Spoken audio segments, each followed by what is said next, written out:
Chapter 1. Among the gods, there was a famous laughingstock of the three realms. According to legend, 800 years ago, there was an ancient country in the central plains called Xianlu country. The ancient country of Xianlu was a vast land with abundant resources. The people were happy and harmonious. The country had 4 treasures: beautiful women, colorful music, gold and jewels.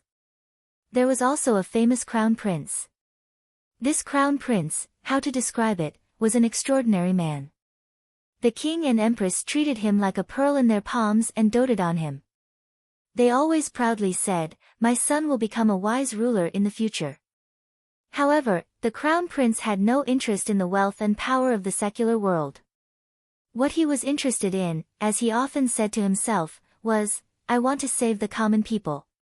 When the crown prince was young, he wholeheartedly cultivated. During his cultivation journey, there were 2 widely circulated stories. The first story happened when he was 17 years old. That year, the Xianlu country held a grand festival of sacrifice to the heavens. Although this tradition had been abandoned for hundreds of years, it could still be imagined from the remnants of ancient books and the oral accounts of predecessors that it was a grand event that the whole world celebrated. Festival of Sacrifice, Divine Martial Street. On both sides of the street, there was a sea of people. Nobles chatted and laughed on top of tall buildings. Royal warriors in armor opened the way. Young girls danced, their snow-white hands sprinkling a rain of flowers. It was hard to tell who was more beautiful, the girls or the flowers. Melodious music came from the golden carriages, floating in the air above the entire imperial city. At the back of the honor guard, 16 white horses with golden bridles pulled a platform. On this high platform was the martial artist who was the center of attention. During the festival of sacrifice to the heavens, the martial artist would wear a golden mask, wear luxurious clothes, and hold a sword. He would act as the first martial god in 1,000 years, Divine Martial Emperor Jun Wu. Once chosen as the martial artist, it was the highest honor. Thus, the selection criteria were extremely strict. This year, the one chosen was His Highness the Crown Prince. Everyone in the country believed that he would perform the most marvelous divine martial art in history. However, on that day, an accident happened. On the 3rd round of the honor guard, they passed by a wall that was more than 10 feet tall. At that time, the martial god on the platform was about to kill the demon with a single strike. This was the most exciting scene. Both sides of the street were boiling, and the top of the city wall was also surging. People were striving to be the first to poke their heads out, struggling and pushing. At this time, a child fell from the city gate tower. Screams filled the air. Just when people thought that this child's blood would splatter on Divine Martial Street, the Crown Prince slightly raised his head and leaped up to catch him. The crowd only had time to see a bird-like white shadow fly up into the sky before the Crown Prince landed safely with the child in his arms. The golden mask fell off, revealing the young and handsome face behind it. The next moment, the crowd cheered. The commoners were in high spirits, but the imperial preceptors of the imperial dojo were having a headache. He never expected such a big mistake to occur. Ominous, too ominous. Every time the platform circled around the imperial city, it symbolized a year of praying for the country's prosperity and people's peace. Now that it was interrupted, wasn't it inviting disaster? The imperial preceptors were so worried that their hair fell like rain. After thinking about it, they invited the Crown Prince and politely asked, "Your Highness, can you face the wall for a month to show your repentance?"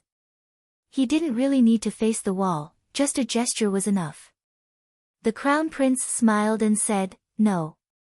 He said, "Saving people is not a bad thing. Why would the heavens punish me for doing the right thing?" What if heaven punished him? Then heaven is wrong. Why should the right apologize to the wrong? The imperial preceptors were speechless. This Crown Prince was such a person. He had never met anything he couldn't do, and he had never met someone who didn't love him. He was the right path in the world, he was the center of the world. Therefore, although the imperial preceptors were in pain. What do you know? They couldn't say much, and they didn't dare to. Anyway, His Highness wouldn't listen. The second story also happened when the Crown Prince was 17. According to legend, there was a bridge south of the Yellow River called One Thought Bridge. A ghost had been wandering on this bridge for many years. This ghost was very terrifying. It wore broken armor, stepped on hellfire, and was covered in blood and arrows. Every step it took left a trail of blood and fire behind it. Every few years, it would suddenly appear at night and wander on the bridge. It stopped pedestrians and asked 3 questions. Where is this place? Who am I? What can you do? If the answer was wrong, the ghost would swallow them. However, no one knew what the correct answer was. Therefore, over the years, this ghost had swallowed countless pedestrians. The Crown Prince heard about this while he was wandering and found One Thought Bridge. He guarded the bridge every night and finally, one night, he encountered the haunting ghost. The ghost appeared and was as scary as the rumors said. It asked the Crown Prince the first question. The Crown Prince answered with a smile, "This is the human world." But the ghost said, "This is seamless." Opening the door was a blessing, but he answered the first question wrong. The Crown Prince thought, "I'm going to answer all 3 questions wrong anyway, why should I wait for you to finish?" So he took out his weapon and started fighting. This battle was fought until the heavens and the earth darkened. The Crown Prince was very skilled in martial arts, and the ghost was even more fearsome. One man and one ghost fought on the bridge until the sun and moon almost turned upside down. In the end, the ghost was defeated. After the ghost disappeared, the Crown Prince planted a flower tree at the bridge. At this time, a Taoist passed by and happened to see the Crown Prince sprinkling yellow soil to send him off. He asked, "What are you doing?" The Crown Prince said the famous 8 words, "The body is in seamless, the heart is in paradise." The Taoist listened and smiled. He turned into a general in white armor, stepped on the auspicious clouds, and left with the wind. Only then did the Crown Prince know that he happened to meet the divine martial emperor who had personally come to the human world to subdue demons. The immortals and deities of the various heavens had noticed this outstanding soul-pleasing martial artist when he leaped into the upper Yuan sacrificial heaven. After meeting at One Thought Bridge, an immortal asked the emperor, "What do you think of the Crown Prince?" The emperor also answered with 8 words, "This person's future is limitless." That night, there was a strange phenomenon above the palace. In the thunder and lightning, the Crown Prince ascended. Whenever someone ascended, the heavenly realm would tremble. The moment the Crown Prince ascended, the entire heavenly realm trembled. It was too difficult to cultivate to the end. It required talent, cultivation, and opportunity. The birth of a god was often a long road of 100 years. It wasn't that there weren't any prodigies who ascended to immortality at a young age. There were also people who spent their entire lives cultivating arduously for 100 years without even seeing a single heavenly tribulation. Even if a heavenly tribulation came, they would still die if they couldn't pass it. Even if they didn't die, they would still be crippled. There were as many as the grains of sand in the Ganges River. They were ignorant mortals who spent their entire lives mediocre and couldn't find their own path. And this Crown Prince was undoubtedly the favorite of the heavens. There was nothing he couldn't get if he wanted. There was nothing he couldn't do if he wanted to do it. He wanted to ascend to become a god, and he really did it at the age of 17. He was originally the heart of the people. In addition, the king and the queen missed their beloved son, so they ordered to build temples and temples everywhere for him. They opened caves and erected statues for the people to worship. The more believers there were, the longer the lifespan, and the stronger the magic power. Thus, the Crown Prince of Sien-Le Palace enjoyed unparalleled glory in a few short years. He flourished and reached the peak. Until 3 years later, Sien-Le was in chaos. The chaos was caused by the king's tyranny and the rebel army's uprising. However, although the flames of war were everywhere in the world, the heavenly officials couldn't interfere.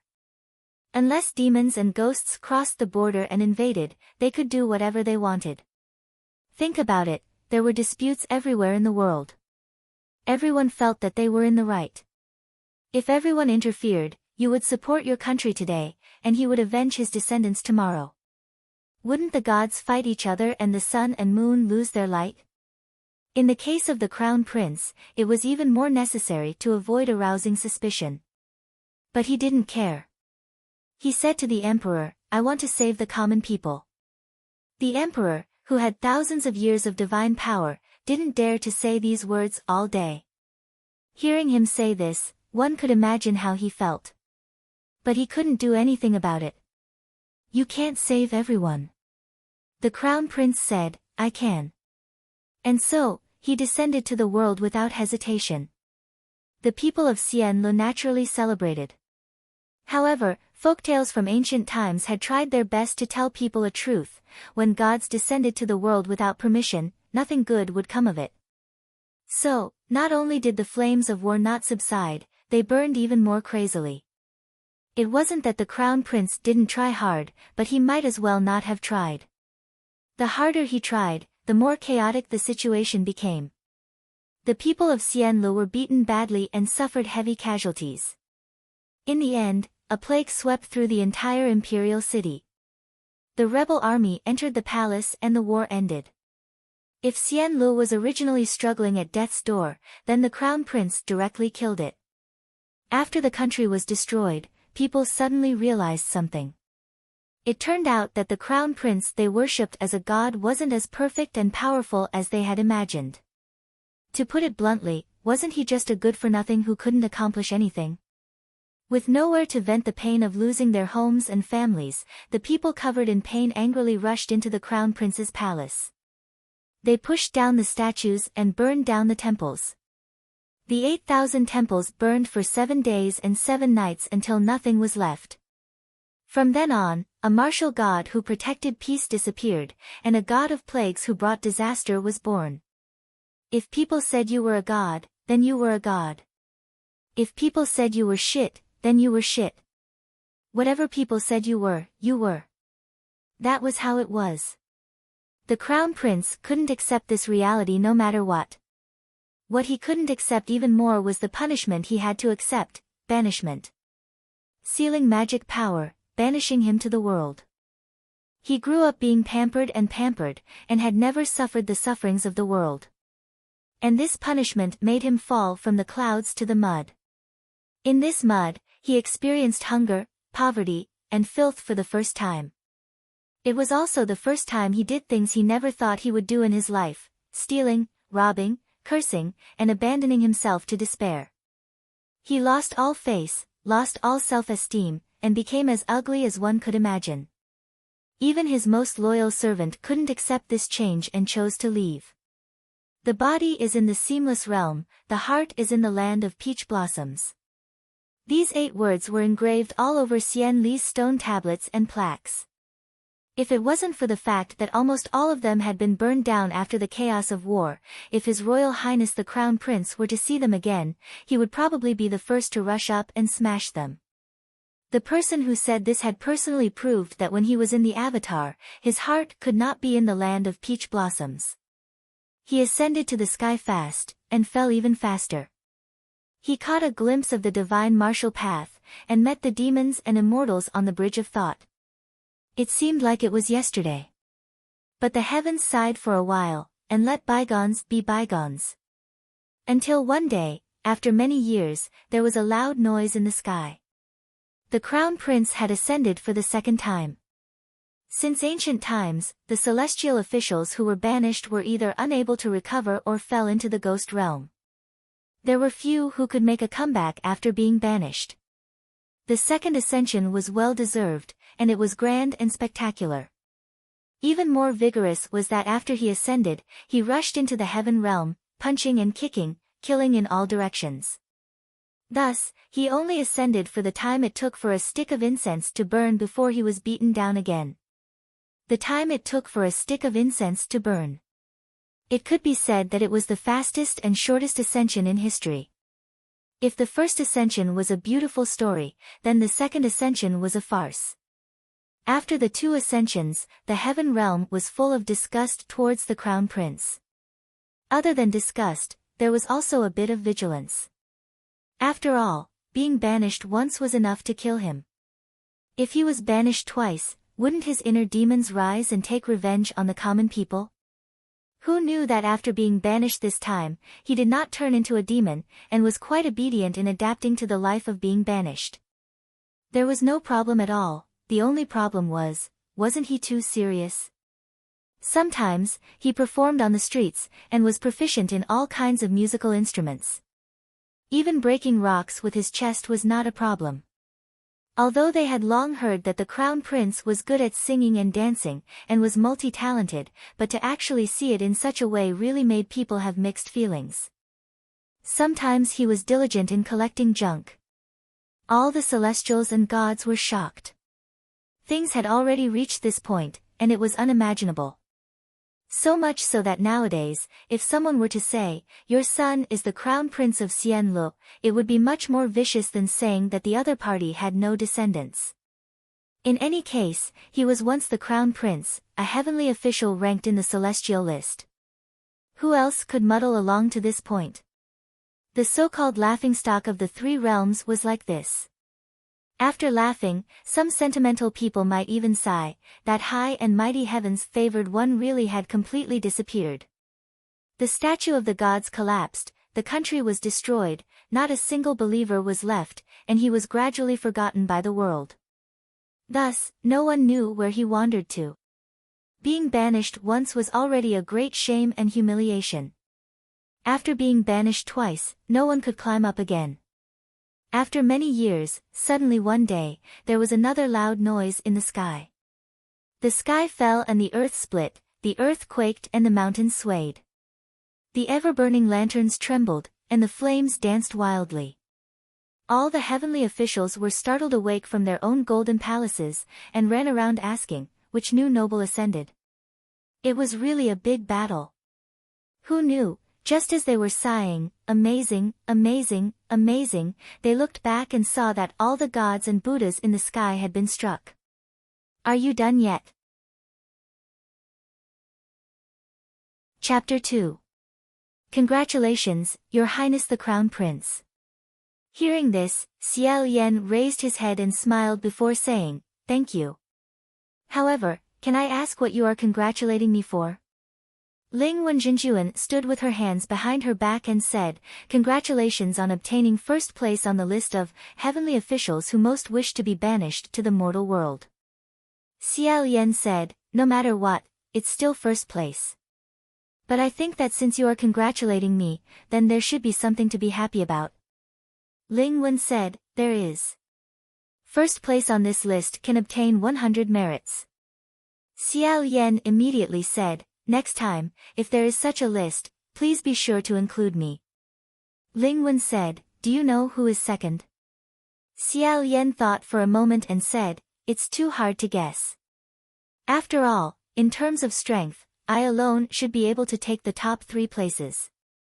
Ling Wen said, "It's about time. There is no second place. You are so far ahead that it is impossible to catch up." Xiao Yan said, "I really don't dare."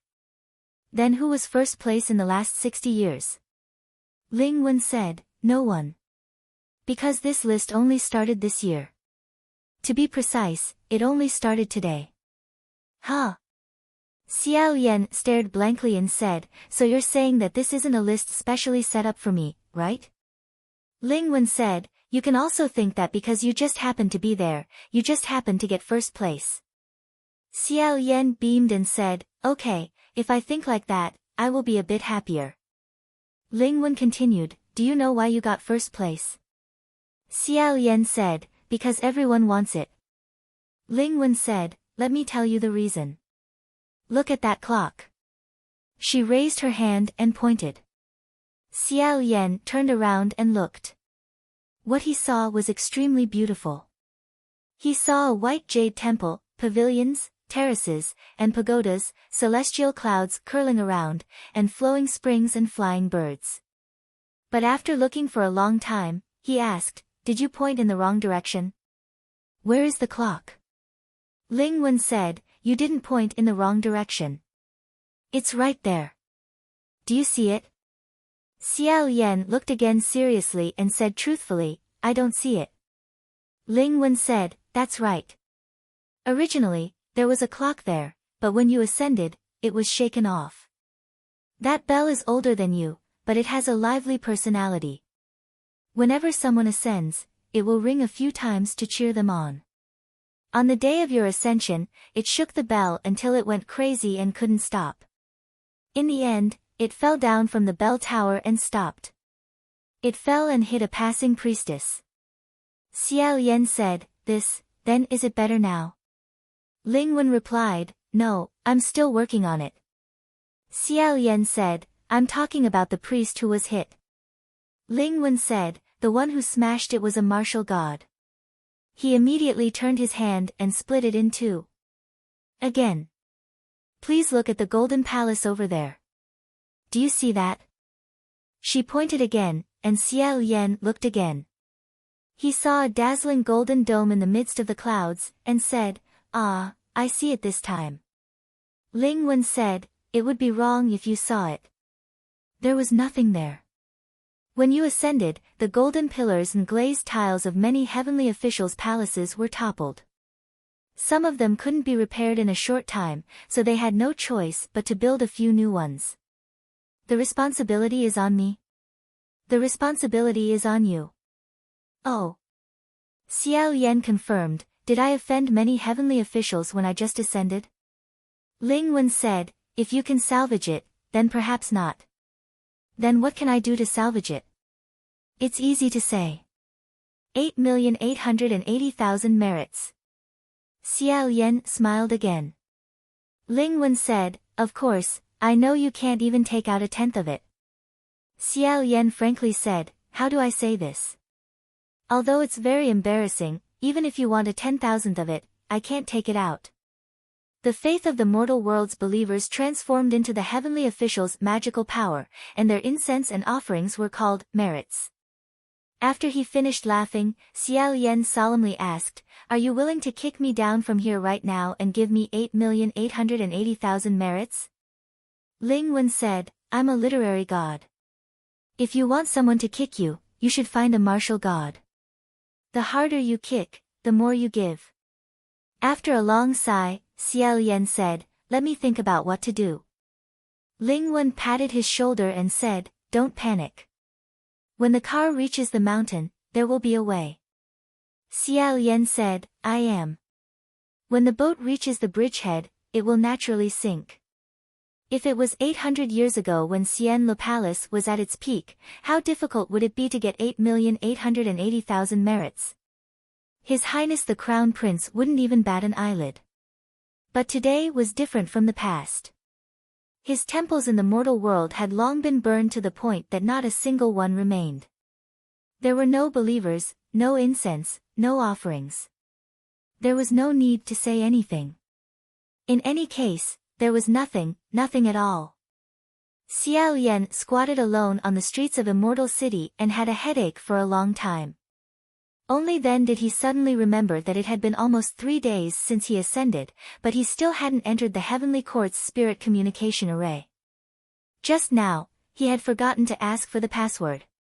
The heavenly officials in the Heavenly Court had jointly set up a set of array that could allow one's divine sense to instantly communicate with the spirit within the array. After ascending, one had to enter the array. However, one needed to know the password in order to use their divine sense to search for the specific spirit communication array.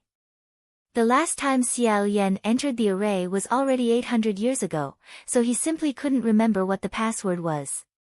He released his divine sense to search, and when he saw that one of the arrays seemed a bit similar, he randomly entered. The moment he entered the array, he was swept to the left and right by the frenzied shouts that surged from all directions. "Let's place our bets. Once we're done, let's bet on how long our crown prince can hold on before going down again. I'll bet 1 year. 1 year is too long. Last time, it was only a stick of incense. This time, it'll be 3 days. I'll bet 3 days, 3 days. Don't, you idiot. 3 days have almost passed. Can you do it? Xiao Yan silently withdrew. Wrong.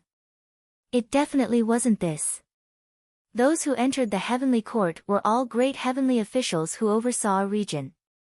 Each and every one of them was well known and had a myriad of affairs to attend to. Moreover, because they were all proper heavenly officials who had ascended to the heavens, they were usually more reserved and reserved. Their words and actions often carried a certain air. It was only when he had ascended for the first time that he had grabbed and greeted every heavenly official in the spirit communication array because he had been too excited. He had introduced himself from head to toe with incomparable seriousness and detail. After he withdrew, he randomly searched again and randomly entered another array. This time, when he entered, Xiao Yan's heart relaxed. He thought to himself, it's so quiet, it's most likely this one. At this time, he heard a soft voice say, "Has His Highness the Crown Prince returned?" This voice sounded very comfortable at first.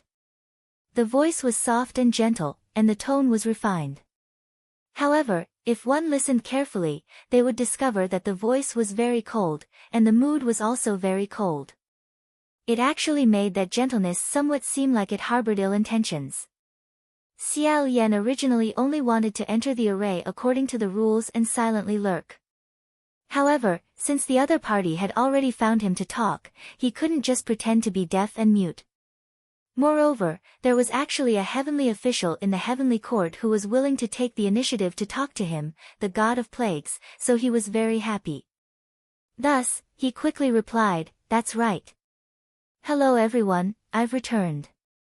How could he have known that after this question and answer, all the heavenly officials in the spirit communication array at this moment all pricked up their ears? That heavenly official leisurely said, "His Highness the Crown Prince's ascension this time is truly a great spectacle.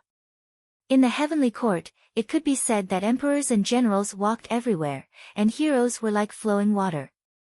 In order to become an immortal, one must first become an outstanding person.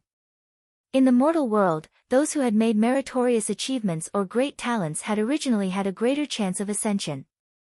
Therefore, it wouldn't be an exaggeration to say that kings, princesses, princes, and generals weren't rare in this place. Who wasn't a proud son of heaven? Everyone was polite and courteous to each other. They would randomly address each other as Your Majesty, Your Highness, General, Sect Leader, Alliance Leader, and Alliance Leader. However, this heavenly official's 2 sentences didn't sound so right. Although he kept saying His Highness the Crown Prince left and right, it didn't make people feel that he had the slightest bit of respect. Instead, it was like he was using a needle to poke people. There were a few other heavenly officials in the spirit communication array who were also genuine crown princes, but after hearing him call them that, they felt goosebumps on their backs and their whole body felt uncomfortable. Xiao Yan could already tell that the heavenly official didn't come with good intentions, but he didn't want to fight over who was better. He thought to himself that he would run away, so he smiled and said, "It's all right." However, that heavenly official didn't give him a chance to run away, and said indifferently, "Your Highness the Crown Prince, it's all right. However, my luck is rather bad." Suddenly, Xiao Yan heard a secret message from Ling Wen's side. She only said one word, "Zhong." Xiao Yan instantly understood. So this was the martial god who was hit by Zhong. Since that was the case, it wasn't unreasonable for him to be angry. Xiao Yan had always been very good at apologizing, so he immediately said, "I've heard about Zhong, I'm very sorry, I'm sorry." The heavenly official snorted, but couldn't tell what he meant. There were many famous martial gods in the heavenly realm, and many of them were new nobles who had ascended after Xiao Yan. Just by listening to his voice, Xiao Yan couldn't tell who this was, but he couldn't apologize without knowing his name. Thus, he asked again, "May I ask how to address Your Excellency?" Once these words came out, the heavenly official became silent. Not only did the heavenly official become silent, but the entire spirit communication array seemed to have solidified, and a deathly aura assaulted his senses. On the other side, Lingwen transmitted to him again, Your Highness, although I feel that you shouldn't not recognize him after talking for so long, I still want to remind you. That's Xianzhen. Xiao Yan said, Xianzhen. He froze for a moment before finally reacting. Slightly shocked, he transmitted back, That's Mu Qing. General Xianzhen was the martial god who oversaw the southwest. He sat on 7,000 temples and could be said to be illustrious in the human world. And this General Xianzhen's real name was Mu Qing. 800 years ago, he was a deputy general who served under the crown prince of Xianlu Palace. Ling Wen was also very shocked. You can't really not recognize him, right? Xiao Yan said, I really can't recognize him. In the past, he didn't talk to me like this. Moreover, when was the last time I met him? I can't remember clearly. If it wasn't 500 years ago, then it was 600 years ago. I can't even remember what he looks like, so how could I recognize his voice? The spirit communication array remained silent. Mu Qing didn't utter a single word. And the other heavenly officials pretended that they weren't listening while crazily waiting for someone to hurry up and continue the conversation. Speaking of which, the two of them were in an awkward situation. The twists and turns of the story had been passed down for so many years, so everyone already knew about most of it. Back then, Xiao Yan was the crown prince of Xianlu and cultivated in the Huangji Temple. This Huangji Temple was Xianlu country's imperial family's Taoist temple, and its standards for selecting disciples were very strict. Mu Qing was born poor and his father was a criminal who had been beheaded. This kind of person didn't have the qualifications to enter the Huangji Temple, so he could only be an odd job worker. In the temple, he cleaned the rooms for the crown prince and served tea and water. Xiao Yan saw that he was hardworking and diligent, so he asked the state preceptor to make an exception and accept him as a disciple. The crown prince's words were like gold and jade, so Mu Qing was able to enter the temple and cultivate together with the crown prince. And after he ascended, Xiao Yan also appointed him as a general and brought him with him to immortal capital. However, after Xianlu was destroyed and Xiao Yan was banished to the mortal world, Mu Qing didn't follow him. Not only did he not follow him, he didn't even say a single word for him. In any case, the crown prince was no more, so he was free. He found a paradise and diligently cultivated. Within a few years, he passed through the heavenly tribulation and ascended on his own. At that time, one was in the heavens and one was on the earth. Now, one was in the heavens and one was on the earth. It was just that the two people's circumstances were completely reversed. On the other side, Ling Wen said, He's very angry. Xiao Yan said, I guessed so too. Ling Wen said, I'll go say something else.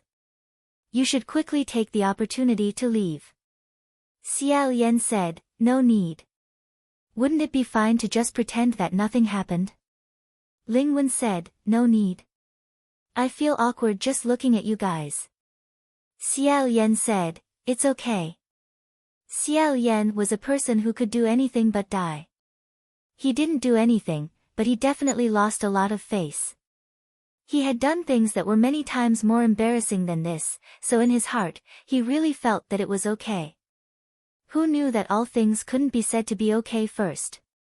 Just as he said, It's okay, he heard a roar, Who the fuck tore down my golden palace? Get the hell out here. This roar made all the immortals in the array feel like their scalps were going to explode. Although their stomachs were already tumbling, they still held their breaths and waited silently to hear how Xiao Yan was going to reply to this cursing. Who would have thought that there was no most exciting thing, only more exciting? Before Xiao Yan could open his mouth, Mu Qing spoke first. He laughed twice. Ha! The person who came coldly said, You tore it down. Fine, wait. Mu Qing indifferently said, I didn't say it was me. Don't make false accusations. The other person said, Then why are you laughing? Are you crazy? Mu Qing said, Nothing else. What you said was funny, that's all. The person who tore down your golden palace is currently in the array. You can ask him yourself. Things had already reached this point. No matter what, Xiao Yan was too embarrassed to run away like this. He coughed dryly and said, "It was me. I'm sorry." Once he spoke, the person who came later also fell silent. By his ear, Ling Wen transmitted her voice again. "Your Highness, that's Nanyang." Xiao Yan said, "I recognize this one. But he doesn't seem to recognize me." Ling Wen said, "No. He just roams around the mortal world more and returns to immortal capital less. He doesn't know that you've ascended." Nanyang Zhenjun was the martial god who oversaw the southeast. He sat on nearly 8,000 temples and was extremely loved by the common people.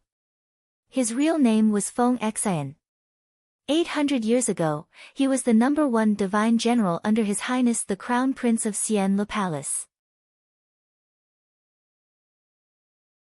Chapter 3. In the past, his lord had been reduced to a laughingstock with no incense, no temple, and no believers. Meanwhile, his 2 attendants had crossed heavenly tribulations and ascended to become great martial gods overseeing a region.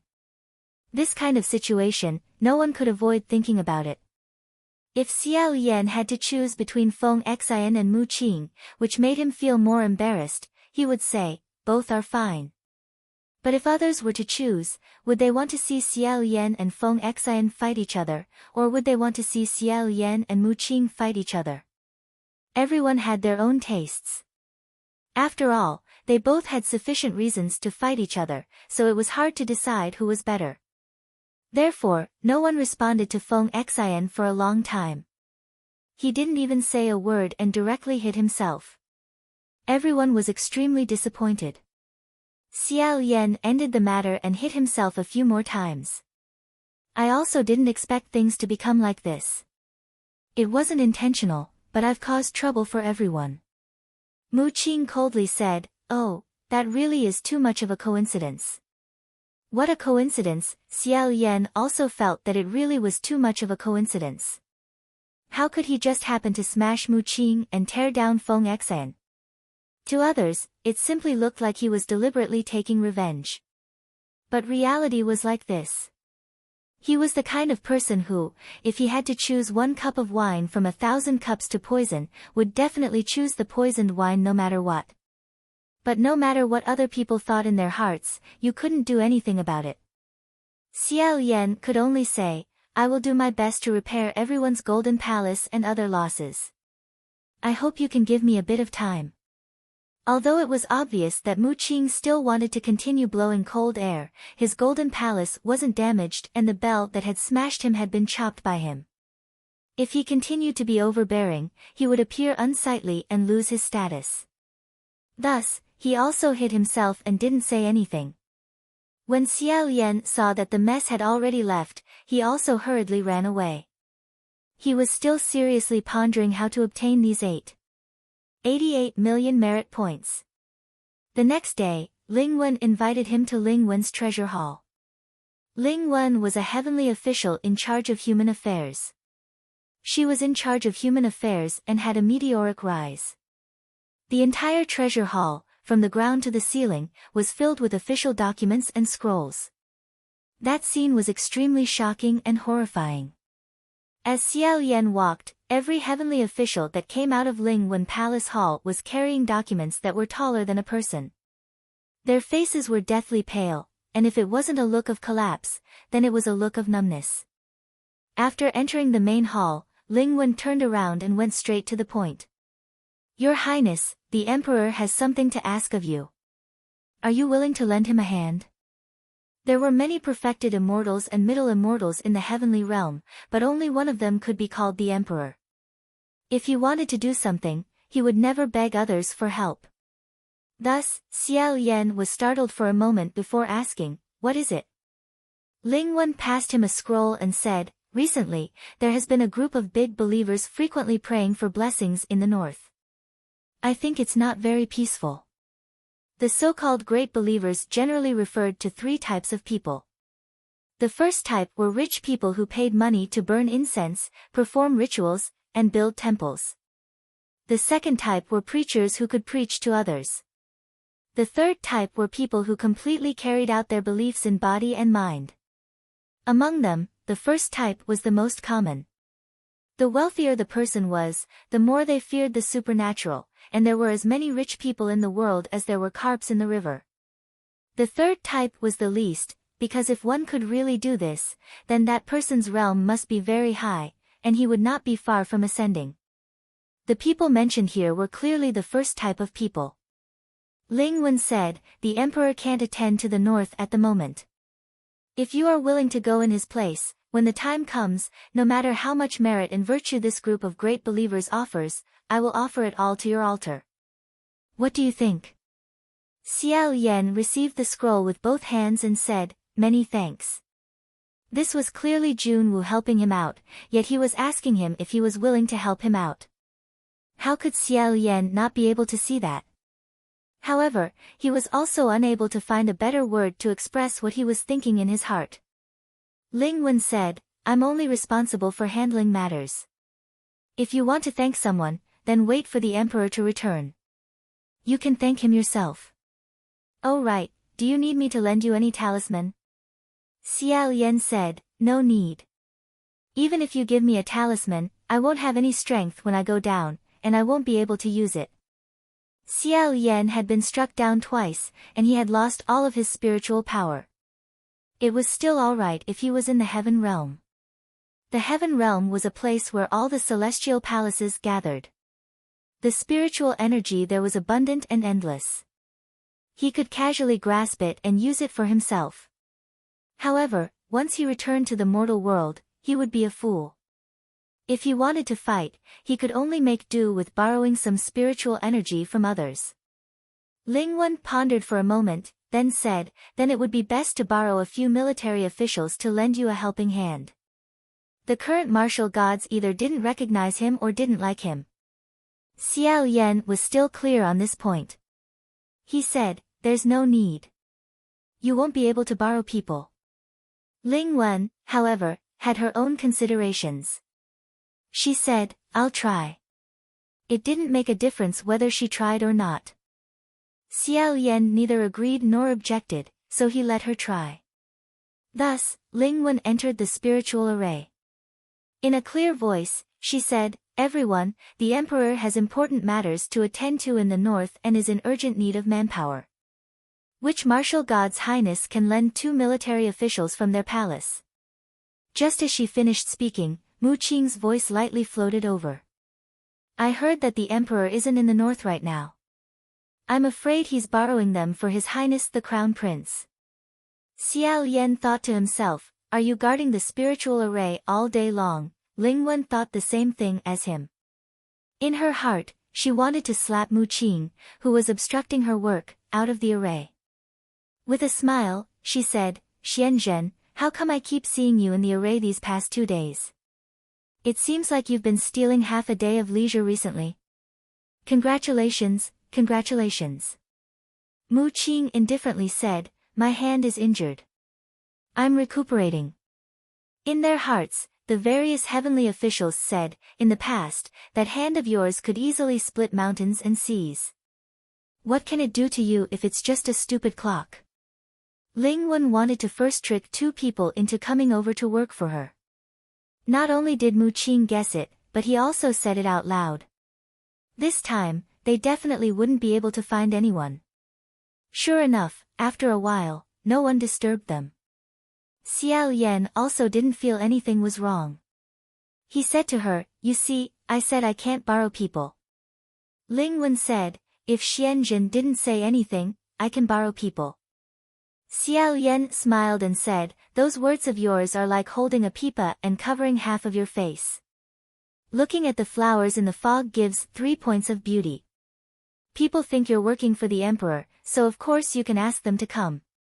But if they come and find out you're working with me, I'm afraid they'll cause a ruckus. How can we work together? In any case, I'm used to being alone. I don't see any missing arms or legs, so I'll leave it at that. I'll have to trouble you, I'll be leaving now." Ling Wen also couldn't do anything else. Cupping her hands, she said, "All right. I wish your highness a smooth journey. Heavenly official's blessing. Xiao Yan replied, nothing is taboo. Waving his hand, he confidently left. 3 days later, in the human world, in the north. On the side of the main road, there was a small tea and pastries shop.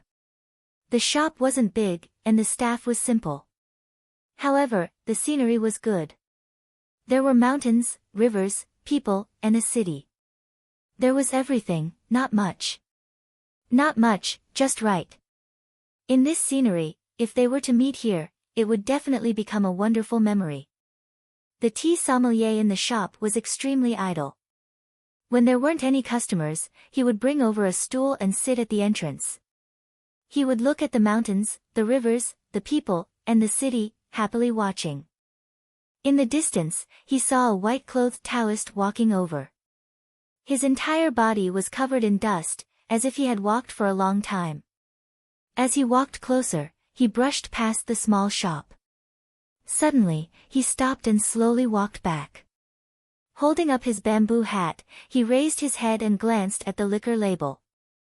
With a smile, he said, "Encounter small shop, what an interesting name." Although this person looked a little tired, his expression was all smiles. Seeing him, the two corners of people's mouths couldn't help but curve upwards. He then asked, "Excuse me, may I ask if Mount Yujun is nearby?" The tea sommelier pointed him in the direction and said, "It's in this area." This person let out a breath. In the end, he didn't spit out his soul. In his heart, he said, "I've finally arrived." It was Xiao Yan. When he left the immortal capital that day, he had originally decided on the place where he would descend to the mortal world. He was going to land near Mount Yujun. Who knew that when he left the immortal capital and jumped down, his sleeve would get caught by a cloud? Yes, he got caught by a cloud. He didn't know how he got caught. In any case, he rolled in the sky and didn't know where he was after rolling down. After walking for 3 days, he finally arrived at the place where he had originally planned to land. For a moment, he was filled with emotions. After entering the shop, Xiao Yan picked a table by the window and asked for tea and snacks. When he finally sat down with great difficulty, he suddenly heard the sound of crying and gongs and drums being beaten. He looked towards the main street and saw a group of men, women, old, and young escorting a large red bridal sedan, walking on the main road. This procession gave off a very strange atmosphere. At first glance, it looked like a wedding procession. However, upon closer inspection, the expressions on these people's faces were solemn, sorrowful, angry, and fearful. The only thing missing was joy. No matter what, it didn't look like they were celebrating a happy occasion. Yet, they were all dressed in red and flowers, blowing and playing drums. This situation was extremely strange. The tea sommelier held a copper teapot high in the air and nodded. He also saw this scene, but he only shook his head and went down. Xiao Yan watched as the strange procession went far away. After pondering for a moment, he was about to take out the scroll that Ling Wen had given him and read it again when he suddenly felt a dazzling object flash past. He raised his head and saw a silver butterfly fly past his eyes. The silver butterfly was sparkling and translucent. As it flew through the air, it left behind a resplendent trail. Xiao Yan couldn't help but extend his hand towards it. This silver butterfly was very intelligent. Not only was it not startled, but it also stayed on his fingertips. Its wings flickered, extremely beautiful and serene. Under the sunlight, it seemed like an illusion that would shatter at the touch of his hand. Not long after, it flew away. Xiao Yan waved his hand at it as a farewell. When he turned his head, he saw that there were 2 more people sitting at his table. There were 4 sides to the table. These 2 people sat on the left and right of the table, each occupying a side. On both sides were teenagers around 18 or 19 years old. The one on the left was taller. His brows were deep and bright, and his gaze carried a hint of arrogance and unruliness. The one on the right was extremely white. He was delicate and pretty, but his expression was a bit too cold and indifferent. It was as if he wasn't very happy in his heart. In reality, both of their expressions weren't very good. Xiao Yan blinked his eyes and asked, "You two are?" The one on the left replied, "Nan Feng." The one on the right replied, "Fu Yao." Xiao Yan thought to himself, "I'm not asking for your names." At this moment, Ling Wen suddenly transmitted her voiceover. She said, "Your Highness, there are 2 little military officials from the Central Heaven Court who are willing to come forward and assist. They have already gone down to look for you. They should have arrived by now." The so-called Central Heaven Court was naturally the opposite of the Upper Heaven Court. The heavenly officials of heaven could be simply and crudely divided into 2 categories, those who had ascended and those who hadn't. Those who had ascended to the heaven court were all heavenly officials who relied on their own abilities to ascend. In the entire heaven realm, there were no more than 100 of them, and they were all extremely precious. As for those in the central heaven court, they were appointed. Strictly speaking, their full name should be Tong Heavenly Official. However, when people called them that, they would often omit the word Tong. In that case, there were Upper Heaven Court and Central Heaven Court, but were there Lower Heaven Court? There weren't. In fact, when Xiao Yan first ascended, there really were. At that time, they were still divided into Upper Heaven Court and Lower Heaven Court. However, later on, everyone discovered a problem. When they introduced themselves, saying, "I'm so-and-so from the Lower Heaven Court," was really unpleasant to hear. Having the word lower made them feel especially inferior. It must be known that among them, there was no lack of outstanding people with outstanding talents and powerful spiritual power. They were only one heavenly tribulation away from becoming a true heavenly official. Who knew when that day would come? Thus, someone suggested changing the word to, "I'm so-and-so from the Central Heaven Court." This sounded much better. Although in reality, they all had the same meaning. In short, after changing it, Xiao Yan couldn't get used to it for a while. Xiao Yan looked at these 2 little military officials. Their expressions were one uglier than the other, and they didn't look like they were willing to come and help at all. Xiao Yan couldn't help but ask, "Ling Wen, I don't think they're here to help me. It's more like they're here to take my dog head. Don't drag them over." Unfortunately, his words didn't seem to reach them. He also couldn't hear Ling Wen's voice in his ears.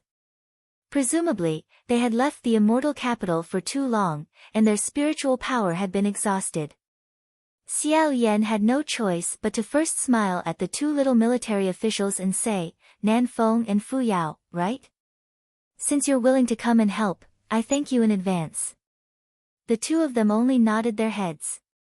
They had quite an imposing manner, and it seemed like they were definitely under the command of the illustrious martial god.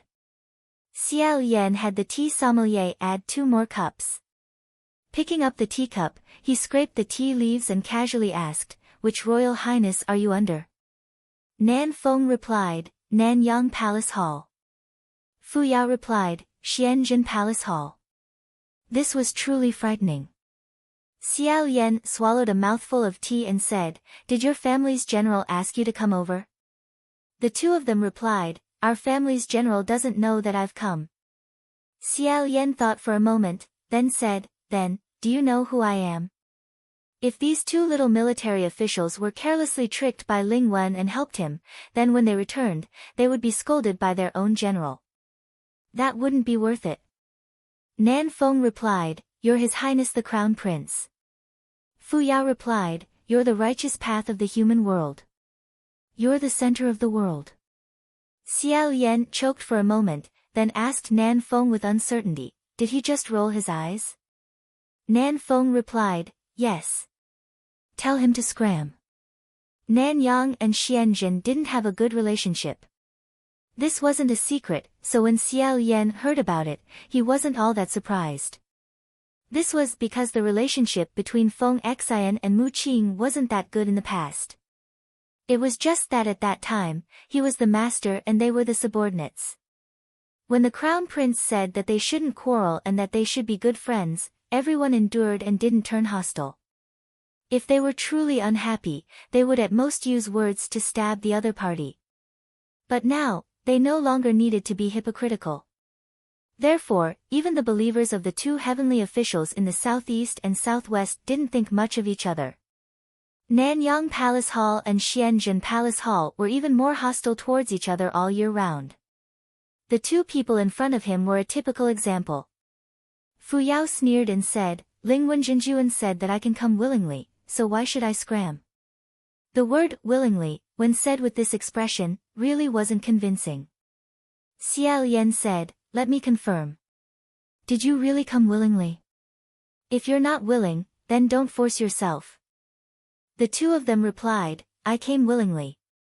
Looking at those two dejected faces, Xia Lian thought to himself, what you two actually want to say is I'm committing suicide, right? In short. Xia Lian said, let's talk about proper business first. You two already know what we came to the north for this time, so I won't start from the beginning. The two of them replied, I don't know. Xia Lian had no choice but to take out a scroll and say, then I'll tell you from the beginning. It was said that many years ago, there was a newlywed couple in Mount Yujun. This newlywed couple loved each other very much. The groom waited for the wedding procession to arrive, but after waiting for a long time, he still didn't see the bride arrive. The groom became anxious and went to look for the bride's maiden family. In the end, his father-in-law and mother-in-law told him that the bride had already left. The two families reported to the authorities and searched everywhere, but they still couldn't find the bride. Even if she was eaten by fierce beasts in the mountains, at the very least, she would still have an arm or a leg or something. How could she just disappear into thin air? Thus, it was inevitable that some people suspected that the bride herself wasn't willing to marry and had colluded with the wedding procession to run away. Who knew that after a few years, another newlywed couple would get married, and the nightmare would repeat itself? Chapter 4. From then on, things got out of hand. In the next 100 years, a total of 17 brides went missing in the area around Mount Yujun. Sometimes it was peaceful for more than 10 years, sometimes 2 would go missing in a short month. A terrifying legend quickly spread, there was a ghost bridegroom living in Mount Yujun. If he fancied a woman, he would kidnap her on the way to her wedding and then eat the bridal procession. Originally, this matter wouldn't have reached the heavens because, although 17 brides went missing, there were thousands of safe and sound brides. In any case, they couldn't be found, and they couldn't be protected, so they could only make do with it. It was just that the number of families that dared to marry their daughters to this area was a bit less, and the local newlyweds didn't dare to make a big scene when they got married. However, it just so happened that the 17th bride's father was a government official. He rather doted on his daughter. When he heard the rumors, he carefully selected 40 brave and peerless military officials to escort his daughter to her wedding. Unfortunately, his daughter still disappeared. This time, this ghost bridegroom had poked a hornet's nest. The people this government official could find in the mortal world couldn't do anything about it. Thus, in a fit of rage, he united a group of official friends and madly performed a wave of rituals. He even followed the instructions of an expert and opened granaries to help the poor and so on. This caused a huge uproar in the city and finally alerted the few heavenly officials above. Otherwise, it would have been almost impossible for those tiny mortals' voices to reach the ears of the gods in the heavens. Xia Lian said, that's about it. Because the two people's expressions were extremely uncooperative, he didn't know whether they were listening or not. If they didn't listen, he could only say it again. On the other hand, Nan Feng raised his head and frowned. What do the missing brides have in common? Xia Lian said, there are poor and rich, beautiful and ugly, wives and concubines. In a word, there is no pattern. There is no way to judge what this ghost bridegroom's taste is. Nan Feng made a sound of agreement and picked up the teacup to take a sip. He seemed to be thinking. However, Fu Yao didn't touch the tea Xia Lian pushed to him. He just kept using a white handkerchief to slowly wipe his fingers. As he wiped, he coldly said, "Your Highness the Crown Prince, how do you know it must be a ghost bridegroom?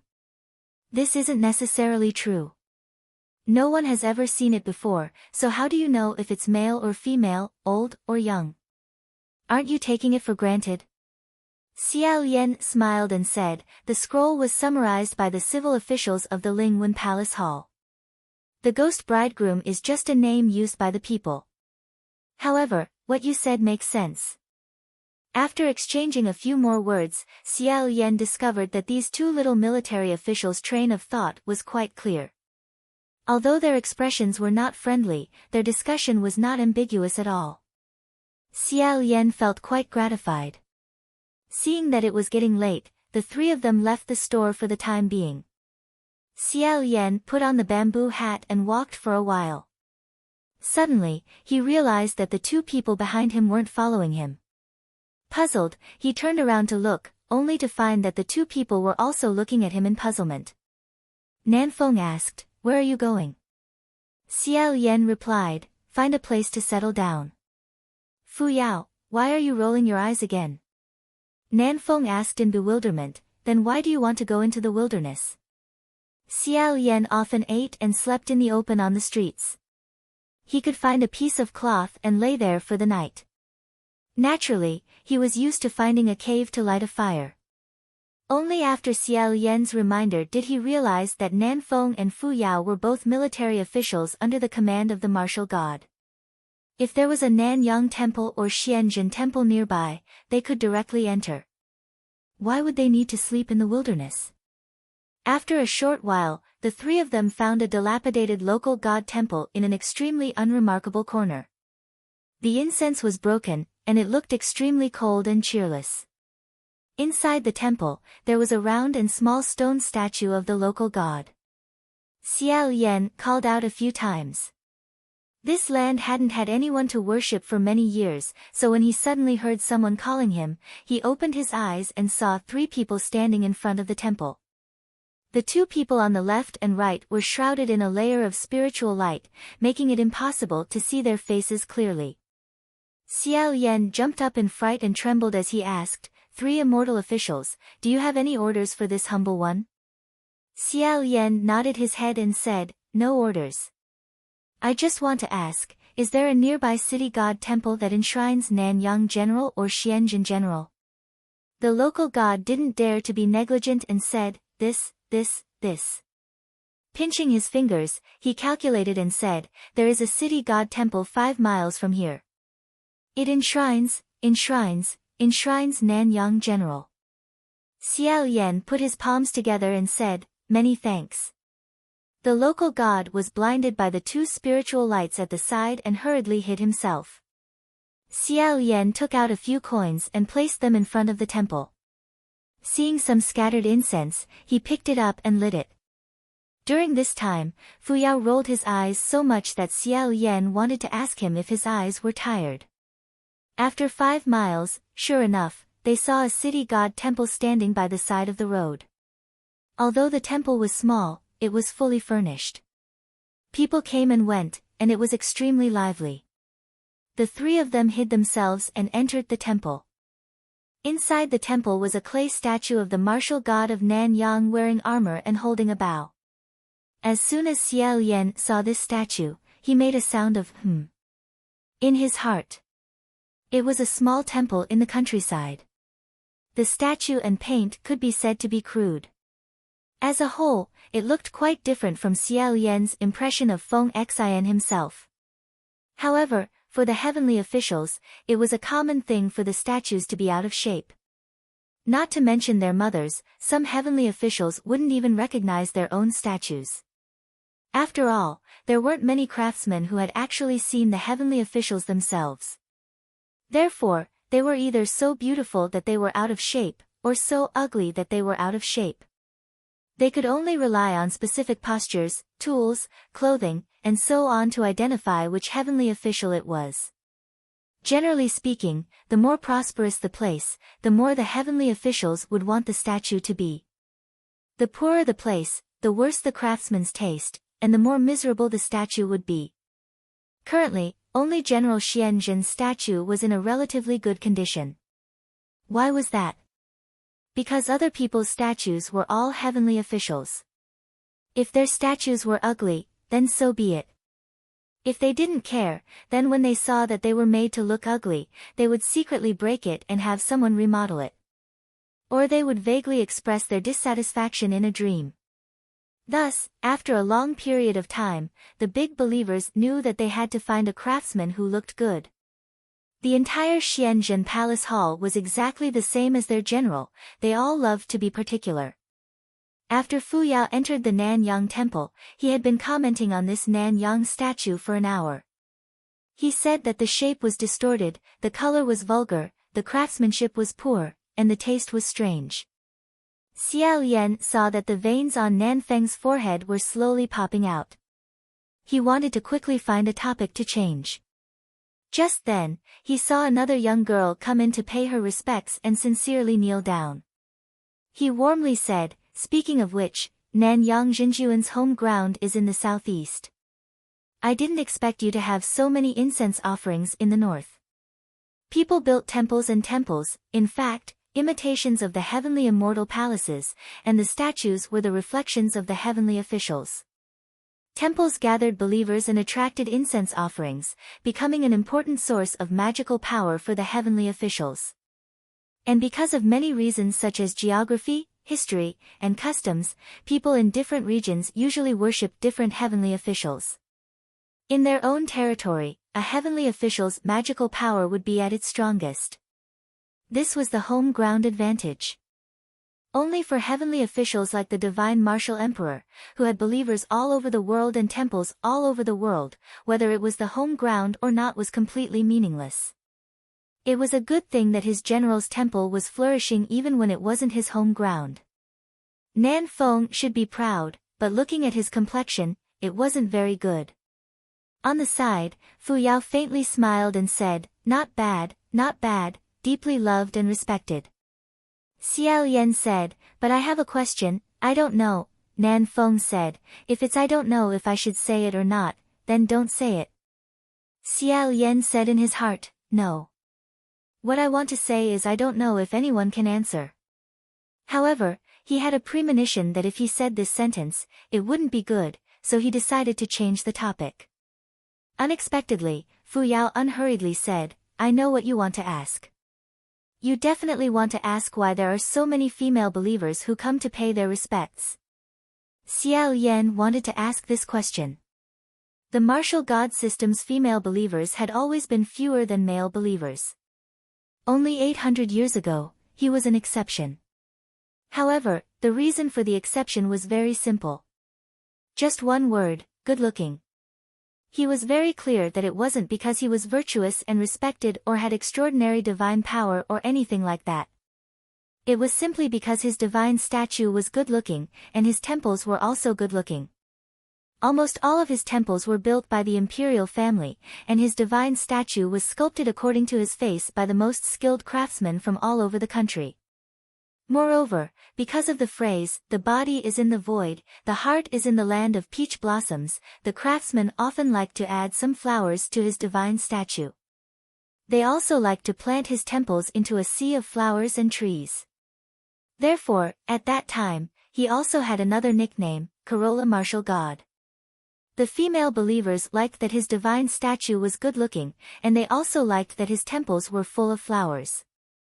Just because of this, they were also willing to come and pay their respects to him. However, because the murderous aura of ordinary martial gods was too heavy, their faces were often sculpted into a serious, malevolent, and callous appearance. When the female believers saw them, they would rather go and pay their respects to Guanyin or something. Although this Nanyang statue had nothing to do with murderous aura, it was far from being good-looking. However, the number of female believers who came to pay their respects was practically more than the number of male believers. Furthermore, Nan Feng also clearly didn't want to answer this question. Therefore, Xiao Yan found it rather strange. Just at this moment, that young girl finished paying her respects. She got up to take some incense and then turned around. With this turn, Xiao Yan pushed the other two people. Those two people were originally extremely impatient, but when they were pushed by Xiao Yan, their expressions immediately changed when they looked over. Fu Yao said, "Too ugly." Xiao Yan choked for a moment before saying, "Fu Yao, you can't say that about girls." In all fairness, what Fu Yao said was the truth. That young girl's face was incomparably flat, as if she had been slapped flat by someone. Even saying that her facial features were ordinary would make one feel wronged. If one had to describe her, then perhaps only crooked nose and slanted eyes could be used. However, in Xiao Yan's eyes, he simply couldn't distinguish whether she was beautiful or ugly. The main reason was that when she turned around, there was a huge hole hanging from the back of her skirt. It was really impossible to pretend that you didn't see it. Fu Yao was startled at first, but he quickly calmed down. The blue veins on Nan Feng's forehead instantly disappeared without a trace.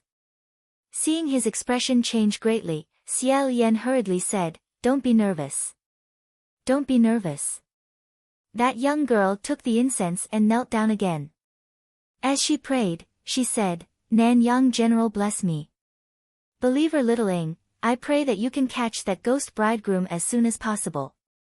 Don't let innocent people be harmed by him again." She prayed devoutly and was completely unaware of the abnormality behind her. She was also completely unaware that 3 people were currently crouching at the feet of the god statue she was praying to. Xiao Yan felt a headache coming on. What should we do? We can't just let her walk out like this, right? She'll be watched all the way back. Moreover, looking at the hole at the back of her skirt, it was clear that someone had deliberately cut it with a sharp weapon.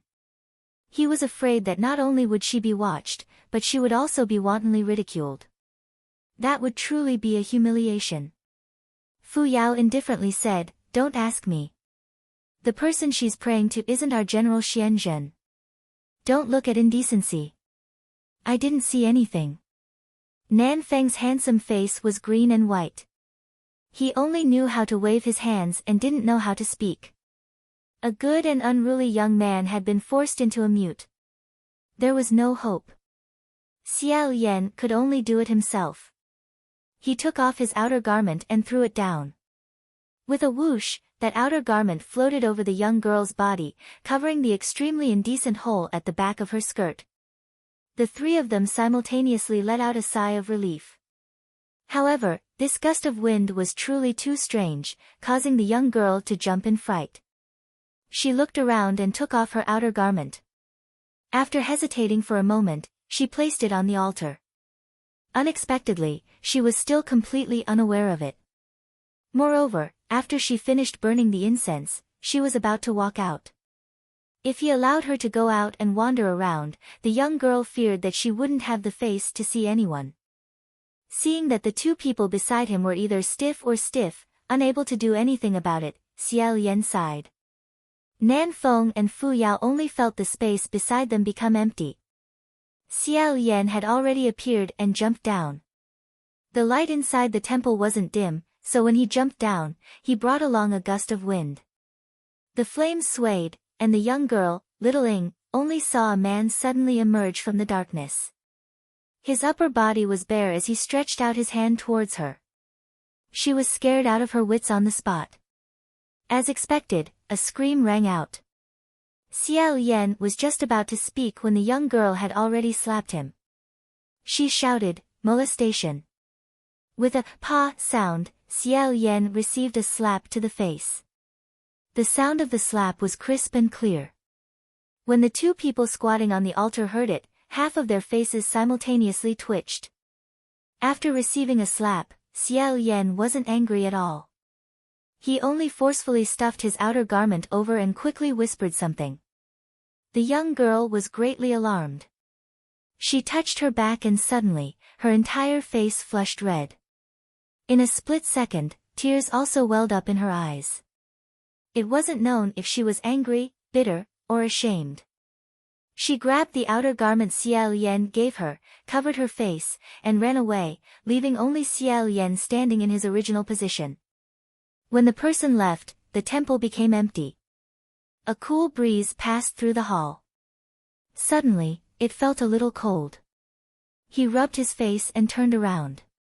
With half of his face covered in a large red palm print, he said to the two people, "All right.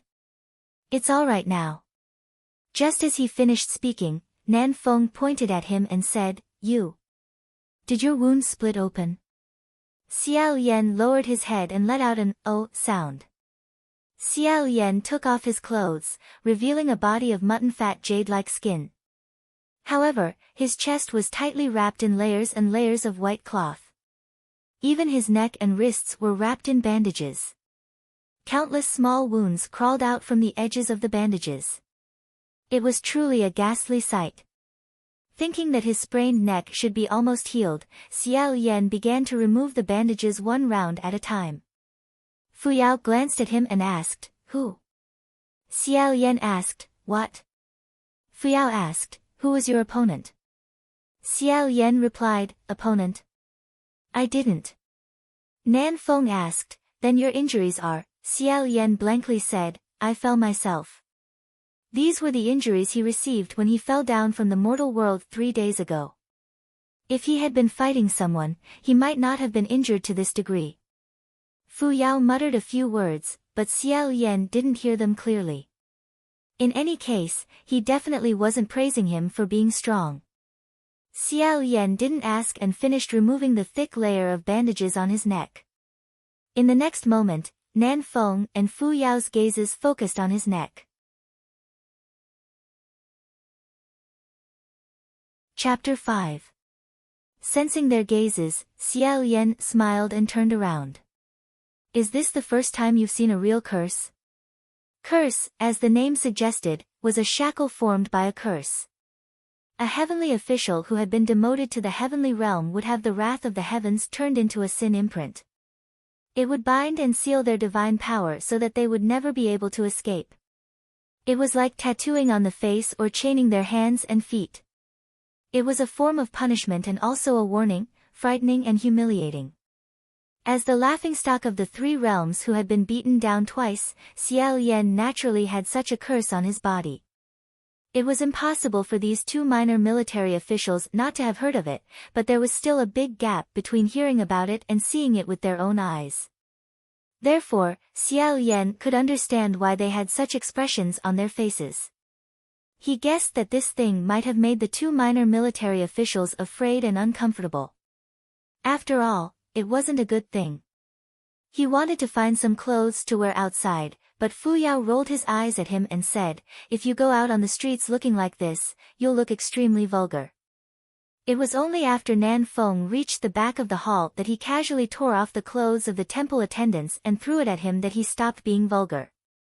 But after sitting down again, he felt that the atmosphere had become a bit awkward. Thus, Xiao Yan took out the scroll given by Lingwen Palace and asked, "Do you want to take a look?"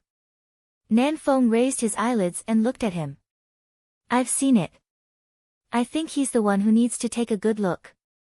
Fu Yao said, "What do you mean I need to take a good look? That scroll isn't written in detail and isn't worth a single coin. Is it worth looking at again and again?" Hearing him say that the scroll wasn't worth a single coin, Xiao Yan couldn't help but feel sorry for those minor officials who had written so much that their faces turned ashen. Fu Yao said, "Where were we just now?" "Nanyang Temple. Why are there so many believers in Nanyang?" "All right." Xiao Yan put away the scroll and rubbed his throbbing eyebrows. He knew in his heart that no one would be able to look at it tonight. Since they couldn't look at it properly, then let's see what was going on. It turned out that apart from the crown prince who had been collecting trash in the mortal world for hundreds of years, all the immortals and gods knew that Nanyang True Monarch Feng Xian was once known as Giant Sun True Monarch. He truly detested this form of address. And everyone only had one word for his experience: injustice. Because the original correct way to write it was Absolute Yang. The reason why it was misreported was because of this matter. Many years ago, there was a monarch who built temples. In order to express his sincerity, he personally inscribed words on the horizontal boards of every palace and hall. However, when he wrote Juyang Palace, for some unknown reason, he wrote Juyang Palace instead. The officials in charge of the construction of the temples were worried to death. They could not figure out if His Majesty had deliberately changed it like this or if he had accidentally written it wrong. If it was on purpose, why didn't they order me to change it? If he didn't do it on purpose, why would he make such a low-level mistake? He couldn't say, Your Majesty, you're wrong. Who knew if His Majesty would think that he was mocking his carelessness? Insinuating that his knowledge was shallow? Insincere? Moreover, this was His Majesty's treasured calligraphy. Would it be useless if he didn't use it? The most difficult thing to guess in the world was the will of a saint. The officials were in extreme pain. After thinking about it, they felt that rather than wronging His Majesty, it was better to wronging Juyang Supreme. They had to admit that they made the right choice. After His Majesty found out that Juyang had become Juyang, he didn't say anything else. He only invited a group of scholars to vigorously flip through ancient books and find countless minor reasons. They wrote many articles to prove that Juyang was originally Juyang and that Juyang was the wrong way to write it. In short, after one night, all the Juyang Palace in the country became Juyang Palace.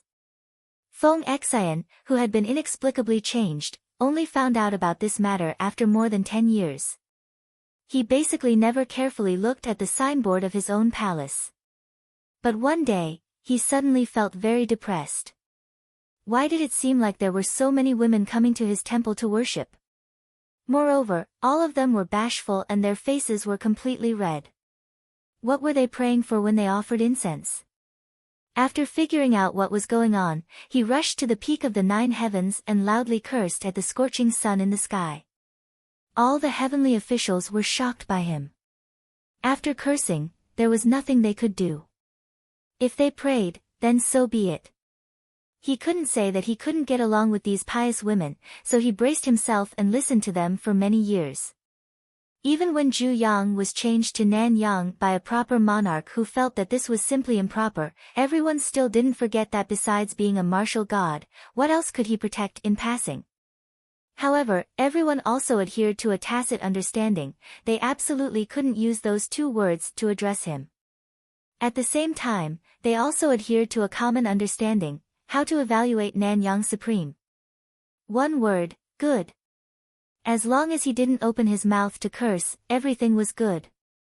That Nan Feng's face was already as black as the bottom of an old pot. At this time, Fu Yao was still in the mood to write a poem. He said in a refined manner, the friend of women, praying for children is the strongest. The secret formula for strengthening one's sexual function, sending children to Nanyang. Ahaha, ahaha, ahahaha. Xiao Yan very kindly held back his laughter, giving him a bit of face in front of the statue of Nanyang. Nan Feng, on the other hand, flew into a rage. Don't come here and act weird. If you're really bored, then go sweep the floor. When these words came out, Fu Yao's face instantly turned as black as the bottom of a pot. If Nanyang Palace Hall couldn't bear to hear people say those 2 words, then Xianzhen Palace Hall couldn't bear to hear people say the word sweep. This was because when Mu Qing worked as an errand boy in Huangji Temple, he spent all day bringing tea and water to His Highness the Crown Prince, Xiao Yan, sweeping the floor and making the bed. One day, Xiao Yan saw him silently reciting cultivation incantations while sweeping the floor. Xiao Yan was moved by Mu Qing's painstaking effort and spirit of seeking knowledge in adversity. Thus, Xiao Yan went to plead with the state preceptor to accept him as a disciple. How should this matter be put? It could be big or small, it could be shameful or it could be a beautiful story. It all depended on what the person involved thought. Obviously, the person involved thought this was the shame of his life. This was because Mu Qing and the generals under him would definitely turn hostile if they heard this word. Sure enough, Fu Yao calmed down and glanced at Xiao Yan, who was innocently waving his hand. He sneered and said, hearing you say this, those who don't know would think that your Nanyang Palace Hall is fighting for His Highness the Crown Prince. Nan Feng also sneered. Your general is indeed ungrateful. What else is there to say? Eh. Xiao Yan was just about to interject when Fu Yao laughed and said, your general is just a pot calling the kettle black. What qualifications does he have to poke at me? Hearing them use him as a big stick to hammer the spine of the heavenly official above him, Xiao Yan finally couldn't bear to listen anymore. He said, wait. Stop. Naturally, no one paid attention to him. Instead, they began to fight. It wasn't clear who started first, but in any case, the offering table was split into two halves. The plate of fruits rolled all over the floor. Xiao Yan saw that it was impossible to stop the fight. He sat in the corner and sighed, what a tragedy. Picking up a small steamed bun that rolled to his feet, he wiped off the skin and prepared to eat it. Nan Feng saw this from the corner of his eye and immediately slapped his hand away. Stop eating. Fu Yao also stopped. Shocked and disgusted, he said, you can still eat it when it's covered in dust. Xiao Yan took the opportunity to make a gesture and said, stop. I have something I want to say. He separated the two of them and said with a pleasant expression, first, the crown prince you're talking about is me. This prince hasn't even said anything, so don't use me as a weapon to attack each other. He paused for a moment before adding, I believe that your two generals would absolutely not do this. If you act so disrespectfully, where would they put their faces? As soon as these words came out, the expressions of the two of them became somewhat unpredictable. Xiao Yan then said, second, you're here to assist me, right? Then, are you going to listen to me, or am I going to listen to you? After a long time, the two of them finally said, we'll listen to you. Although their faces seemed to be saying, in your dreams, we'll listen to you. Xiao Yan was still very satisfied. With a pa sound, he clasped his hands together and said, good. Finally, the third and most important point. If you must throw something, then please throw it at me. Don't throw the food. Nan Feng finally dug out the steamed bun that Xiao Yan had been looking for an opportunity to eat. Unable to bear it any longer, he said, if it fell on the floor, then don't eat it. The next day, it was still the same Xiang Feng little shop. The tea sommelier was once again stretching his legs at the entrance to rest his bones. From afar, he saw the three people approaching. A Taoist dressed in simple white clothes and carrying a bamboo hat walked in front. Two tall and slender youths dressed in black walked behind him. The Taoist leisurely walked over with his arms crossed. Unexpectedly, he looked even more like an idler than the tea sommelier. Shopkeeper, I'll have to trouble you to bring 3 cups of tea. The tea sommelier smiled and said, coming. In his heart, he thought, these 3 silly little brothers are here again. What a pity, each one of them looks better than the last, but each one of them is sicker than the last. What gods, what immortals, what ghosts, and what heavens are they? If these people are sick, what's the use of looking better? Xiao Yan still chose a seat by the window. After sitting down together, Nan Feng asked, why did we come here to talk? Are you sure no one else will hear us? Xiao Yan warmly said, it's fine. Even if they heard us, they wouldn't care. They would only think we're sick.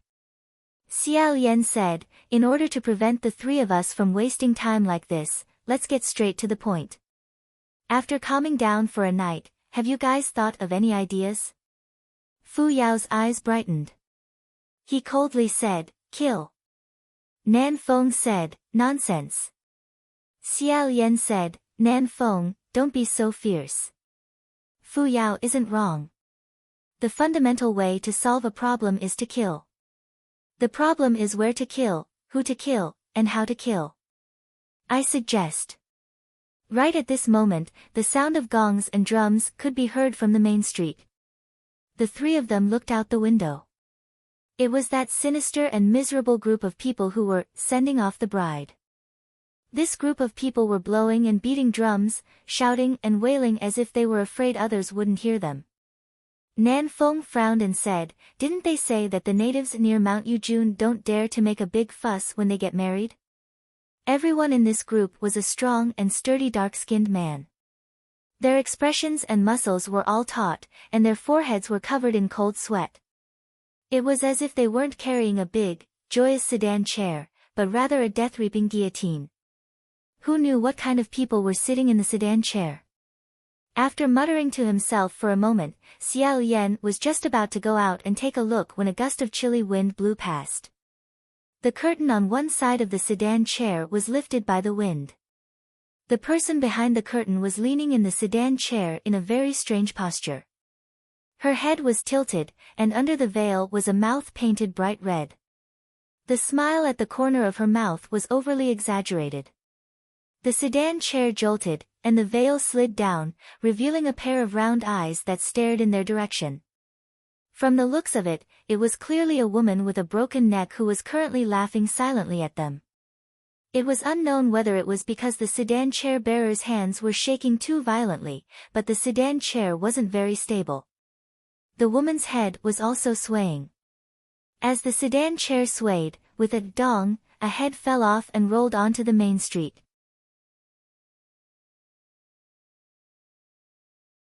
Chapter 6. One of the bearers didn't pay attention and stepped on an arm. He was the first to cry out. The wedding procession immediately went into an uproar. Whoosh! Whoosh! Whoosh! A group of people pulled out a shining white broadsword and shouted, "What happened? Are they here?" Who knew where they were originally hiding? The street became noisy. When Xiao Yan looked again, he saw that the separated head wasn't a living person, but rather a wooden doll. Fu Yao said, "Too ugly." Just then, the tea sommelier came over with a copper pot. Xiao Yan remembered his attitude from yesterday and said, "Shopkeeper, I saw this group of people playing on the street yesterday. Today, I see them again. What are they doing?" The tea sommelier said, "Courting death." Ha ha ha, Xiao Yan wasn't surprised. Are they trying to lure the ghost bridegroom out? The tea sommelier said, "What else could they be trying to do? There's a bride's father who offered a large reward for finding his daughter and catching the ghost bridegroom. This group of people has been creating a foul atmosphere all day." The father who offered the reward was definitely that official. Xiao Yan glanced at the crudely made woman's head on the ground and knew that they wanted to use this dummy to disguise as the bride. He heard Fu Yao say in disgust, "If I were the ghost bridegroom and they gave me such an ugly thing, I would destroy this town." Xiao Yan said, "Fu Yao, your words don't sound like something an immortal should say. Also, can you change your habit of rolling your eyes? Why don't you set a small goal for yourself, like rolling your eyes 5 times a day or something like that?" Nan Feng said, "Even if you set a goal for him to roll his eyes 50 times a day, it still wouldn't be enough." At this moment, a young man suddenly squeezed out of the procession. He was in high spirits and seemed to be the leader. He raised his arms and shouted, "Listen to me, listen to me. It's useless to continue like this. How many trips have we made these past few days? Has the ghost bridegroom been lured out?" The group of burly men echoed his complaints. That young man said, "In my opinion, we might as well go all the way and directly charge into Mount Yujun. Everyone search the mountain, catch that ugly person, and kill him. I'll take the lead. Good men, follow me. Kill that ugly person, and everyone will split the reward." At first, the group of men said a few words in unison. Gradually, their voices became louder and louder. In the end, everyone responded. It sounded very loud. Xiao Yan asked, "Ugly? Shopkeeper, what's up with this ugly monster they're talking about?" The tea sommelier said, "It's said that the ghost bridegroom is an ugly freak who lives on Mount Yujun. It's precisely because he's too ugly that no woman likes him. That's why he harbors resentment in his heart and specifically steals other people's brides, not letting them have a good time." This wasn't recorded on the scroll of Lingwen Palace Hall. Xiao Yan asked, "Is there such a saying? Could it be a guess?"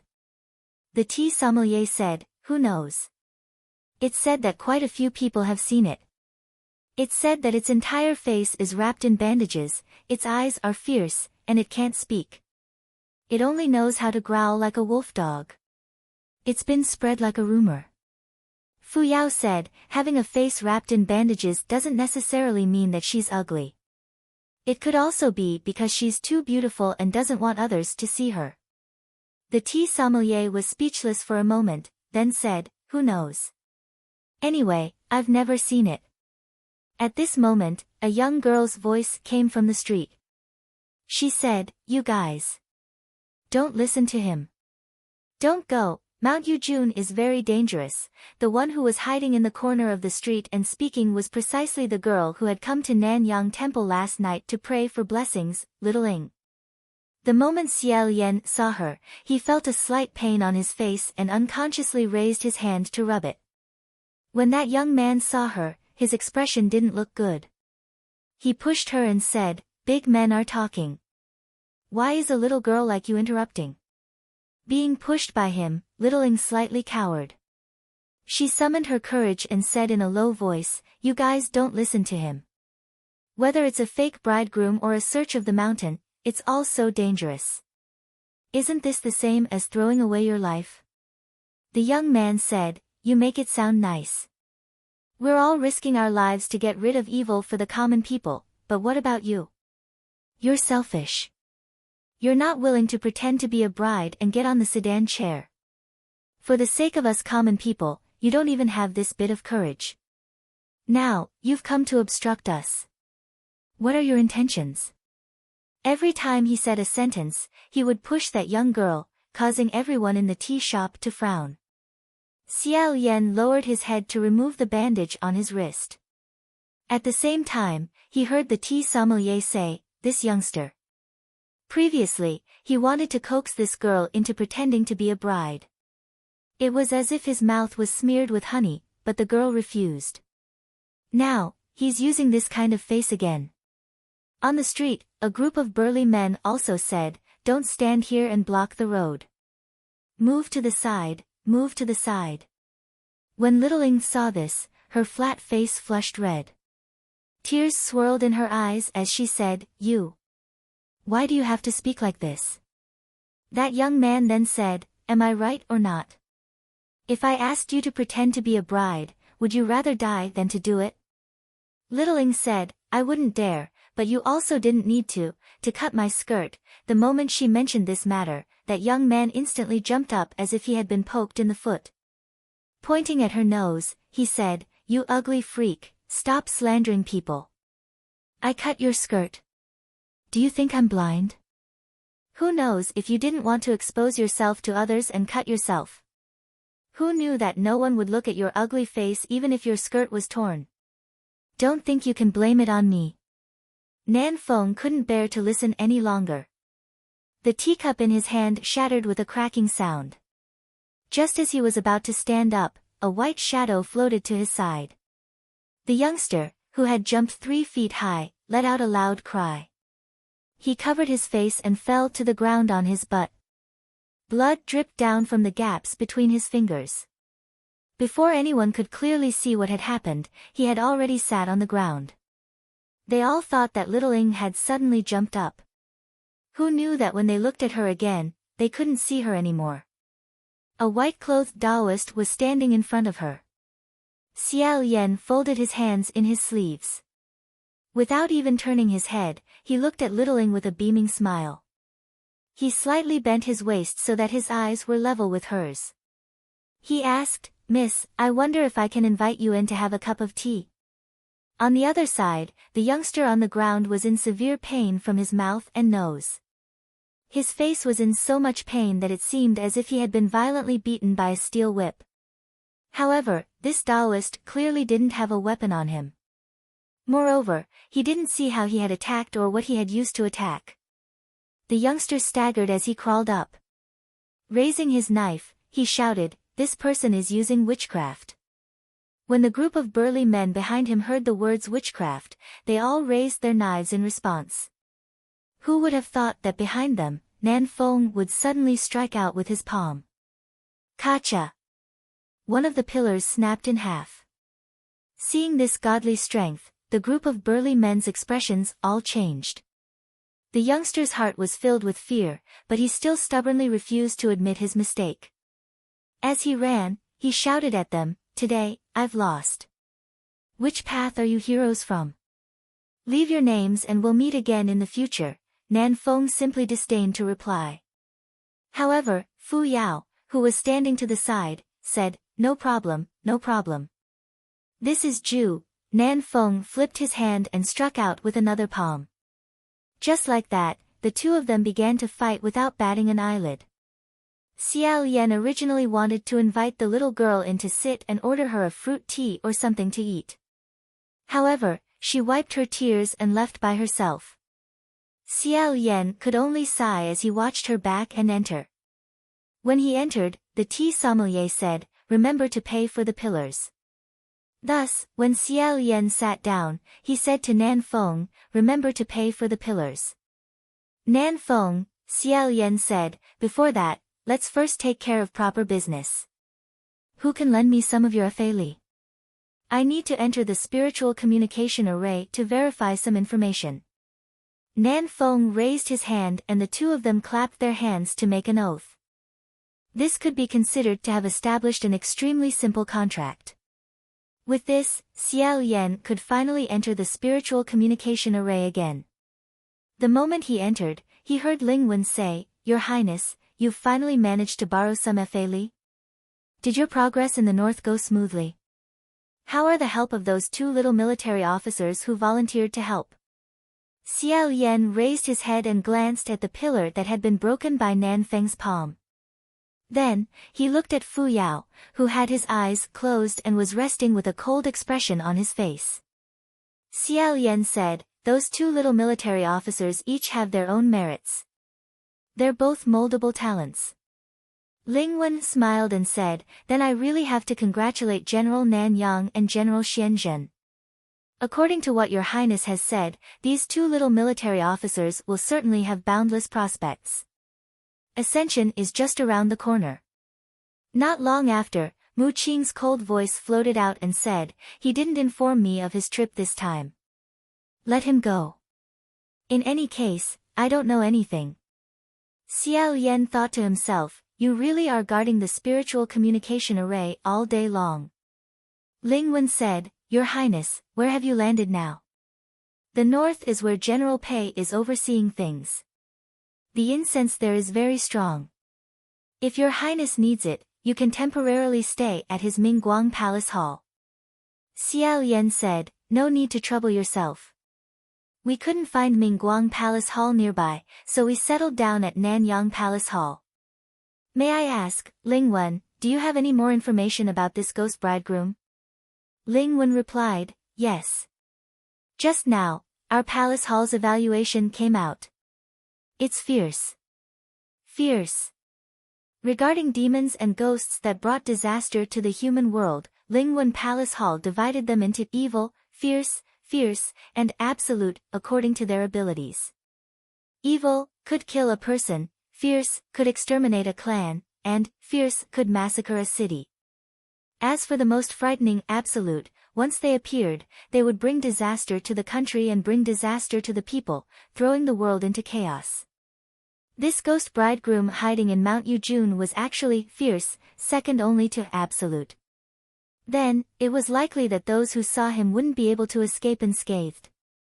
Thus, after exiting the spirit communication array and informing the other two of this matter, Nan Feng said, "Those so-called ugly bandaged men are most likely just rumors. Otherwise, they just saw something else." Xiao Yan said, "There's also another possibility. For example, under certain circumstances, this ghost bridegroom won't, or can't, hurt people." Fu Yao complained, "Ling Wen Palace Hall is really inefficient. It took them so long to come up with an evaluation. What's the use of it?" Xiao Yan said, "In any case, we have some understanding of the enemy's strength. However, since it's fierce, this ghost bridegroom's magic power must be extremely strong. It's impossible for a fake person to deceive him. If we want to lure him out, then the bridal party can't use illusions and disguise themselves with puppets. They also can't carry weapons. Most importantly, the bride must also be a living person. Fu Yao said, just find a woman on the streets and let her be the bait. However, Nan Feng vetoed the idea. That won't do. Fu Yao asked, why? Not willing. Just give me some money and I'll be willing. Xiao Yan said, Fu Yao, even if there's a woman willing, it's best not to use this method. This ghost bridegroom is fierce. If we fail, we won't be able to do anything. However, if the bride is kidnapped, a weak woman can't escape or resist. I'm afraid only death awaits her. Fu Yao said, then if we can't find a woman, we can only find a man. Nan Feng said, where can we find a man who's willing to disguise as? Before he could finish speaking, the two people's gazes shifted over. Xiao Yan was still smiling. Night, Nanyang Temple. Xiao Yan came out from the back of the temple with disheveled hair. When the two people guarding the temple door saw him, Nan Feng cursed on the spot, fuck, and rushed out. Xiao Yan was speechless for a moment before saying, is it worth it? Anyone would be able to tell at a glance that this was a handsome man with gentle features. However, it was precisely because of this that a handsome man wearing a woman's wedding dress was a scene that many people couldn't look straight at. For example, Nan Feng probably couldn't accept it, which was why he reacted so fiercely. Xiao Yan looked at Fu Yao, who was standing in place, and swept his gaze over him with a complicated gaze. Do you have anything to say? Fu Yao nodded and said, if I were the ghost bridegroom, who would give me this kind of woman? Xiao Yan said, you'll just destroy this town. Fu Yao coldly said, no, I'll just kill this woman.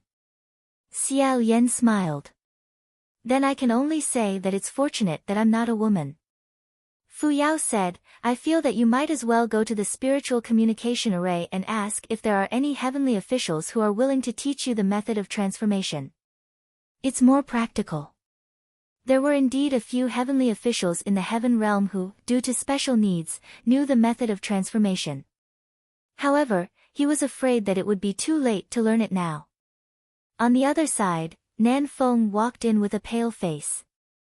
After he finished cursing, he calmed down a lot. This was exactly the same as the general he served. Xiao Yan looked at the sky and said, forget it, it's all the same even if I cover my head. As he said this, he was about to cover himself when Fu Yao raised his hand to block him.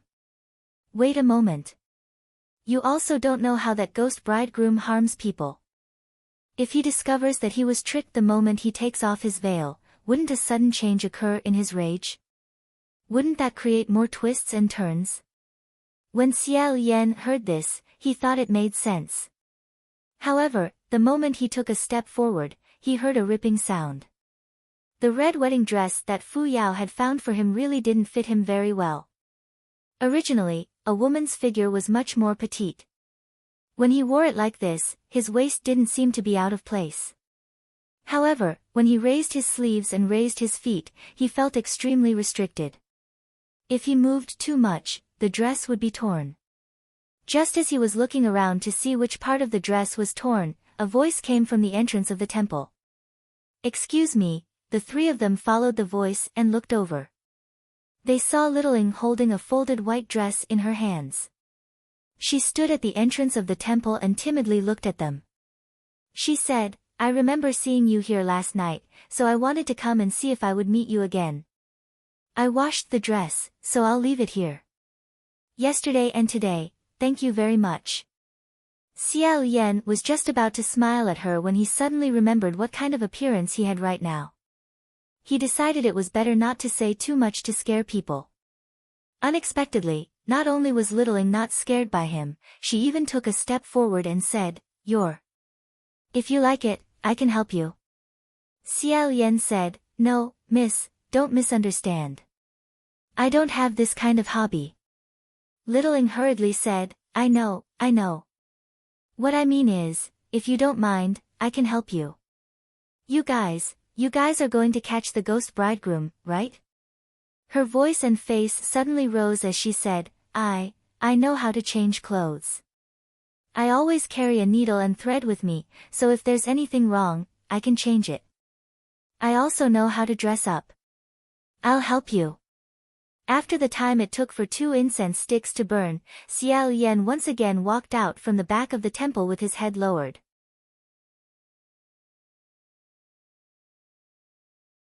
Chapter 7. That bridal sedan chair was made of bright red satin, embroidered with flowers, round moons, dragons, and phoenixes.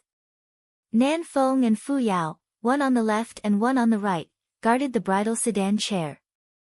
Xiao Yan sat upright in the sedan chair, leisurely swaying as the sedan bearers walked.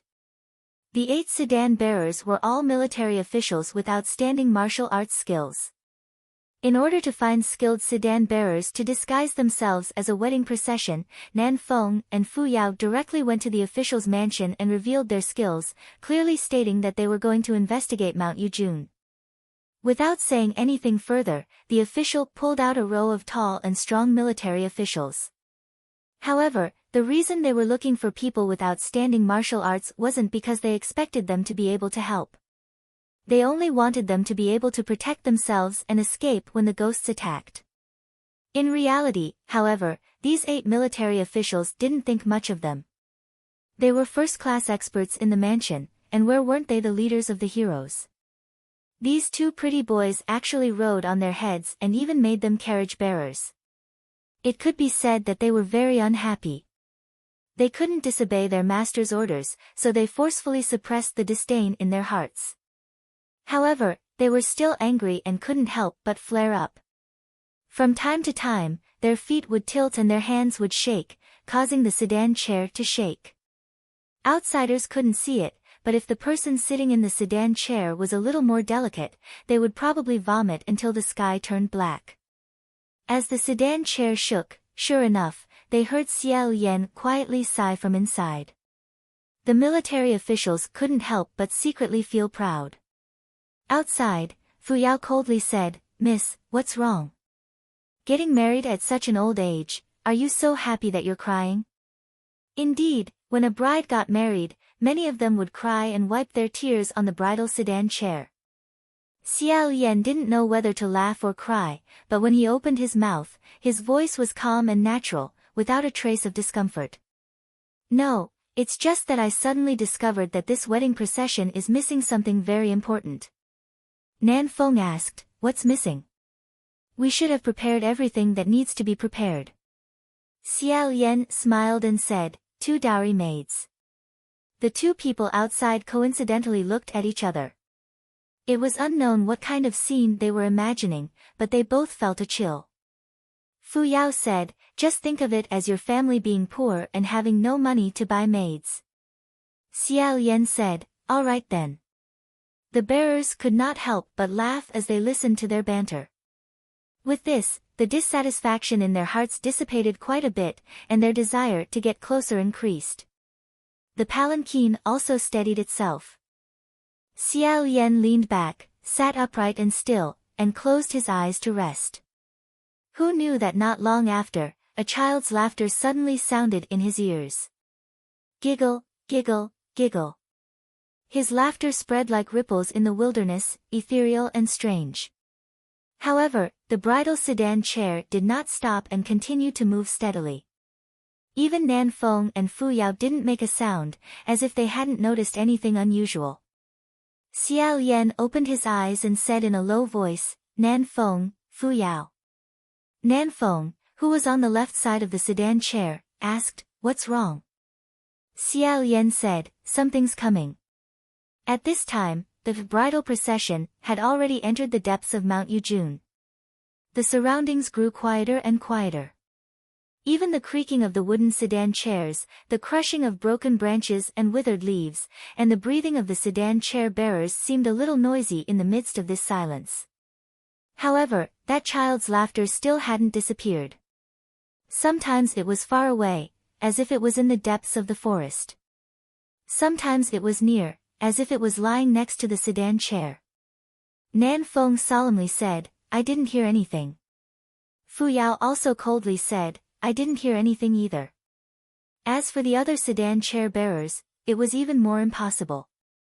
Xiao Yan said, that is to say, it deliberately let only me hear it. The 8 military officials were originally confident in their martial arts. In addition, they felt that the ghost bridegroom didn't follow any rules when marrying, so they wouldn't be able to accomplish anything tonight. Thus, they weren't that afraid. However, for some reason, they suddenly thought of the 40 military officials who had mysteriously disappeared. A few of their foreheads broke out in a cold sweat. Xiao Yan sensed that someone's footsteps had stopped and said, "Don't stop. Pretend that nothing happened." Nan Feng waved his hand, indicating for them to continue walking. Xiao Yan then said, "He's singing." Fu Yao asked, "What is he singing?" Carefully listening to that child's voice, Xiao Yan slowly and clearly said, "New bride, new bride, new bride on the red sedan chair." In the silence of the night, his slightly slow voice could be heard clearly. It was clearly him, but the 8 military officials felt as if they could hear the voice of a childish child singing this strange little ballad with him. They felt their hairs stand on end. Xiao Yan continued, eyes brimming with tears, "Crossing the hill, under the veil, don't smile, ghost bridegroom." "Or what?" After pausing for a moment, he said, "I can't." It kept laughing, so I couldn't hear it clearly. Nan Feng frowned and asked, "What does that mean?" Xiao Yan said, "The literal meaning. It's telling the bride sitting in the sedan chair to only cry and not laugh." Nan Feng said, "I'm asking why this thing ran over to remind you." Fu Yao, on the other hand, always had a different opinion. He said, "It might not necessarily be a reminder. It could also be deliberately doing the opposite. In fact, only by laughing can one be safe and sound. However, its goal is to trick people into crying. It's hard to guarantee that the previous brides didn't fall for it just like that." Xiao Yan said, "Ah, Fu Yao, if an ordinary bride heard this kind of voice on the road, she would probably be scared to death. How could she still laugh? Moreover, regardless of whether I laugh or cry, what's the worst result?" Fu Yao said, "Being kidnapped." Xiao Yan said, "Isn't this the goal of our journey tonight?" Fu Yao snorted, but he didn't continue to refute. Xiao Yan said, "Also, there's something I feel I have to tell you." Nan Feng asked, "What is it?" Xiao Yan said, "From the moment I got on the sedan chair, I started laughing." Just as he finished speaking, the sedan chair suddenly sank. The 8 military officials outside suddenly became restless, causing the sedan chair to completely stop. Nan Feng shouted, "Don't panic." Xiao Yan slightly raised his head and asked, "What's wrong?" Fu Yao indifferently said, "Nothing. I just ran into a group of beasts." Just as he finished answering, Xiao Yan heard a mournful wolf howl cut through the night sky. A pack of wolves was blocking the way. No matter how Xiao Yan thought about it, he still felt that this wasn't normal. He asked, "May I ask, do wolf packs often appear on Mount Yujun?" One of the military officials outside answered, "I've never heard of it." "How could this be Mount Yujun?" Xiao Yan raised his eyebrows and said, Then we've come to the right place." It was just a pack of barren mountain wolves, so they couldn't do anything to Nan Feng and Fu Yao.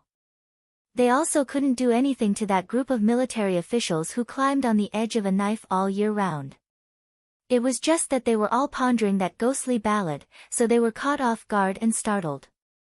In the dark night of the wild forest, pairs of faint green wolf eyes lit up. Pack after pack of hungry wolves slowly walked out of the forest and surrounded them. However, these beasts that could be seen and hit were much stronger than those things that couldn't be heard or touched. Thus, everyone rolled up their sleeves and prepared to start a massacre. However, the best part was yet to come. Closely following their footsteps, rustling and rustling sounds rang out. It sounded like a beast, yet not a human. One of the military officials cried out in alarm, "This! What is this? What is this thing?" Nan Feng also cursed out loud.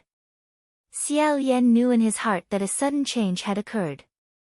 Wanting to stand up, he asked, "What is it now?" Nan Feng immediately said, "Don't come out." Xiao Yan had just raised his hand when the body of the sedan suddenly shook. It seemed as if something was clinging onto the sedan door. Xiao Yan didn't lower his head. Instead, he slightly lowered his gaze. Through the crack of the veil, he saw something black at the back of its head. It had actually climbed into the sedan. That thing crashed into the sedan door, but it was suddenly dragged out by the people outside. Nan Feng cursed in front of the sedan, "Motherfucker, it's a lowly slave." As soon as he heard it was a lowly slave, Xiao Yan knew that this was going to be troublesome. In Lingwen Palace Hall's judgment, a lowly slave was something that didn't even deserve the evil evaluation. It was said that lowly slaves were originally humans, but looking at it now, even if they were humans, they would still be deformed. It had a head and a face, but it was indistinct. It had hands and feet, but they were powerless to walk straight. It had a mouth and teeth, but they couldn't bite people to death even after half a day. However, if everyone had to choose, they would rather encounter the more frightening evil, or fierce, than encounter it. That was because lowly slaves often appeared together with other demons and ghosts. When the prey was fighting with the enemy, it would suddenly appear and use its endlessly entangling hands and feet, sticky body fluids, and its companions that would advance wave after wave to entangle the prey like sticky candy. Although its fighting strength was low, because of its extremely tenacious vitality, it would often appear in groups. No matter what you did, you wouldn't be able to shake them off, and it would also be very difficult to quickly kill them. Gradually, one's strength would be exhausted and they would trip over. There would always be a moment of carelessness when the enemy waiting for an opportunity would succeed. And after the prey was killed by other demons and ghosts, the lowly slave would pick up the leftover limbs and eat them with relish, gnawing until the ground was full of holes. This was truly an extremely disgusting thing. If it was a heavenly official from the heavenly court, they would naturally be able to scare them into retreating with a divine aura and a weapon. However, for the minor heavenly officials of the heavenly court, this thing was extremely difficult to deal with. Fu Yao said in disgust from afar, "I hate this thing the most." Did Lingwen Palace Hall ever say anything about this? Xiao Yan said, "No." Fu Yao said, "What's the use of him?" Xiao Yan asked, "How many came?" Nan Feng said, "More than 100, maybe even more." "Don't come out." For things like lowly slaves, the more there were, the stronger they were. If there were more than 10, then it would be very difficult to deal with. More than 100. It would be more than enough to drag them to death. Generally, it liked to live in places with a lot of people. He never would have thought that Mount Yujun would have so many of them. Xiao Yan pondered for a moment before slightly raising his arm, revealing a small part of his wrist that was wrapped in bandages. He said, "Go." As soon as these two words came out, the white silk suddenly slipped off his wrist. As if it had a life of its own, it flew out of the curtain of the sedan chair. Xiao Yan sat upright in the sedan chair and warmly said, "Strangle them." In the dark of the night, a white shadow suddenly slithered out like a poisonous snake. When that white silk was wrapped around Xiao Yan's wrist, it looked like it was at most a few feet long. However, when this ghost-like lightning shuttled through the battlefield, it seemed endless. Only a series of ka-ka sounds could be heard. In the blink of an eye, dozens of wild wolves and lowly slaves had their necks broken. The 6 lowly slaves that were entangled with Nan Feng instantly died and fell to the ground. Nan Feng had sent a wild wolf flying with a palm, but he didn't feel the slightest bit relieved. Instead, he looked at the sedan chair in disbelief and said, "What is that thing? Didn't you say that you don't have any spiritual power and can't use a magic weapon?" Xiao Yan said, "There are always exceptions to everything." Nan Feng was extremely furious. He slammed his palm on the sedan chair's door. "Xiao Yan. Tell me clearly, what is that thing? Is it This slap of his almost made the entire sedan chair fall apart. Xiao Yan had no choice but to raise his hand to support the door. He was slightly startled. The tone of Nan Feng's words actually made him recall Feng Xian's appearance when he was angry in the past. Nan Feng was about to say something when he suddenly heard the blood-curdling screams of the military officials in the distance. Fu Yao coldly said, "If you have anything to say, then say it after repelling this wave." Nan Feng had no choice but to go and save the situation. Xiao Yan quickly regained his senses and said, "Nan Feng, Fu Yao, you guys leave first." Nan Feng turned his head. "What?" Xiao Yan said, "If you guys surround the sedan chair, there will always be more things coming. If you can't fight them all, then take the people and leave first. I'll stay behind to meet that groom." Nan Feng wanted to scold him again. "You're alone." Fu Yao coldly said, "In any case, he can use that silk, so nothing will happen to him for a while. If you have the time to pull and pull, why don't you first settle this group down before coming back to help? I'll leave first." He was actually very carefree and straightforward. When he said he would leave, he didn't delay for even a moment. Nan Feng clenched his teeth. In his heart, he knew that Xiao Yan's words weren't false. He also said to the remaining military officials, "Follow me first." Sure enough, after leaving the sedan chair, although the wolf pack and the lowly slaves were still entangled, there was no new wave joining the siege. The two of them protected 4 military officials each. As they walked, Fu Yao bitterly said, "Outrageous, if it weren't for me." After saying this, the two of them looked at each other with strange gazes. Fu Yao swallowed his words and turned his head away. For the time being, the two of them stopped talking and continued hurriedly moving forward. Corpses littered the ground all around the sedan chair. The silk rui had already strangled all the wolves and lowly slaves that had pounced on it. It flew back and automatically wrapped itself around his wrist. Xiao Yan quietly sat in the sedan chair, surrounded by the endless darkness and rustling sea of trees. Suddenly, everything went silent. The sound of the wind, the sound of the sea of trees, and the roars of the demonic creatures. In an instant, everything fell into a deathly stillness, as if they were afraid of something. Then, he heard 2 very light laughs. It sounded like a young man, but also like a teenager. Xiao Yan sat upright and didn't speak. The silk rui quietly coiled around his hand, accumulating power and waiting to attack. As long as the newcomer revealed a trace of murderous intent, it would immediately and frantically counterattack 10 times over. Who would have thought that instead of the sudden attack and murderous intent, he would encounter something else? The curtain of the sedan chair was slightly lifted. Through the gap under the bright red veil, Xiao Yan saw the newcomer extend a hand towards him.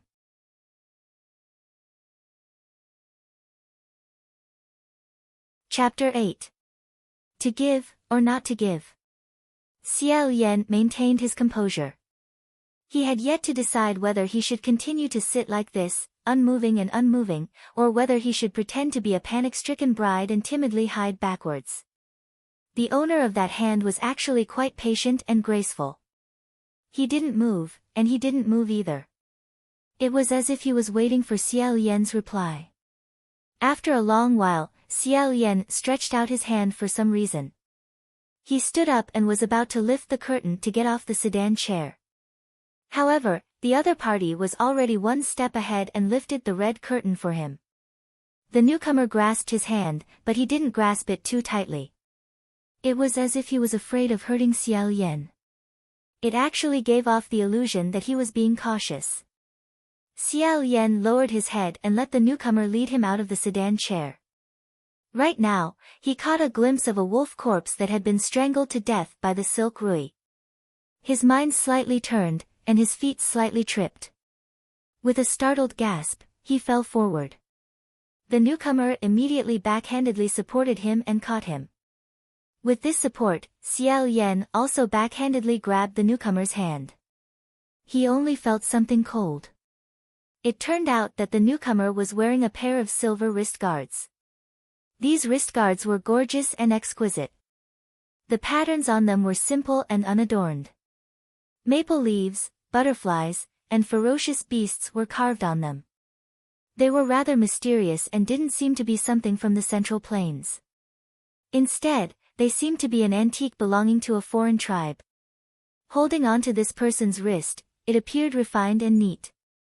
The ice-cold silver and pale hands were completely lifeless, yet they carried a bit of murderous and evil aura. Xiao Yan's fall had been an act to test the newcomer. The silk rui had always been slowly twirling under the wide sleeves of his wedding clothes, accumulating power and waiting to be unleashed. However, the newcomer merely held onto his hand and led him forward.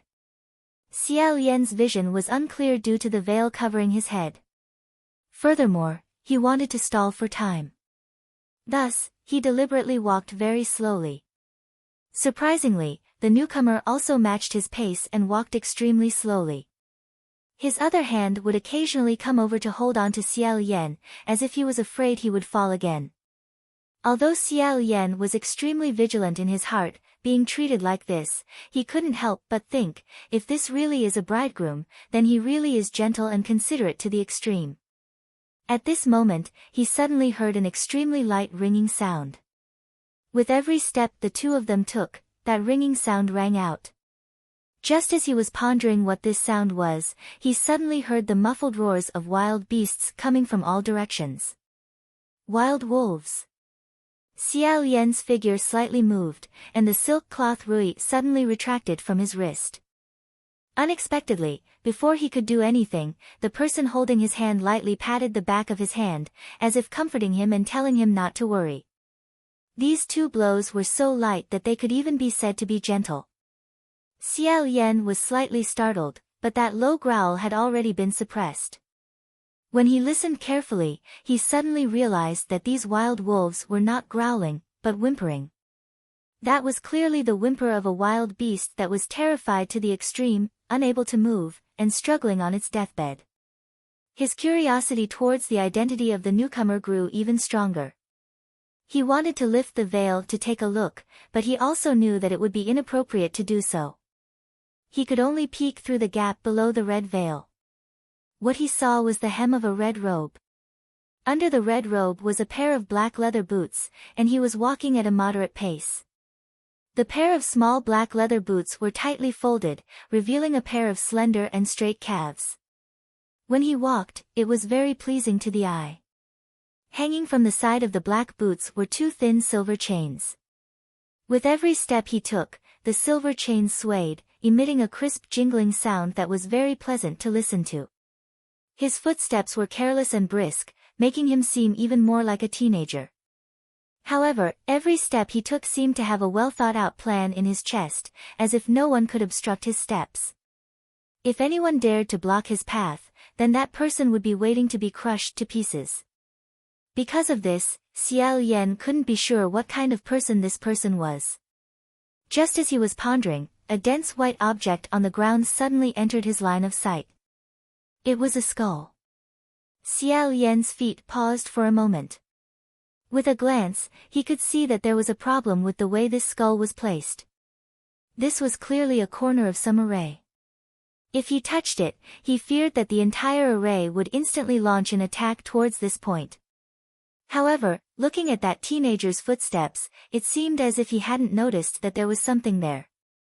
Just as he was thinking about whether or not he should warn him, he heard a crack that was too miserable to listen to. Then, he saw the teenager's foot step down, instantly crushing the skull into pieces. Then, as if he didn't feel anything, he indifferently stepped over the pile of powder and walked over. Xiao Yan, he actually, with just one foot, crushed the entire array into a pile of powder. At this moment, that teenager's footsteps paused. Xiao Yan's heart moved, wondering if he should make a move.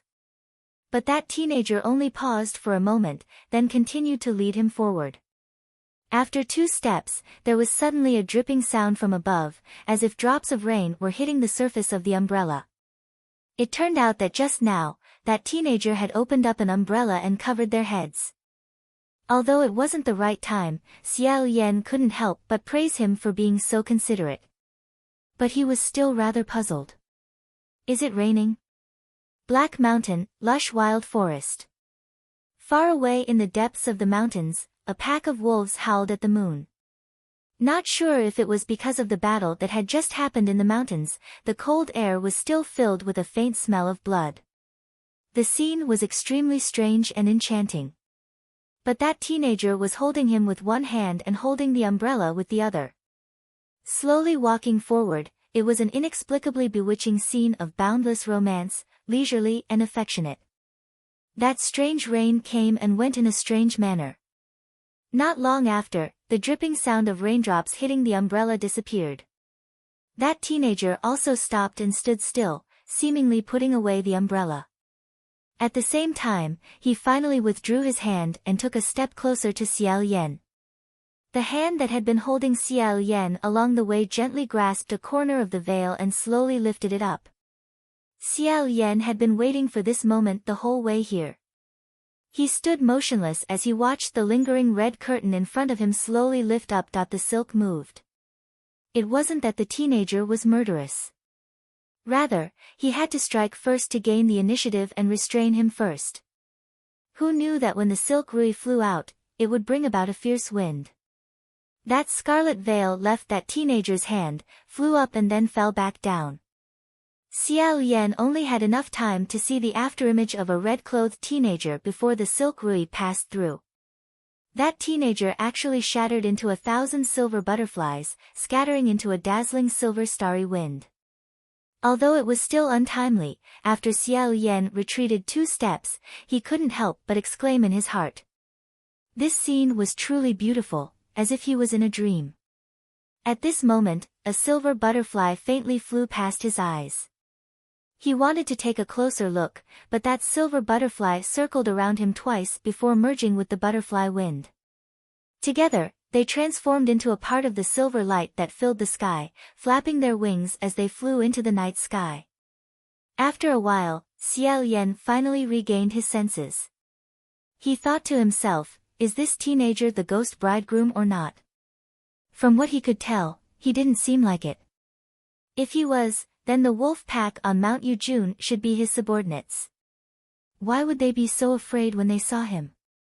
Furthermore, the array on the road should have been laid down by the ghost bridegroom, yet he had casually crushed it. But if that wasn't the case, then why would this teenager come to rob the bridal sedan chair? The more he thought about it, the more he felt it was strange. Xiao Yan flung the silk rui over his shoulder and thought to himself, forget it. It's also possible that he just happened to be passing by. It's better to put this aside for the time being. Proper business is more important. He looked all around him and made a "e" sound. As it turned out, not too far away, there was actually a building that stood there. Since that teenager had brought him here and this building had been painstakingly hidden within the maze, then he had to go in and take a look. Xiao Yan walked a few steps before suddenly stopping.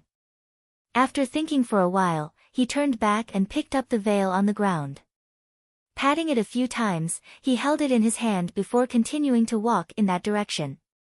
The red walls of this building were tall, and the bricks and wooden tiles were slightly mottled. It actually looked like a city god's temple that had existed for many years. Furthermore, according to Xiao Yan's experience, this building was most likely a martial god's temple. Sure enough, when he raised his head, he saw 3 large words carved out of diamond and iron on top of the main door, Mingguang Temple. The martial god of the north, General Mingguang, was also the same General Pei that Ling Wen had mentioned in the spiritual communication array last time. It was no wonder that they hadn't been able to find Mingguang Temple in the vicinity and had instead found Nanyang Temple. It turned out that Mingguang Temple was located in Mount Yujun. However, it had long been sealed off by a maze. Could it be that this ghost bridegroom had some sort of relationship with General Mingguang? However, this General Mingguang could be said to be a proud and powerful great priest. Furthermore, his position in the north was also very stable. Personally, Xiao Yan didn't think that such a great priest would be willing to have anything to do with the ghost bridegroom. It wasn't strange for a great priest to be unknowingly poisoned by a great priest. As for what the truth was, it was better to wait and see. He walked forward. The temple door was closed, but it wasn't locked. With a push, it opened. After pushing it open, a strange smell assaulted his nostrils.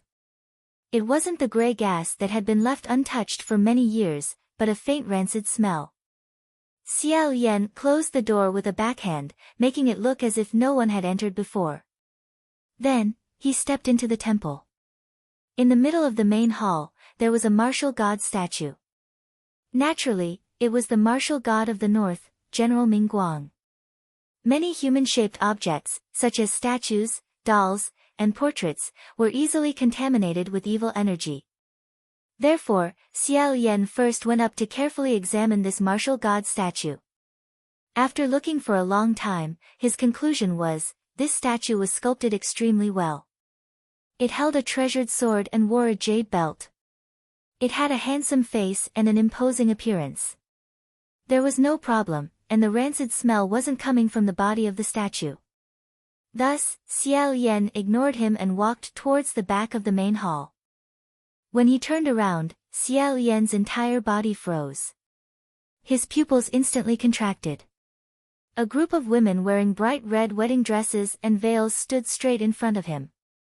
The faint rotting smell came from the bodies of these bridal gowns. Xiao Yan quickly calmed his mind and counted one by one. 1, 2, 3, 4, all the way until he counted 17. They were precisely the 17 brides who had gone missing in the area around Mount Yujun. Some of the brides' wedding dresses had already faded red and were extremely old and tattered. They should have been brides who had gone missing earlier. Some of the brides' wedding dresses were brand new, and the style was also new. The smell of rotting corpses on their bodies was also extremely faint. They should have been brides who had gone missing recently. Xiao Yan pondered for a moment before lifting the veil of one of the brides. Under the bright red veil was a deathly pale face. It was so pale that it had a slight greenish tint to it. Under the dim moonlight, it looked extremely frightening. But the most frightening thing was that this woman's face had already been twisted. However, on this twisted face, there was still a stiff smile. Xiao Yan took off another woman's veil, and the corner of his mouth also rose. This room was filled with corpses, yet all of them were wearing wedding clothes and had smiles on their faces. Xiao Yan's ears seemed to ring with the strange ballads sung by that child, new bride, new bride, new bride on the red sedan chair, eyes brimming with tears, crossing the hill, don't smile under the veil. Suddenly, he heard a strange sound coming from outside the temple. It was truly an extremely strange sound. It was so strange that it was hard to describe. It sounded like two sticks wrapped in thick cloth that were fiercely beating on the ground. It also seemed like there was a heavy object hanging on them that was being dragged on the ground with difficulty. This sound came from far away and approached extremely quickly. In a flash, it had arrived at the entrance of Mingguang Temple. With a long creaking sound, the entrance of Mingguang Temple was pushed open. Regardless of whether it was a person or something, it was most likely that ghost bridegroom. And now, it had already returned. There was nowhere to escape and nowhere to hide. Xiao Yan only thought for a moment. Seeing the row of brides, he immediately covered his head with the veil again and stood inside, motionless. If there were only 3, 4, 5, or 6 corpses standing here, he would naturally be able to tell that the number was wrong. But now, there were 17 corpses here. Unless he counted them one by one like he did just now, it would be very difficult to immediately notice that someone had mixed in. Just as he stood inside, he heard the strange thump thump, thump thump, walk in. While standing still, Xiao Yan pondered, what exactly is this sound? Listening to the length of the pause, it's a bit like footsteps. But what kind of things footsteps are like this? This definitely isn't the youth that brought me here. He was very calm and at ease, even walking with a jingling sound. Suddenly, he thought of something and his heart tightened, not good, the height is wrong. These corpses were all women, but he was a genuine man. He was naturally taller than women. Although he couldn't tell at a glance that there was an extra person, he could tell at a glance that there was a particularly tall person among the group of corpses. However, when he thought about it again, Xiao Yan quickly calmed down. He was indeed tall, but that girl, Little Ying, had only simply tied his hair and didn't do much. These brides, on the other hand, were all dressed splendidly, their hair buns reaching the sky. Some of them were even wearing phoenix crowns, with a large crown on their head. Some of them added together might not be shorter than him. Even if he was taller, it shouldn't be very eye-catching. Just as he was thinking about this, he heard another swish sound. It was 2 feet away from him. After a moment, another swish sound was heard, and this time, it was a little closer to him. Xiao Yan finally realized what the ghost bridegroom was doing. It was lifting the bride's veils one by one and checking the faces of the corpses one by one. Bang! If he didn't attack now, when would he? The silk rui suddenly flew out and hit the ghost bridegroom. A loud sound was heard, and the black fog hit his face. Xiao Yan didn't know whether or not the demonic fog was poisonous. He didn't have any spiritual aura protecting his body, so he immediately held his breath and covered his nose and mouth. At the same time, he urged the silk rui to dance and create a stream of wind to disperse the black fog. He only heard thump thump, thump thump. Xiao Yan narrowed his eyes and saw a short and small shadow flash past the entrance of the temple. The temple door opened wide, and a mass of black fog surged towards the forest. Xiao Yan made a prompt decision and immediately chased after it. Unexpectedly, he hadn't even chased for a few steps when the forest unexpectedly burst into flames. In the distance, he heard the sound of fighting and killing. Charge! A young man's voice was particularly loud and clear. Catch the ugly freak and eliminate the evil for the people. Catch the ugly freak and eliminate the evil for the people. Everyone can divide the reward equally. It was that youngster.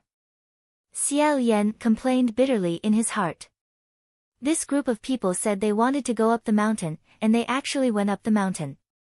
Originally, it would have been fine if they hadn't been able to find the place with the protection of the formation. However, just now, that formation had been smashed to pieces by that youngster's foot. They were like a blind cat running into a dead mouse, and they actually managed to find the place. When he looked again, the direction they came from just happened to be the direction that the ghost bridegroom had fled in. Xiao Yan lifted the rui silk cloth and rushed over.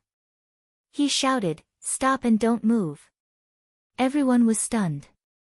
He was about to speak again when he heard the youngster eagerly ask, "Miss, you were kidnapped by that ghost bridegroom and brought into the mountain, right?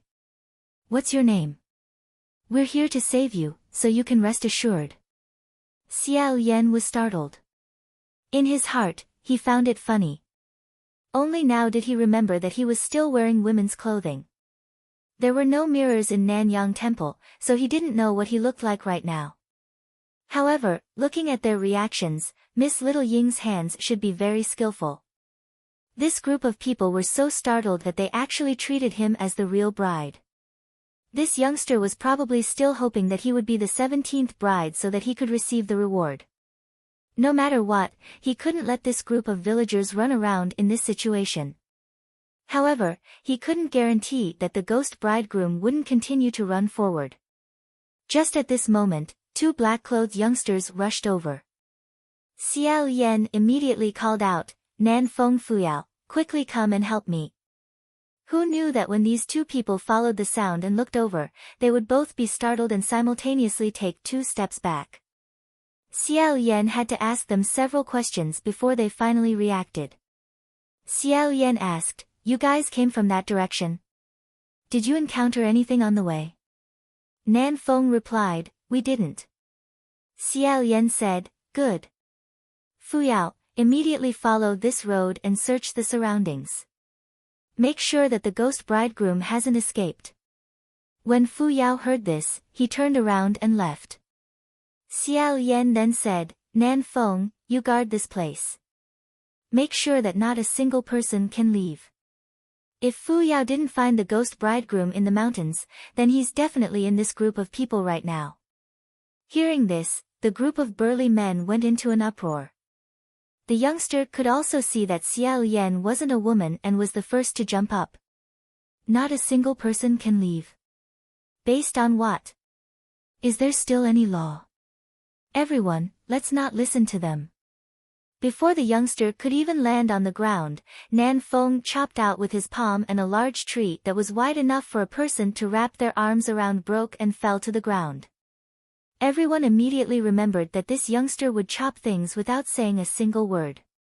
If they were chopped by him like a pillar, then even if they paid him money, it would be useless.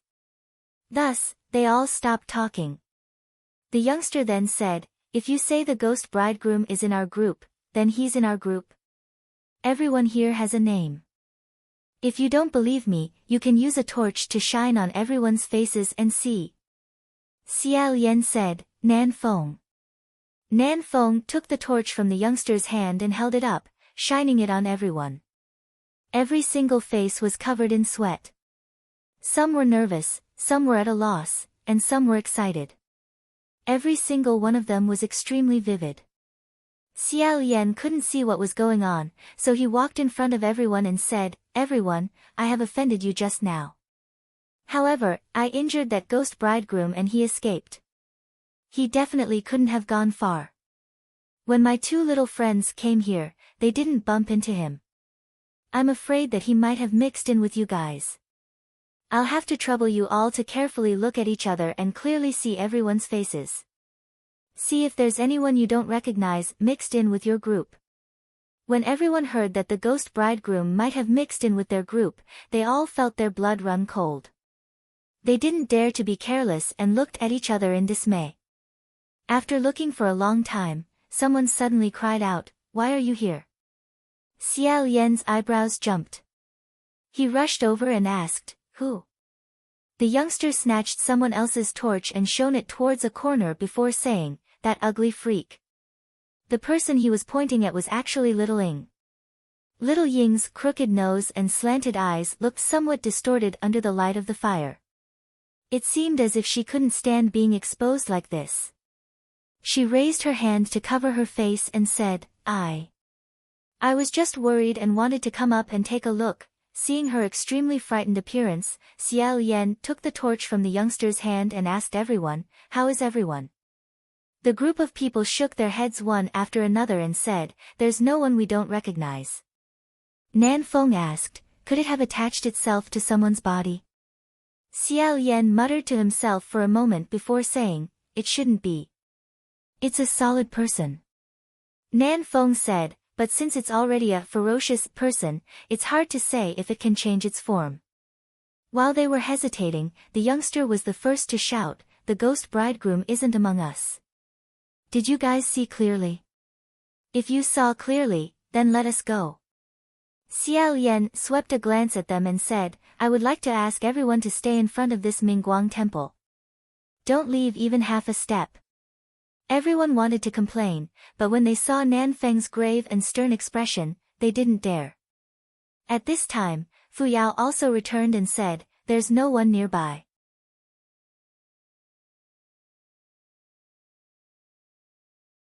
Chapter 9. Fu Yao noticed Little Ying hiding in the crowd. He frowned and said, "Why is there a woman here?" Although his tone was not fiery, it was not kind either. Little Ying lowered her head. Xiao Yan replied, "She was afraid something might happen, so she came up to take a look." Fu Yao asked the people beside him, "Did you come up with her?" Everyone hesitated at first, then said, "I don't remember. It's hard to explain." "No, she wasn't there when we came up." "I didn't see her anyway." "I didn't see her either." Little Ying hastily replied, "That's because I secretly followed you." The youngster immediately asked, "Why did you secretly follow us? Are you feeling guilty? Are you a ghost bridegroom in disguise?" As soon as these words came out, the space around Little Ying instantly emptied out. She frantically waved her hands and said, No, I'm Little Ying, I'm real." She then turned to Xiao Yan and said, "Gongzi, we just met. I've helped you put on rouge and groomed you. Xiao Yan, everyone stared at him, and some people began to whisper among themselves. He heard words like, likes, different from ordinary people, unbelievable, and so on. He coughed twice and said, this is the mission requirement. Mission requirements. Nanfeng Fuyao, you. Only when he turned his head did he realize that Nanfeng and Fuyao were staring at him with strange gazes. Moreover, they had restrained themselves and kept some distance from him. Xiao Yan felt goosebumps all over his body from their gazes. He said, do you guys have anything you want to say? How could he know that the girl's makeup brush was uncanny workmanship? It taught him how to trim his eyebrows, make his face look like it was covered with jade powder, and add rouge to his lips. If she didn't speak, she would be a gentle and beautiful young lady. This caused the two of them to be greatly shaken when they looked at him. They found it hard to believe, and they began to doubt their lives. His face was still the same, but he no longer knew who he was talking to. Fuyao asked Nanfeng, what do you want to say?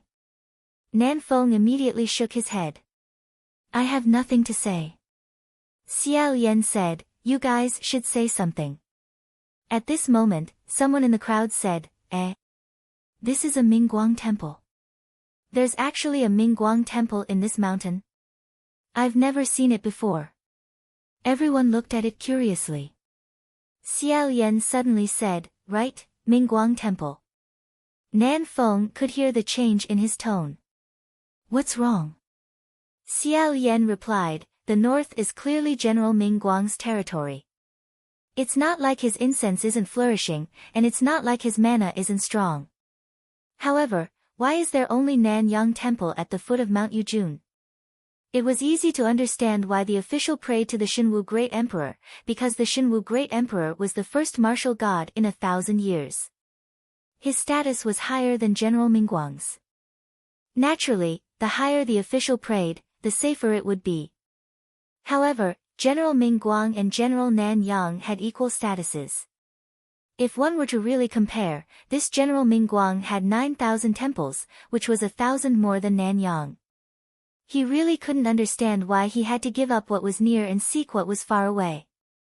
He continued, logically speaking, even if the Mingguang temple on Mount Yujun was occupied by that ghost groom, and others couldn't find it, they could obviously build another Mingguang temple. So, why did they build another martial god temple?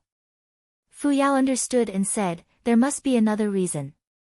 Xiao Yan said, yes, there must be another reason that made the people of Mount Yujun choose not to build another Mingguang temple. If any of you want to lend me some more mana, I'm afraid I'll have to ask. At this moment, someone shouted, so many brides. When he heard that the voice came from inside the temple, Xiao Yan suddenly turned around. He had told this group of people to properly stay in the open space in front of the temple, but they actually turned a deaf ear and ran into the temple. Nanfeng shouted, the situation is dangerous, don't run around. However, that youngster said, everyone, don't listen to them. They wouldn't dare to touch us. We're good citizens, do you think they would dare to kill us? Everyone get up, get up, get up. He was actually certain that these three people wouldn't really break their waists, so he became unscrupulous. Nanfeng's knuckles made cracking sounds. It looked like he was holding back his curses. However, as a military official of Nanyang Palace Hall, he really couldn't break the hands and feet of any ordinary person. If he was found out by a supervising heavenly priest, it wouldn't be fun. The youngster mischievously sneered, don't think I can't see what you guys are planning. Aren't you just trying to trick us into not moving and monopolize all the credit so you can collect the reward yourself? With him inciting them like this, half of the people actually became restless and followed him into the temple. Fu Yao brushed his sleeves and indifferently said, let them be. This group of unruly citizens. He was actually extremely disgusted and didn't want to care anymore. Meanwhile, inside Mingguang Temple, another scream rang out, these are all dead people. The youngster was also greatly alarmed and said, they're all dead? They're all dead. Strange, how come this one looks like it's been dead for dozens of years and it hasn't rotted yet? After thinking twice, he immediately understood and said, "It's fine even if they're dead. If we transport the bride's corpse down the mountain, wouldn't their families have the money to buy it?"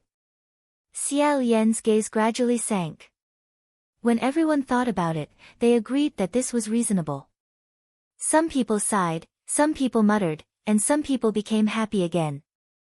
Xiao Yan stood at the entrance of the temple and said, "Everyone, please come out first. There's no wind at the back of the temple all year round. If an ordinary person breathes in this corpse aura, they would have an accident." His words sounded very reasonable. Just when everyone didn't know whether they should listen or not, Little Ing quietly said, "Everyone, don't be like this, okay? This place is so dangerous. Why don't we listen to this young master and go out and sit?" However, this group of people didn't even listen to Xiao Yan's words, so why would they listen to her? No one paid attention to her. Little Ing wasn't discouraged and repeated her words a few times. The youngster even taught them, "Everyone, pick the fresh corpses. If the corpses are too old, we don't even know if their families are still alive, so don't waste your energy to carry them." There were even a few people who praised him for being smart and capable. When Xiao Yan heard this, he didn't know whether to laugh or cry. When he saw some people moving their hands and feet, he said, "Don't take off the veil. That veil can block out corpse aura and yang energy. You guys have a lot of people and the yang energy is too strong. If you let them breathe it in, it's hard to guarantee that nothing will happen." However, in order to pick out the fresh corpses, the group of people had long since removed most of the veils. Xiao Yan and Nan Feng, who had just arrived at the door, glanced at each other and shook their heads. They knew that they couldn't stop this group of people. After all, they couldn't beat them until they vomited blood and couldn't move. If something happened later, wouldn't they be unable to escape? They were also very helpless. At this time, a large man lifted the veil of a bride and said, "My God, this young lady is truly beautiful to the point that she can reach the heavens." One after another, everyone crowded over and said, "She hasn't even passed the gate yet, so it's really a pity that she died like this. Her clothes are a bit tattered, but this is the most beautiful. This bride had most likely died not too long ago, as the skin on her face was still quite supple." Someone asked, "Do you dare to touch her?" The youngster replied, "Why wouldn't I dare?" As he spoke, he pinched the face of the corpse twice. He felt that it was slippery, making his heart itch unbearably. He wanted to touch it again, but Xiao Yan couldn't bear to watch any longer. Just as he was about to stop him, Little Ing rushed over and said, "Don't be like this." The youngster pushed her away with the back of his hand and said, "Don't get in the way of a man's business." However, Little Ing crawled back up and said, "You guys are truly incurring the wrath of the heavens by acting like this." The youngster became angry and said, "Motherfucker, you ugly freak really have a lot of ugly things to do." As he cursed, he wanted to kick Little Ing. However, Xiao Yan grabbed the back of Little Ying's collar with one hand and gently pulled her away.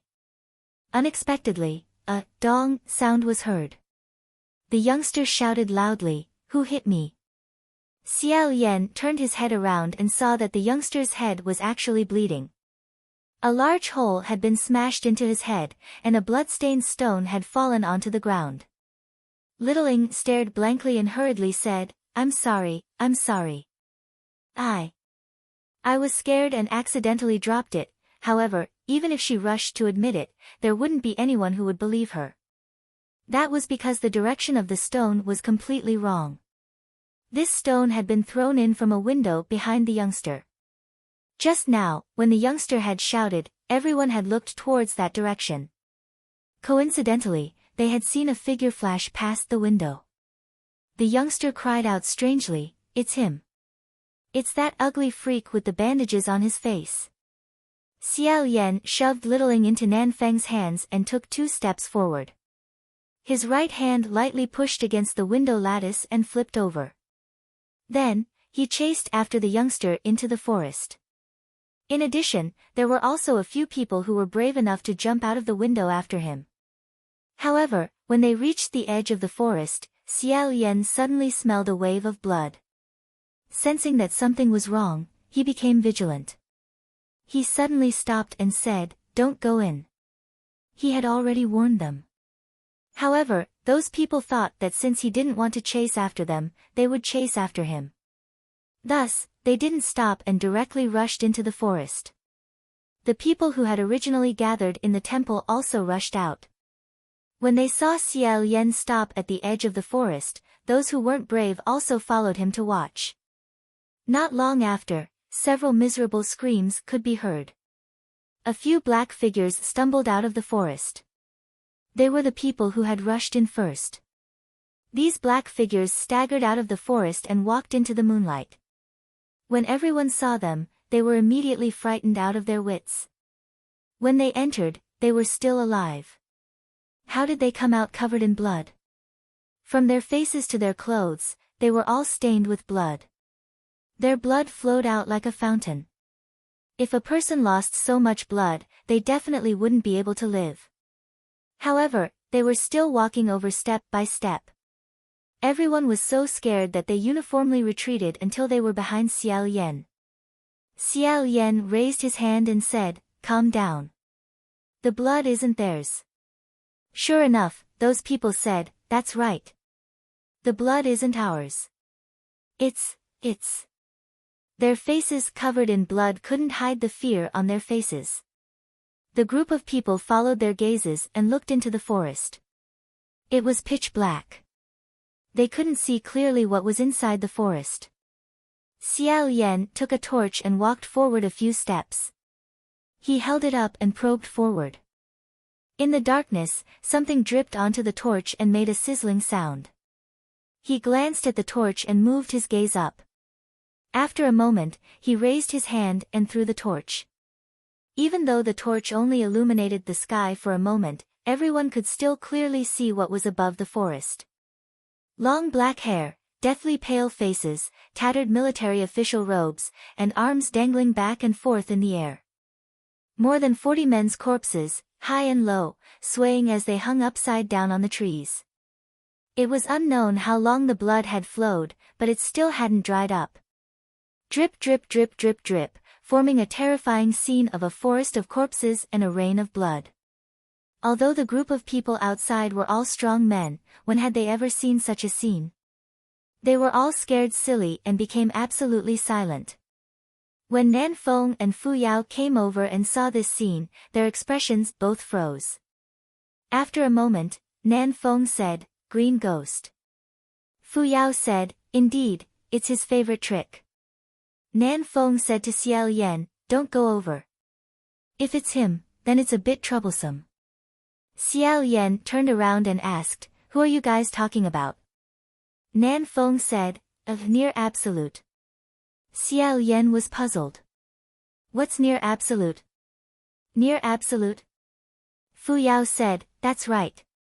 Near absolute, green ghost is a vicious creature that was evaluated in Lingwen Palace as having a realm very close to absolute. He really likes this game of hanging corpses upside down. It can be said that he's famous." Xiao Yan thought to himself, this is really unnecessary. If it's absolute, then it's absolute. If it's not, then it's not. Just like how there's only ascending and not ascending, there's no such thing as close to ascending and about to ascend. Adding the word near instead makes it a bit awkward. He then remembered that when that youth had led him forward, there had been the sound of rain hitting the surface of an umbrella. Could it be that the reason he had opened the umbrella was to help him block this rain of corpses? At that moment, he let out a soft, "Ah." The two people immediately asked, "What's wrong?" Xiao Yan then briefly explained how he had met a youth on the sedan chair and how that youth had brought him here. In the end, Fu Yao said skeptically, "When I came up, I already sensed this maze in the mountains. It was very dangerous, yet he casually broke it." Xiao Yan thought to himself, it wasn't casually at all. He just casually stepped on it and didn't put it in his eyes. Then, he said, "That's right. This near absolute, green ghost you guys were talking about, could it be him?"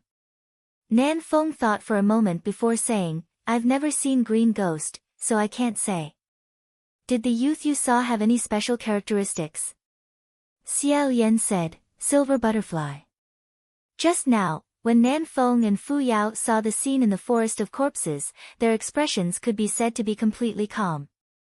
Xiao Yan could clearly see that the expressions on their faces had changed in an instant when he said that. Fu Yao asked in disbelief, what did you say? Silver butterfly.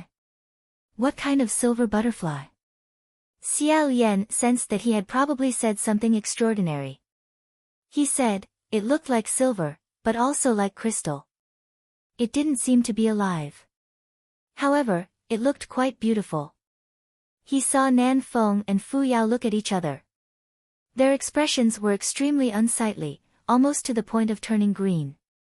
After a while, Fu Yao said in a low voice, let's go. Immediately. Xiao Yan said, the ghost bridegroom hasn't been dealt with yet, how can we leave? Fu Yao said, dealt with? He turned around and sneered, it seems that you've really delayed in the human world for too long. This ghost bridegroom is only a xiong. Even though this green ghost in the forest of corpses is a headache, it's only a near absolute. After pausing for a moment, he suddenly turned stern. But do you know what kind of background the owner of that silver butterfly has? Xiao Yan honestly said, I don't know. Fu Yao stiffly said, I don't know, and I don't have the time to talk about it right now. In short, it's not something you can deal with. You should hurry back to the heaven realm and ask for reinforcements. Xiao Yan said, then you should go back first. You, Xiao Yan said, the owner of that silver butterfly didn't reveal any malicious intent. But if he did, and if he really was as frightening as you said, I'm afraid it would be difficult to escape his grasp within several kilometers of Mount Yujun. At this time, there needs to be someone guarding this place. So it would be better for you to go back first and see if you can help me ask for reinforcements. He could see that Fu Yao didn't want to stay here to deal with so many troublesome matters. Since it was like this, then he definitely couldn't force him. Fu Yao was a very straightforward person. He brushed his sleeves and left. He actually really left first. Xiao Yan turned towards Nan Feng. He wanted to open his mouth and ask about that youngster in detail, but the crowd was once again in an uproar. Someone said, caught him. Caught him. This time, Xiao Yan didn't have the time to ask. He asked, what did you catch? Two bloody figures walked out from the forest. One of them was a large man. Just now, he had been the first one to rush into the forest. Unexpectedly, he hadn't been scared off by the rain of blood and corpses. He really could be considered bold. The other figure was a youngster that he was dragging in his hands. The youngster's head and face were wrapped in messy bandages. Xiao Yan still remembered that in the Xiang Feng little store, the tea sommelier had said, it said that the ghost bridegroom is an ugly freak with bandages wrapped around his face. It's because he's too ugly that no woman likes him. That's why he doesn't want to see other people having a good time. At that time, they had thought that it was most likely just a rumor. Unexpectedly, such a person really did exist. However, whether or not he was the ghost bridegroom was another matter. Xiao Yan was just about to take a closer look at the bandaged youngster when Littling rushed over and said, you guys are mistaken. This isn't the ghost bridegroom, he isn't. The youngster said, you've already been caught on the spot and you're still saying that he isn't? Suddenly, he seemed to have suddenly realized something and said, oh, I was wondering why you were always so strange. You kept saying no, and no. So it turns out that you were colluding with this ghost bridegroom? Littling was startled. She repeatedly waved her hands and said, no, no, I didn't, and he didn't either. He really didn't do anything. He's just an ordinary. The youngster overbearingly said, ordinary what? An ordinary ugly freak. He randomly pulled at the bandaged youngster and said, then how about we take a look at what this ordinary ghost bridegroom looks like? Why is he so fond of snatching other people's women? As he pulled at a few bandages, the youngster immediately held his head and screamed miserably. His screams were filled with fear and were extremely mournful. They were also extremely pitiful. Xiao Yan grabbed the youngster's arm and said, "That's enough." When Littling heard the youngster's screams, tears rolled down her cheeks. When she saw Xiao Yan move to stop them, it was as if she had seen hope. She hurriedly grabbed onto his sleeve and said, Young master, help me, help him."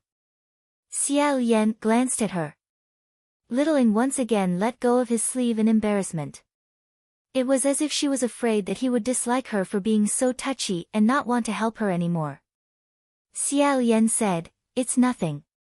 He then glanced at the bandaged youngster whose head was covered in blood. He discovered that the youngster's bloodshot eyes were peeking out from the gap between the bandages on his arm. The youngster was also peeking at Xiao Yan. However, he only peeked for a moment before immediately lowering his eyes and busily wrapping the bandages again. Although the youngster didn't reveal his face, he had revealed a bit of his skin. Just this bit alone was already extremely frightening. It was as if he had been scorched by a large fire. It wasn't hard to imagine how frightening his face was underneath the bandages. This caused the bystanders to suck in a breath of cold air. Xiao Yan noticed that the two of them had the exact same cowering posture. It was as if they didn't dare to see the light all year round. Xiao Yan sighed in his heart. At the side, the youngster was extremely vigilant. "What are you trying to do? We were the ones who caught the ghost bridegroom." Xiao Yan let go of him and said, "I'm afraid he wouldn't be caught so easily by you guys. Just now, my friend searched the surrounding area, but he couldn't find him. This youngster could only have come later. The real ghost bridegroom should still be here." Littling also gathered her courage and said, "If you want to put up a bounty, you can't just randomly catch people to make up the numbers." When the youngster heard this, he wanted to make a move again. Since just now, he had been continuously causing trouble. Xiao Yan finally couldn't bear it anymore. With a wave of his hand, the silk rui flew out. With a "pa" sound, the youngster tumbled backwards. Nan Feng also seemed to have reached his limit. He immediately followed up with a kick, causing the youngster to finally fall to the ground and not get up again. This youngster was someone who specialized in stirring up trouble. Since he didn't move, the crowd didn't know who to follow. Thus, they all became extremely well-behaved. After a few sparse shouts, they no longer made a ruckus. In his heart, Xiao Yan said, "I can finally do something." After sizing up the youngster on the ground for a moment, he asked, "Were you the one who threw a stone at someone by the window just now?" Xiao Yan's voice was gentle, causing the bandaged youngster to tremble like a chaff. Stealthily looking at Xiao Yan, he nodded his head. Littling said, "He didn't want to harm anyone. He just saw that the youngster seemed like he wanted to hit me, so he wanted to help me." Xiao Yan then asked the youngster, "Do you know what's going on with the forest of corpses hanging in the middle of the forest?" Littling replied, "I don't know what's going on, but I'm sure he wasn't the one who hung them." The bandaged youngster shook his head again and again.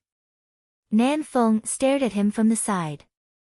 Suddenly, he asked, "How are you related to Green Ghost Chi Rong?" When he heard this name, Xiao Yan was slightly startled.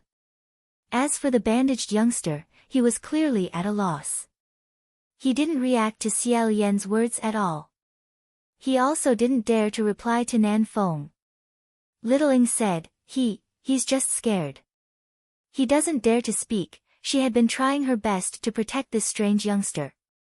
Xiao Yan warmly said, "Miss Littling, what's going on with this child? What do you know? Tell us first." When she saw Xiao Yan, Littling seemed to have mustered a bit of courage. The light from the fire shone brightly on her face.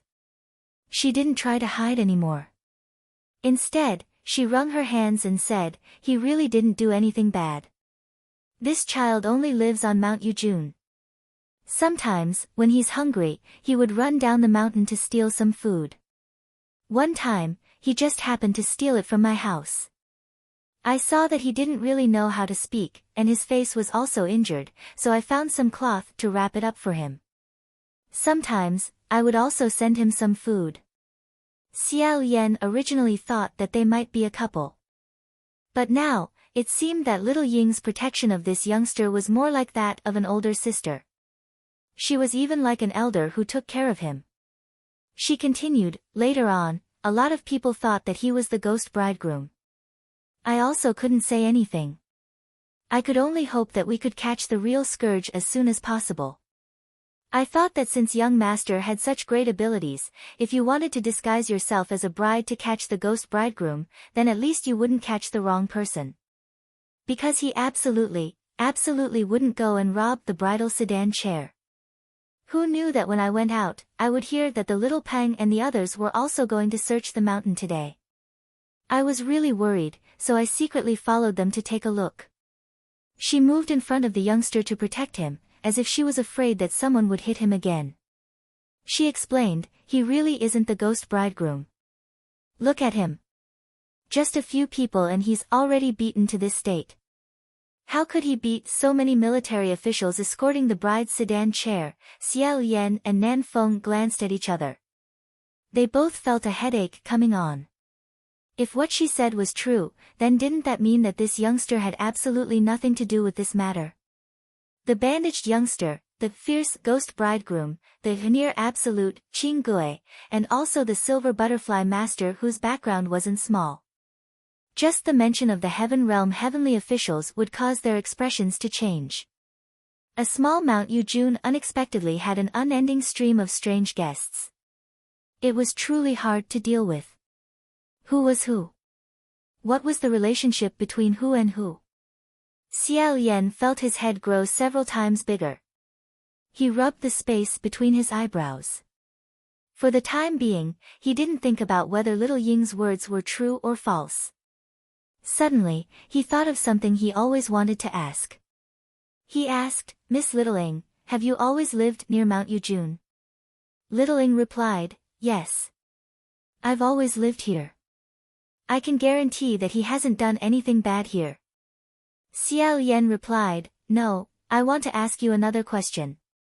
In the area around Mount Yujun, besides the one on this mountain, has there never been another Mingguang temple built before? Littling was startled. This. She thought for a moment before saying, it should have been built before. When he heard her say this, Xiao Yan suddenly faintly felt that he had grasped something important. He asked, then why is there only Nanyang Temple at the foot of the mountain, but no Mingguang Temple? Littling scratched her head and replied, it has been built before, but I heard that every time they wanted to build a Mingguang Temple, it would always catch fire for no reason.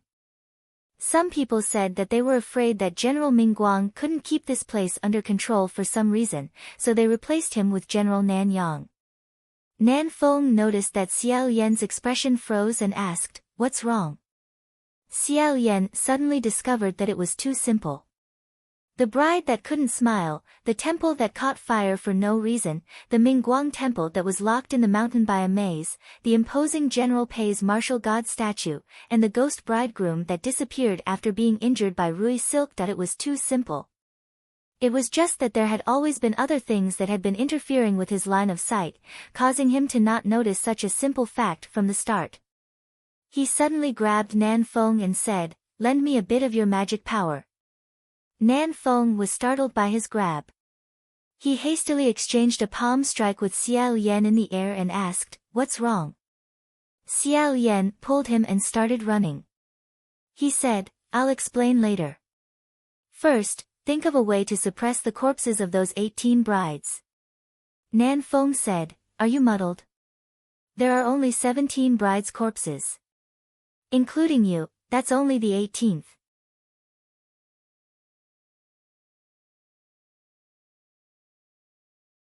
Chapter 10.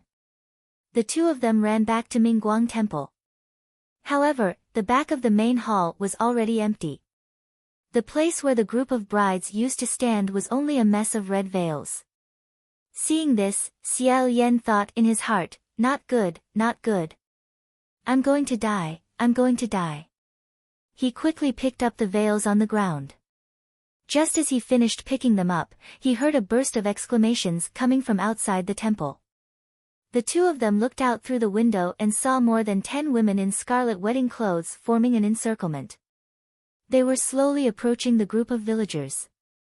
These women's faces were all green, but they had smiles on their faces.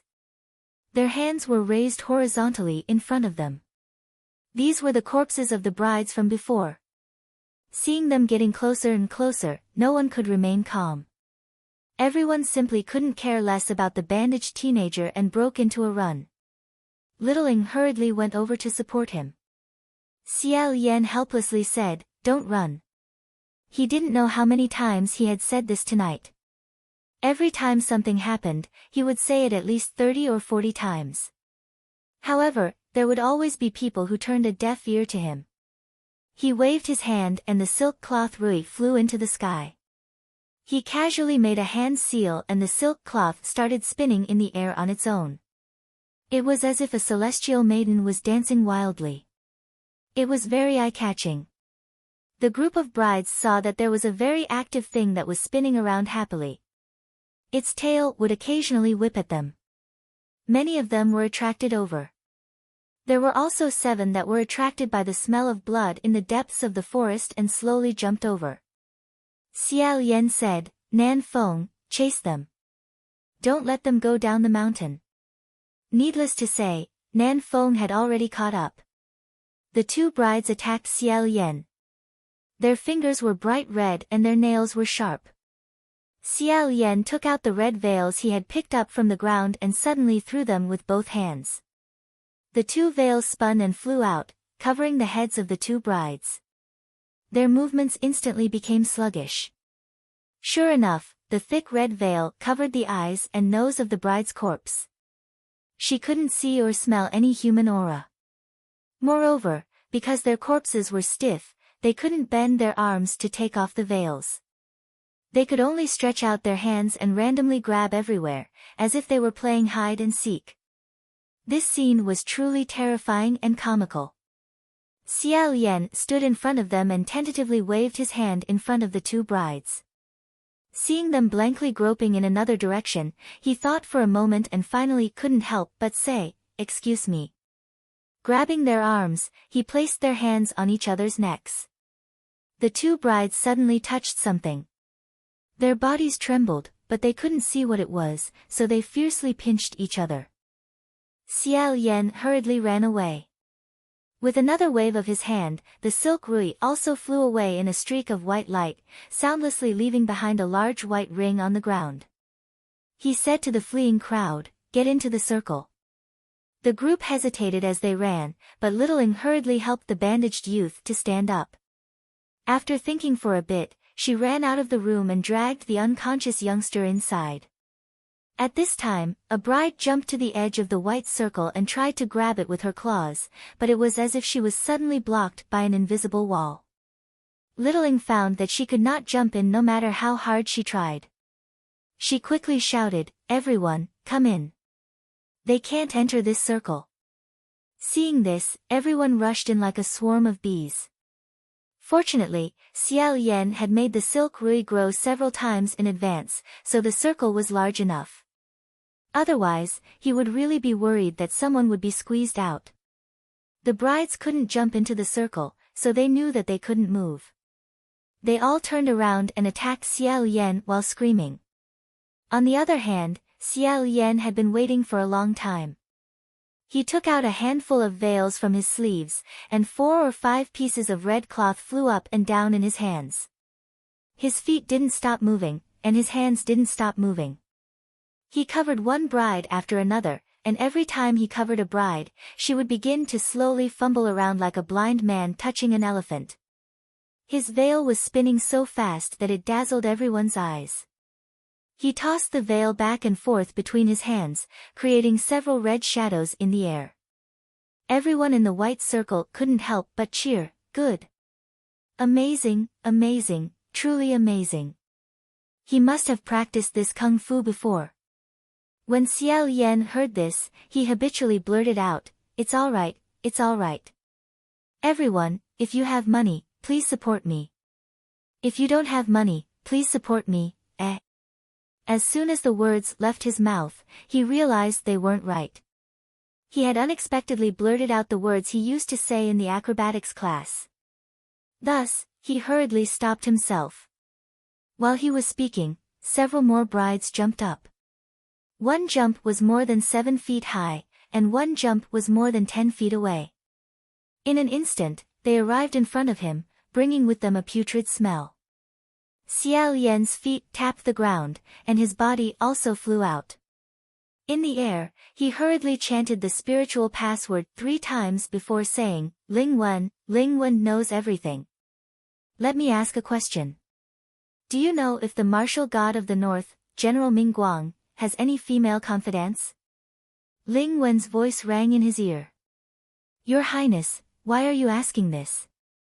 Xiao Yan replied, currently, I have a bit of a situation here, and it's a bit dangerous. To tell you the truth, there are a dozen or so dead people currently chasing after me. Ling Wen, ah. So miserable. Xiao Yan, it's all right. So, is there? I know this question is relatively private and hard to answer, so I didn't ask it inside the spiritual communication array. The mission requirements must never be leaked. Ling Wen replied, Your Highness, you've misunderstood. It's not that this question is hard to answer, it's that old Pei has too many female confidants. Since you suddenly asked this question, I don't know which one you're asking about. Xiao Yan's feet almost slanted as he said, all right. Then, among these female confidants of General Pei, is there a possessive, jealous, and disabled woman? Ling Wen replied, now that you mention it, I indeed think of one. Another 2 veils flew out of Xiao Yan's head, drawing cheers. He turned around, cupped his hands, and said, speak. Ling Wen said, before old Pei ascended, he was a general. On the battlefield, he met a female general from the enemy country. She was extremely beautiful, and her temperament was fierce. Her name was Xianji. Xiao Yan replied, Mn, Xianji. Ling Wen continued, General Pei is a person. When he sees a beautiful woman, even if a knife was held to his neck, he would still go and pester her. This woman led her troops to confront him, and in the end, she was defeated by him. Xianji became a captive and was escorted to the enemy camp. Taking advantage of the unprepared defenders, she attempted to commit suicide on the spot. Unfortunately, she didn't manage to kill herself. Instead, she was saved by a general who cut off a 3 feet long sword. As for this elegant and graceful General Pei of the enemy country, he was the General Ming Guang who ascended later. This General Pei had always been a person who had tender and protective feelings for the fairer sex. Secondly, the overall situation of the war had already been decided. Even if the war continued, there would be no possibility of a comeback. Thus, he released Xianji. It was easy to imagine what would happen if they kept going back and forth. At this moment, a bride grabbed onto Xiao Yan's right leg. Her 5 fingers gripped tightly, almost piercing into his flesh. Xiao Yan was just about to kick out when he discovered that from this angle, he could only kick his face. In his heart, he thought that he couldn't hit a girl's face. Thus, he changed his position and kicked her shoulder instead. With a backhand, another veil flew out. He said, it sounds like a beautiful story. Ling Wen replied, it was originally a beautiful story. However, the bad thing was that Xianji insisted on staying with General Pei for the rest of her life. Xiao Yan took 2 steps and leaped up to the roof. Looking down at the 5 or 6 brides that continued to approach him, he wiped away his sweat and said, there's nothing wrong with a woman wanting to stay with a man for the rest of her life.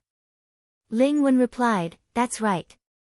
However, when 2 countries are at war, the battlefield is heartless. Originally, the 2 of them had already agreed on a marriage of due. You and I were willing. There would be today, but there wouldn't be tomorrow. They would only talk about romance and not war. Moreover, this old Pei, I'll tell you the truth. It's already pretty good if he doesn't fly off with you. That Xianji is a noble daughter of a family of generals. Her temperament is extremely intense.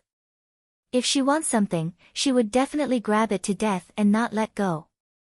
Wait. Xiao Yan said. First, tell me, is Xianji handicapped? Where is she handicapped? It's her. At this point, Ling Wen's voice abruptly stopped. It was truly annoying. Every time he heard the crucial point, the little bit of magical power he borrowed would be completely exhausted. It seemed that next time, he would have to start by asking the main point. While he was flying, Xiao Yan quickly reorganized his thoughts.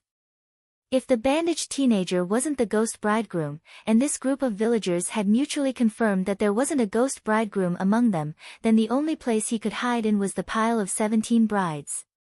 When he sneaked in by himself, the ghost bridegroom wouldn't be able to discover that the number wasn't right. Conversely, when the ghost bridegroom sneaked in, he similarly wouldn't be able to detect that there was an extra corpse. Thinking about it carefully, after the silk Rui injured the ghost bridegroom, he only saw a mass of black fog rolling towards the forest. He couldn't guarantee that there was a person inside that mass of black fog. In reality, at that time, he was afraid that when he ran out of the temple to chase after the ghost bridegroom would still be inside the black fog. The ghost bridegroom would have brushed past him, returned to the back of the temple, hid the leaves in the forest, and mixed in with the corpses of the brides. In that case, the ghost bridegroom wasn't a bridegroom, but a bride. A woman wearing a bridal wedding dress. Since it was a woman, then many things could be deduced. For example, why there weren't any Mingguang temples around Mount Yujun. It wasn't that the locals didn't want to build one, but that they couldn't. Littling had said, every time they wanted to build a Mingguang temple, it would always catch on fire for no reason. This didn't sound like a coincidence. The only possibility was that the temple had been deliberately set on fire. Why would the temple be set on fire? Under normal circumstances, it would be because of hatred. However, in Mount Yujun, there was a Mingguang temple that was sealed off by a bewildering array. Not a single person came here, and the statue inside the temple was extremely well carved and well preserved. Why? The ghost brides were wearing wedding dresses, but they couldn't bear to see the women wearing wedding dresses smiling when they passed by Mount Yujun. Why? Connecting all the dots, besides jealousy and possessiveness, Xiao Yan couldn't think of any other answer. As for that strange sound of a wooden stick wrapped in thick cloth, if it was really the sound of footsteps, Xiao Yan could only think of one possibility. The brides that were chasing him had all been covered by the veil. Xiao Yan finally landed on the ground. He took a light breath, calmed his mind, and got up to count. 1, 2, 3, 4, 10. 7 brides jumped into the forest, and Nan Feng chased after them. 10 brides were covered by the veil again, and they were all here. In that case, there was still one that hadn't appeared yet. At this time, he heard the familiar thump-thump, thump-thump sound coming from behind him. Xiao Yan slowly turned around, and an extremely short figure entered his eyes. He lightly sucked in a breath, and thought, sure enough. The short woman in front of him was wearing a red wedding dress. There wasn't a happy expression on her face, only a mournful one. However, the reason why she was short wasn't because of her short stature. Rather, it was because she was kneeling on the ground. The bones in her legs were broken, but her calves weren't amputated. She had been using her kneecaps to walk on the ground.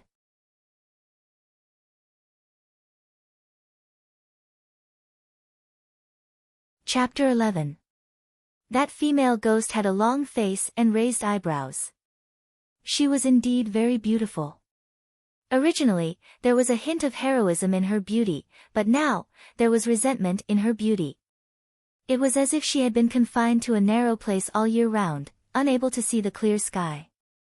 Kneeling on the ground, the wedding dress below her knees was in tatters. It was no wonder that someone had said something. Xiao Yan stared at her for a while before saying, Xianji. It seemed like it had been many years since someone had called her by this name. After a long time, the resentment on the female ghost's face slowly dissipated, and a light flashed in her eyes. She said, "Did he send you to find me?" This he, Xiao Yan guessed, was naturally referring to that General Pei. Xian Ji continued to ask, "What about himself? Why didn't he come to see me?" The fervent expression on her face as she spoke, the tone of her voice filled with anticipation, made Xiao Yan feel that it was best not to say no. Seeing that he did not answer, Xian Ji fell to the ground. She leaned against the tall and handsome statue of the martial god, her red wedding dress forming a huge flower of blood on the ground. Her hair was disheveled, and her face was full of pain, as if she was suffering from the greatest torture. She said, "Why didn't he come to see me?" Xiao Yan could not answer this question, so he could only maintain his silence. Xian Ji raised her head to look at the statue and said in a mournful voice, "Pei Lang, oh Pei Lang, I betrayed my country for you, abandoned everything, and became like this. Why didn't you come to see me?" She pulled at her hair with both hands and asked, "Is your heart made of iron and stone?" Xiao Yan did not bat an eyelid. Hearing these words, he thought to himself, Xian Ji said that General Pei betrayed her country for her. Could it be that she was referring to this General Pei taking advantage of the moment when the two of them were deeply in love to obtain information from her, causing Xian Ji's country to lose on the battlefield? She also said that it was because of General Pei that she became like this. The "like this" was naturally referring to the miserable state of her broken leg. Xian Ji was a female general. On the battlefield, it was impossible for her to be crippled. Then her leg could only have been broken later. Could it be that this had something to do with General Pei? Was it because of General Pei's abandonment that she was so resentful? Although he felt that his thoughts were very vulgar, but Xian Ji's resentment was so deep that she wanted to harm innocent people's lives, even though it was vulgar, he had no choice but to brace himself and think in that direction. At this time, a woman's scream came from outside the temple, "Help! Help!" Xiao Yan and Xian Ji looked out the window at the same time. At the white circle that Ruoxia had created, a person was currently dragging the bandaged youth out. Littling was tightly hugging onto the person's leg, refusing to let go. The person cursed loudly. It was the little youngster, Scram. "You idiot! What if you call the female ghost over?" Littling shouted, "Call me over if you want me to. You're scarier than a ghost." I'd rather see a female ghost." It turned out that the youngster, who had fainted after being whipped by Xiao Yan, had woken up. When he saw the brides slowly groping around him, he was startled at first. However, he quickly discovered that they couldn't see anyone. He was extremely courageous and impetuous. He wanted to take advantage of the fact that no one else dared to move to drag this bandaged youth down the mountain to claim the reward alone. He didn't care whether this youth was the ghost bridegroom or not. In any case, everyone at the foot of the mountain was saying that he was, so he was. Who knew that Littling would pounce over and shout loudly, startling all the brides wandering around and Xian Ji who was inside the Mingguang temple. When Xiao Yan saw it was him again, he thought to himself that he should have whipped him even more ruthlessly just now. He should have whipped him until he couldn't wake up for 3 days and 3 nights. Thus, he shouted, "Go back to the circle." When the youngster saw a black fog coming towards him, he hurriedly retreated. However, he was dragging the bandaged youth in his hand and hugging Littling on his leg. In the end, he was a step too slow. In the blink of an eye, he was caught by the black fog and sucked into Xian Ji's hands. When he turned around to look, he saw that this woman with long hair dancing in the wind and a dense aura was none other than the beautiful female corpse that he had touched among the brides on the ground just now. Now that things had progressed to this point, he finally knew fear and started to scream out in pain. However, Xian Ji bent her 5 fingers and inserted them into the back of his head. In an instant, she had peeled off his entire skull from the thick layer of brain skin. The skull that had been peeled off was still steaming hot as it opened its mouth and loudly shouted, "H." The people inside the white circle, who were scared out of their wits, also opened their mouths and loudly shouted, "Ech." Little Ing was also scared out of her wits. She continued to yell as she dragged the bandaged youth into the circle. Xian Ji once again extended her 5 fingers towards them. Xiao Yan flashed in front of her and said, "General, don't kill again." Xiao Yan had called her general with the intention of reminding her that she was also once a heroine who charged and broke through enemy lines on the battlefield and protected her country. However, when Xian Ji crushed the skull of the youth that was screaming miserably, her extremely beautiful face had unexpectedly become 70% deformed at this moment. She sneered and said, "Is it because he doesn't dare to see me?" Xiao Yan had no other choice. In his heart, he thought that he should first pretend to be someone sent by General Pei to deal with her. However, Xian Ji didn't need his answer. She laughed out loud a few times before suddenly turning around. Pointing at the statue of a god, she said, "I burned your temple and caused chaos in your territory. All for the sake of you coming to see me. How many years have I waited for you?" She stared at the martial god statue in a daze for a good while. Suddenly, she fiercely jumped up and grabbed its neck before frantically shaking it. She said, "You actually still aren't willing to see me. Is it because you also know that you've let me down? Look at my legs. Look at my current appearance.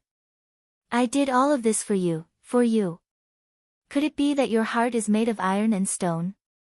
Although as an outsider, Xiao Yan didn't want to comment on who was right and who was wrong, he couldn't help but think, if you want to see him, can't you use a more normal method? If someone wanted to use this method to see me, in any case, I wouldn't want to come at all. On the other side, Little Ing finally returned to the circle with the bandaged youth. She looked over and worriedly whispered, "Young master." Hearing this, Xiao Yan smiled at her, indicating that she didn't need to worry. Who would have thought that when he smiled, Xian Ji's face would instantly distort. She fiercely jumped down from the statue and said, "Since you don't want to see me and like to look at those smiling women, I'll let you slowly look to your heart's content." Although she was strangling Xiao Yan, her words were actually directed at General Pei. Xiao Yan originally thought that Xian Ji couldn't marry the person she loved, so when she saw the bride happily smiling on the sedan chair, she felt jealous. However, he didn't expect that it was because General Pei liked smiling women. She then mistakenly thought that this was a bride that was going to marry the person she loved. No wonder she burned down the Mingguang temple at the foot of the mountain. Presumably, she couldn't stand the fact that there were women going in and out of General Pei's temple all day long, sharing the same statue with her.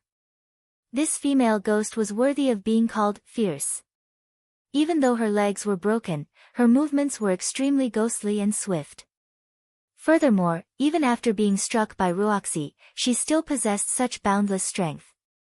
Xiao Yan and her were in a deadlock. Just as he was about to summon Ruoxia, he heard a loud shout, "Ah!" Seeing that he and the female ghost were in a deadlock, the young girl, Little Ing, picked up a branch from the ground and rushed over. She shouted as she ran, as if to boost her courage. Xian Ji didn't even need to make a move. She only needed to turn her head and look at her. Before she could get close, she was already sent flying several feet away. She landed heavily on the ground with her head down and body up. That bandaged youth let out a hoarse, "Ah, ah," as he ran over. Xiao Yan was also startled. He sat up, but he suddenly felt a chill on the back of his head. Xian Ji's 5 fingers were already on top of his head, as if she wanted to peel his skull from his scalp just like before. In a moment of desperation, Xiao Yan's right hand fiercely grabbed her wrist and shouted, "Bind." He only heard a shwa shwa sound as a white piece of silk answered his summons. It coiled around Xian Ji 9 times and 10 times before tying her up. Both of Xian Ji's legs were broken, so she couldn't dodge in time. With a peng sound, she heavily knelt down and started rolling on the ground. She wanted to struggle free of this white silk, but who would have thought that it would only become tighter and tighter. As soon as he broke free, Xiao Yan didn't even have time to catch his breath. He immediately got up and ran towards the place where Little Ing had landed. Ruoxi had already been restrained, so the crowd still didn't dare to move. However, there were also a few bold villagers who were used to those touching brides, so they surrounded her. That bandaged youth knelt beside her body that was lying on the ground. He was at a loss of what to do and was as anxious as a bug on a hot pan. Not a single person dared to move her. They were all afraid that she would break some vital part of her body. If they moved carelessly, she would break even more. Xiao Yan quickly examined her. In his heart, he knew that no matter how careful he was, it would be useless. After falling like this, it seemed like she wouldn't be able to survive. Although he hadn't spent much time with this young girl Little Ing, and they hadn't even talked much, he knew that although her appearance was ugly, her heart was filled with kindness. This kind of ending really made his heart feel heavy. Xianji probably wouldn't be able to struggle free of Ruoxi for a while. Xiao Yan thought to himself, even if it's useless, I can't let her die in this position. Thus, he carefully turned her over. Little Ying's face was covered in blood. Seeing this, the people at the side couldn't help but click their tongues and sigh. However, she still had a breath left in her. In a small voice, she said, Gongzi, did I make things worse? Although she didn't make things worse, she really didn't help much. At that time, Xiao Yan had already wanted to summon Ruoxi, so he didn't need anyone else's help. Moreover, even if that branch of hers had hit Xianji, it wouldn't have had any effect. Not to mention, she couldn't even get close to that female ghost's body. If that was the case, it could be said that she was sending herself to death without any value. Xiao Yan replied, No. You helped me a lot. You see, when you came over, you drew away that female ghost's attention. Only then could I find the time to subdue her. I really have to thank you. However, next time, you can't do this again. If you want to help, you need to tell me first. Otherwise, it would be terrible if I didn't connect. Little Ing smiled and said, Gongzi, you don't need to coax me. I know I didn't help, and there won't be a next time. Her words were unclear, and she spat out a mouthful of blood. Within the blood, there were actually a few broken front teeth. The bandaged youth was so anxious that he started trembling.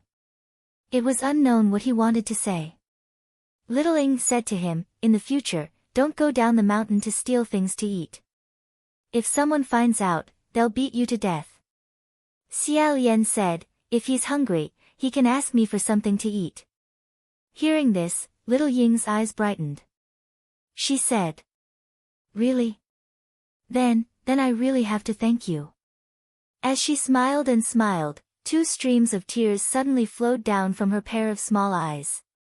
In a small voice, she said, I feel that as long as I live in this world, I don't have many happy days. Xiao Yan didn't know what to say, so he lightly patted her hand. Little Ing sighed again and said, forget it. Maybe I'm just born with bad luck. These words really sounded a bit funny. Moreover, because her nose was crooked and her eyes were slanted, she was so ugly that it was comical. For her face to be covered in blood and tears, it actually looked very funny. As tears flowed down her face, she said, But, even if it's like this, I still. Speaking up to this point, she breathed her last and died. Seeing that she had died, the bandaged youth hugged her corpse and started sobbing softly. He buried his head in her stomach, as if he had lost his support. No matter what, he didn't dare to raise his head. Xiao Yan reached out and helped her close her eyes. In his heart, he said, You're stronger than me. Right at this moment, a strange bell sound rang out. Dang! Dang! Dang! 3 loud sounds rang out. In a split second, Xiao Yan felt dizzy. He asked, What's going on? Looking around, he saw that the brides were all lying on the ground.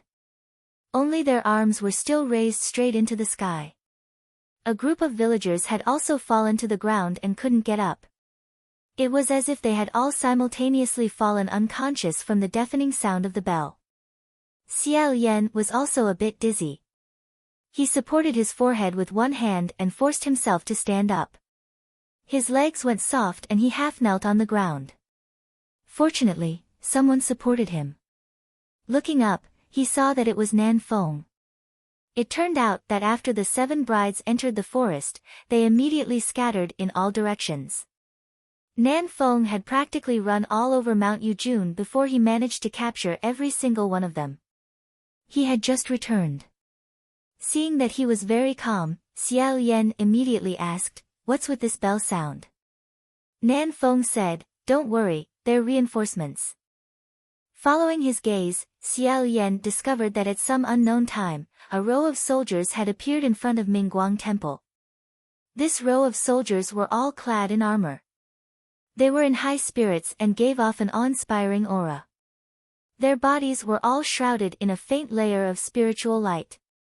And in front of the soldiers stood a tall and elegant young general. He was clearly not an ordinary person. The general walked with his hands behind his back. When he arrived in front of Xiao Yan, he bowed slightly and said, "Your Highness the Crown Prince." Before Xiao Yan could open his mouth to ask, Nan Feng whispered, "This is General Pei." Xiao Yan immediately glanced at Xian Ji on the ground and said, "General Pei?" This General Pei was very different from what he had imagined. He was also very different from the statue of a god. That statue of a god had a heroic bearing. His eyes and brows were overflowing with arrogance. It was a type of invading handsomeness. And although this young general was also handsome, his complexion was pale. His eyes and brows were calm like a piece of cold jade. There was no killing intent, only a calm and unperturbed calmness. It was fine to say that he was a general, but it was also fine to say that he was a strategist. General Pei looked at Xian Ji on the ground and said, "Lingwen Palace informed us that the matter at Mount Yujun this time might be related to our Mingguang Temple. I didn't expect that there would be such a connection. I'll have to trouble your Highness the Crown Prince." Xiao Yan wanted to thank Lingwen. How could Lingwen Palace's efficiency be low? He said, "I'll also have to trouble General Pei." While Xian Ji was struggling, she vaguely heard the 3 words, "General Pei." She suddenly raised her head and eagerly said, "Pei Lang, Pei Lang. Is it you? You've come. You've finally come." She was tied up by Ruoxie. No matter how ecstatic she was, she could only kneel. Who knew that when she looked at the general, her face would turn white? She said, "Who are you?" Xiao Yan had already roughly explained to Nan Feng what was going on with the ghost bridegroom. Hearing her question, he said, "Isn't this General Pei? Could it be that she's been waiting for too long and doesn't recognize him?" Nan Feng said, "It's General Pei. But it's not the one she's waiting for." Xiao Yan was baffled. Could it be that there are 2 General Pei? Nan Feng said, "That's right, there are 2. It turned out that the General Pei that this female ghost Xian Ji was waiting for was the main deity of Mingguang Temple. And the one in front of them was the assistant deity of Mingguang Temple. He was the descendant of that General Pei. When they called him Little General Pei, in order to differentiate them.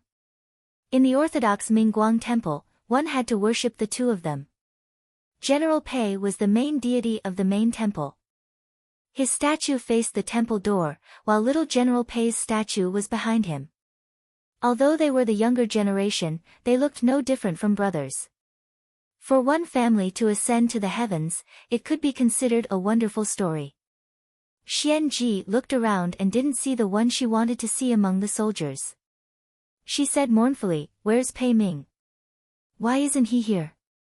Why isn't he here to see me?" Little General Pei nodded slightly. "General Pei has an important matter to attend to." Xian Ji murmured, "Important matter?" Under her long hair, she cried as she said, "I've waited for him for hundreds of years. What important matter does he have? Back then, in order to see me, he could cross half the border in one night. What important matter would he have now?" So important that he wouldn't even come down to see me? Is there? There probably isn't. Little General Pei said, General Xianji, please go on your way. Two Mingguang Temple soldiers walked over. Ruoxi suddenly jumped down from Xianji's body and coiled around Xiao Lian's wrist. Xiao Lian lightly patted it twice to comfort it. Xianji let the two soldiers grab her. She was stunned for a while, then suddenly struggled fiercely. Pointing at the sky, she scolded, Pei Ming. I curse you. This shout of hers was very sharp. Xiao Lian was startled, thinking, isn't this the same as cursing your ancestors in front of your descendants? Little General Pei's expression didn't change as he said, I've made a fool of myself. Xianji shouted herself hoarse, I curse you. You better never fall in love with anyone. Otherwise, if there comes a day, I curse you to be like me, forever and ever, at every moment, endlessly, with the fire of love burning your body. The fire of love burning your body, burning your heart, liver, spleen, lungs, and kidneys. At this time, little General Pei said to Xiao Lian and the others, I've been rude. Please wait a moment. Raising his index and middle fingers, he lightly pressed them against his temples. This was the incantation to activate the spirit communication technique. He must be communicating with someone. In a flash, he grunted and put down his hands, putting them behind his back again. Turning to Xianji, he said, General Pei asked me to tell you. That is impossible. Xianji shrieked, I curse you. Little General Pei slightly raised his hand and said, take her away. Two soldiers carried the crazily struggling Xianji and dragged her away. Xiao Lian said, Little General Pei, allow me to ask, how will this Xianji be dealt with? Little General Pei said, she will be stationed at the foot of the mountain. Finding a mountain to stay in was indeed a commonly used method when dealing with demons and ghosts in the heaven realm. After muttering to himself for a moment, Xiao Lian still said, this General Xianji's resentment is quite heavy. She has never forgotten the hatred of General Pei's treason and losing her leg. I'm afraid suppressing her isn't a long-term solution. However, little General Pei slightly tilted his head and said, she said she betrayed her country and lost her leg because of General Pei?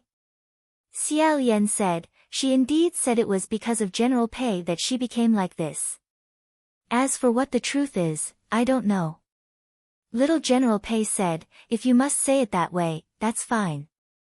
It's true that she betrayed her country for General Pei. However, the details might not be the same as what others were thinking. After General Pei parted ways with her, General Xianji didn't hesitate to take the initiative to offer military intelligence in order to make him stay. General Pei didn't want to win without honor, so he didn't take it. This was truly unexpected. The so-called I betrayed my country for you was actually like this. Xiao Lian said, then she said her legs were also broken because of General Pei. This is. Little General Pei said, her legs were broken by herself. Broken by herself? Little General Pei calmly said, General Pei doesn't like strong women, and General Xianji is naturally strong. This is why they couldn't last long. General Xianji was unwilling and told General Pei that she was willing to sacrifice herself for him. As a result, she crippled her own martial arts and even broke her own legs. As a result, she broke her own wings and tied herself to General Pei's side. General Pei didn't abandon her and took her in to take care of her. However, he still wasn't willing to marry her. General Xianji couldn't fulfill her long-cherished wish and committed suicide with hatred. Not for him, but to make General Pei sad. However, forgive me for speaking bluntly. From beginning to end, his speech was refined, courteous, and excessively calm. He said, I won't. Xiao Lian rubbed the space between his eyebrows and didn't say anything. In his heart, he thought, who are these people? Little General Pei continued, whether it's right or wrong, I don't know either. I only know that if General Xianji was willing to let go, things wouldn't have turned out this way. Your Highness the Crown Prince, this one bids farewell. Xiao Yan cupped his hands and sent them off. Nan Feng commented, "What a weirdo."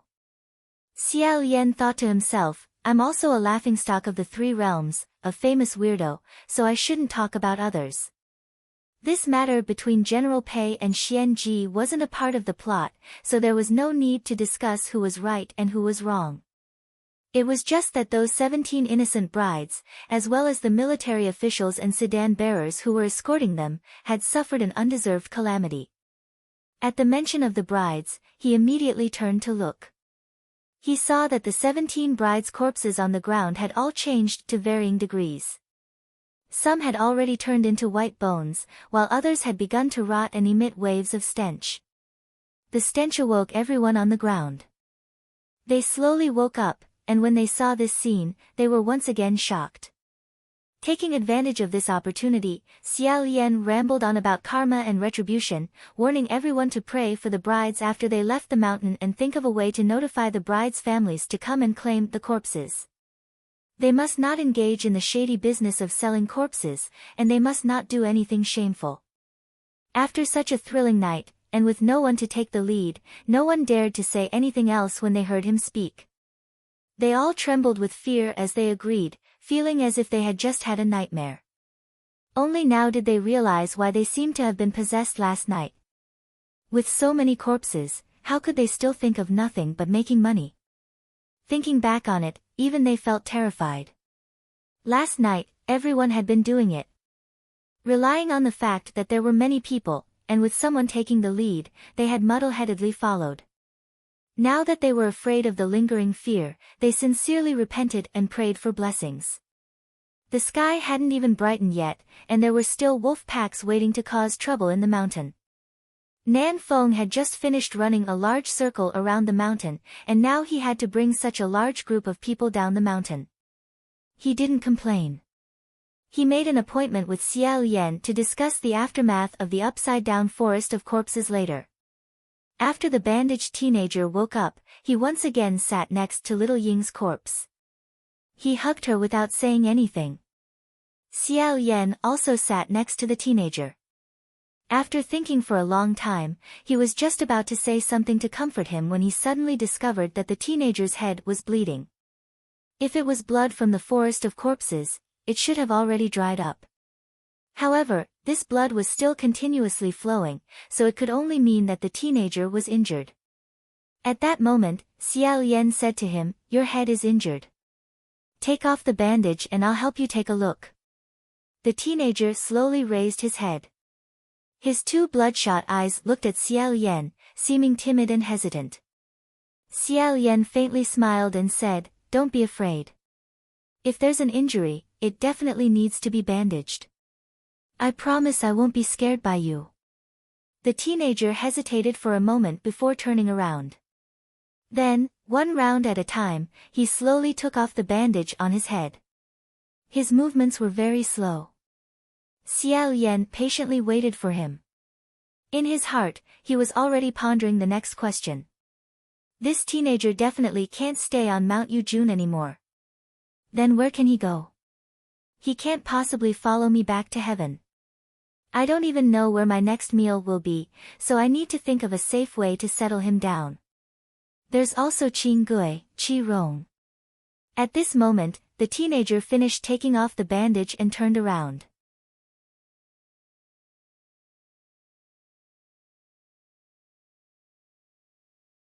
Chapter 12. The youth's face was indeed covered with severe burn scars, just as he had expected. However, under these blood-red scars, he could vaguely see 3 or 4 small faces. These faces were only the size of a child's palm and were scattered crookedly across his cheeks and forehead. Because they had been burned by the fire, the facial features of these small faces were fiercely wrinkled, as if they were screaming in pain. These strange shrieking faces squeezed onto his originally normal human face. It was truly more terrifying than any ghost.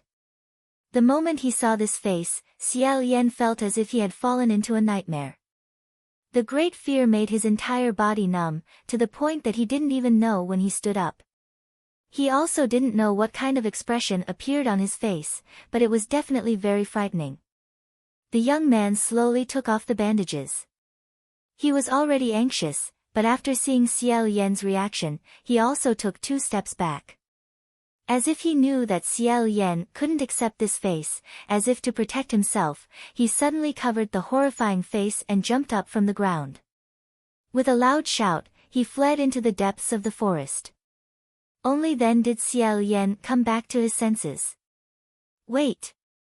He chased while shouting, wait! Come back! However, it took him a while to react. The youth was familiar with the path in the mountains and was used to hiding in the dark. In a short moment, he disappeared without a trace. No matter how he called out, he refused to come out. There was no one to search with him, and his magic power was exhausted, so he couldn't use his spirit to communicate. He ran through the mountains, but after searching for half an hour, he still couldn't find anything. The cold wind blew, and he became more clear-headed.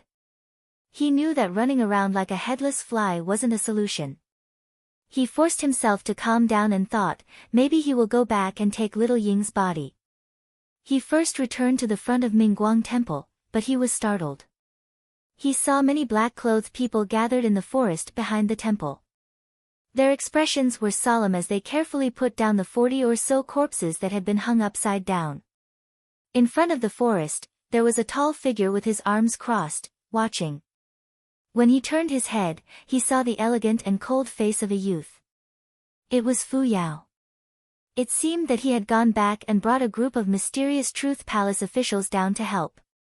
Xiao Yan was about to speak when he heard footsteps behind him. Nan Feng had also returned after sending off the villagers. When he saw this, he glanced at Fu Yao and said, "Didn't you run away by yourself?" These words were not pleasant to hear, and Fu Yao raised his eyebrows in displeasure. Xiao Yan didn't want them to quarrel again at this critical juncture, so he said, "I was the one who told him to go back and get reinforcements." Nan Feng scoffed, "Where are the reinforcements? I thought that at the very least, your general would have to come down personally." Fu Yao indifferently said, "When I returned, I heard that little General Pei had rushed down, so I did not go to find our general. Moreover, even if I went to look for him, he's so busy that he might not have the time to come down." To be honest, according to Xiao Yan's understanding of Mu Qing, even if he had the time, he wouldn't be willing to come down personally. But he didn't have time to think about it. He said tiredly, "Don't quarrel. Help me find that bandaged youth first." Nan Feng frowned and said, "Wasn't he with you guarding that girl's corpse just now?" Xiao Yan replied, "I told him to take off the bandage, so I scared him away." The corner of Fu Yao's mouth curled up. "That can't be. You're not that scary even when you're cross-dressing." Xiao Yan sighed and said, "It's my fault for being so stunned that I couldn't react." Little Ing Lady's death had already greatly stimulated him. He also thought that I was scared by his face and couldn't take the blow, so he ran away.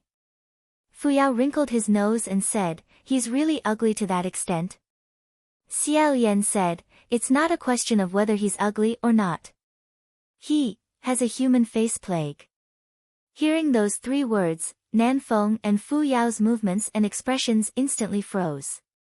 They finally knew why Xiao Yan had been stunned just now. 800 years ago, the imperial city of Xianlu ancient country was swept through by a plague, ultimately destroying the country. That kind of plague would cause small lumps to appear on the body of those who were infected. The lumps would grow larger and harder, causing them to feel slight pain. Then, they would discover that the lumps would slowly become uneven. There were 3 depressions and 1 bulge, just like an eye, a mouth, and a nose. Then, the facial features would become more and more distinct. Finally, it would grow into a shape similar to a human face. And if left unattended, more and more human faces would grow on the body. It was said that some human faces, when they grew to the end, would even open their mouths to speak and even scream. And the name of this plague was called the human face plague. Fu Yao's expression changed again and again. He put down his crossed arms and said, "How is that possible? This kind of thing was extinguished several hundred years ago. It's absolutely impossible for it to appear again." Xiao Yan only said one sentence, "I didn't see wrong." Nanfeng and Fu Yao were both unable to refute this. No one could refute Xiao Yan's words. Xiao Yan said, "His face still has traces of being burned by fire. It's possible that he wanted to burn off these necrotic faces."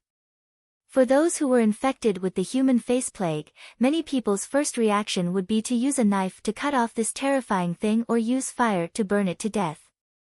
For this reason, they wouldn't hesitate even if they had to cut off their flesh and break their bones. Nanfeng said in a low voice, "Then I'm afraid he's not an ordinary person. Perhaps he's already lived in this world for several hundred years. Let's not talk about anything else first. Can the plague on his body be contagious?" Although his head was splitting, Xiao Yan still calmed down and thought about this question. He said with certainty, "It can't. The contagious power of the human face plague is extremely strong. If the plague on that youth's body was contagious, then after hiding in Mount Yujun for so long, the entire area should have been infected by him.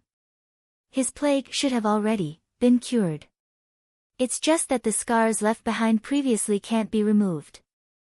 The three of them didn't dare to be careless. Fu Yao seemed to have quite a high position in the Xianzhen Palace Hall. He summoned the heavenly officials to search Mount Yujun thoroughly. However, no matter what they did, they couldn't find any traces of that youth. It was likely that he had already escaped from Mount Yujun and disappeared into the vast sea of people. For now, they could only return to the Heaven Realm and ask Lingwen Palace Hall to help them search together. Then, they could calmly wait for news. The plague on that youth's body wasn't contagious. Xiao Yan was slightly glad about this point. However, when he thought about how terrifying that youth's appearance was, if he was discovered after descending the mountain, he was afraid that he would be treated as a monster and would be hunted down. It was better to find him as soon as possible. It wasn't good to continue staying on Mount Yujun. Xiao Yan picked up little Ying's corpse and walked down the mountain step by step. Because he was a bit absent-minded, that tea sommelier shouted. Only then did he realize that he had almost carried the corpse into Xiang Feng's little store. He repeatedly apologized and went out to entrust someone to bury the corpse before returning. After settling everything and sitting down, Xiao Yan sighed soundlessly. One matter had finally come to an end. However, he only felt that these few days after his ascension were more tiring than collecting trash in the human world for a year. Climbing up and down, leaping onto roofs and vaulting over walls, rolling and roaring, disguising and juggling. It was as if all the bones in his body were about to fall apart. There were still many unsolved mysteries and future troubles. He really wanted to hang a sign on his back that said, "Ascension is not as good as collecting trash," and go to the human world to lobby. Fu Yao lifted the hem of his robe and sat down beside him. In the end, he still couldn't help but roll his eyes at him and say, "What are you still wearing these clothes for?" Seeing him roll his eyes, Xiao Yan unexpectedly felt an incomparable sense of intimacy. Only then did he take off the wedding dress that he had worn all the way here. As he wiped off the rouge and makeup on his face, he felt slightly gloomy. Then wouldn't I be wearing these clothes all the time while talking to little General Pei? Nanfeng, it would have been better if you had reminded me just now. Fu Yao said, "Maybe it's because you're obviously very happy wearing it." After running around for a day, Nanfeng could finally sit down and rest.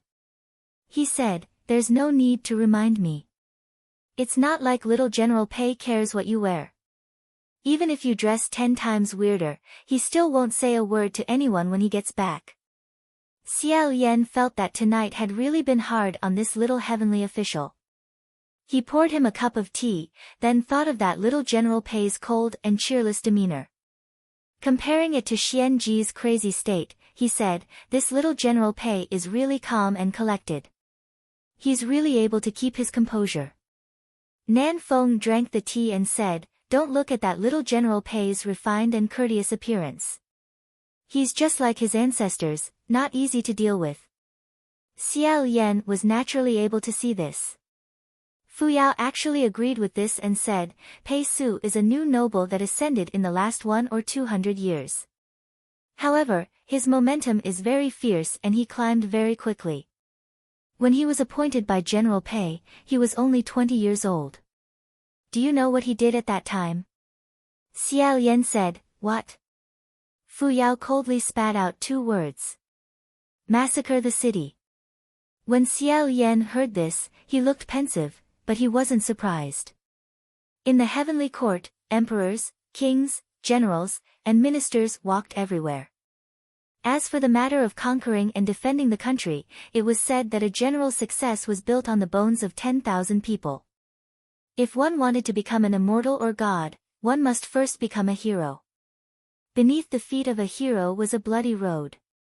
Fu Yao concluded, in the heavenly court, there aren't many people who are easy to get along with. You can't trust anyone. When Xiao Yan heard Fu Yao's tone as if he was an experienced person giving advice to future generations, he couldn't help but want to laugh. He guessed that Fu Yao had been bullied in the heavenly court before, so he said this because he was deeply touched. However, he also knew that although he had ascended 3 times, the time he stayed in the heavenly realm was as short as a flash in the pan, disappearing in the blink of an eye. In terms of understanding of the immortals and gods, he really couldn't compare to these 2 little heavenly officials. However, Nan Feng seemed to strongly disagree with Fu Yao's words. He said, don't be an alarmist. There are good and bad everywhere. There are still many trustworthy heavenly officials in the heavenly realm. However, Fu Yao said, trustworthy heavenly officials, are you talking about your family's general?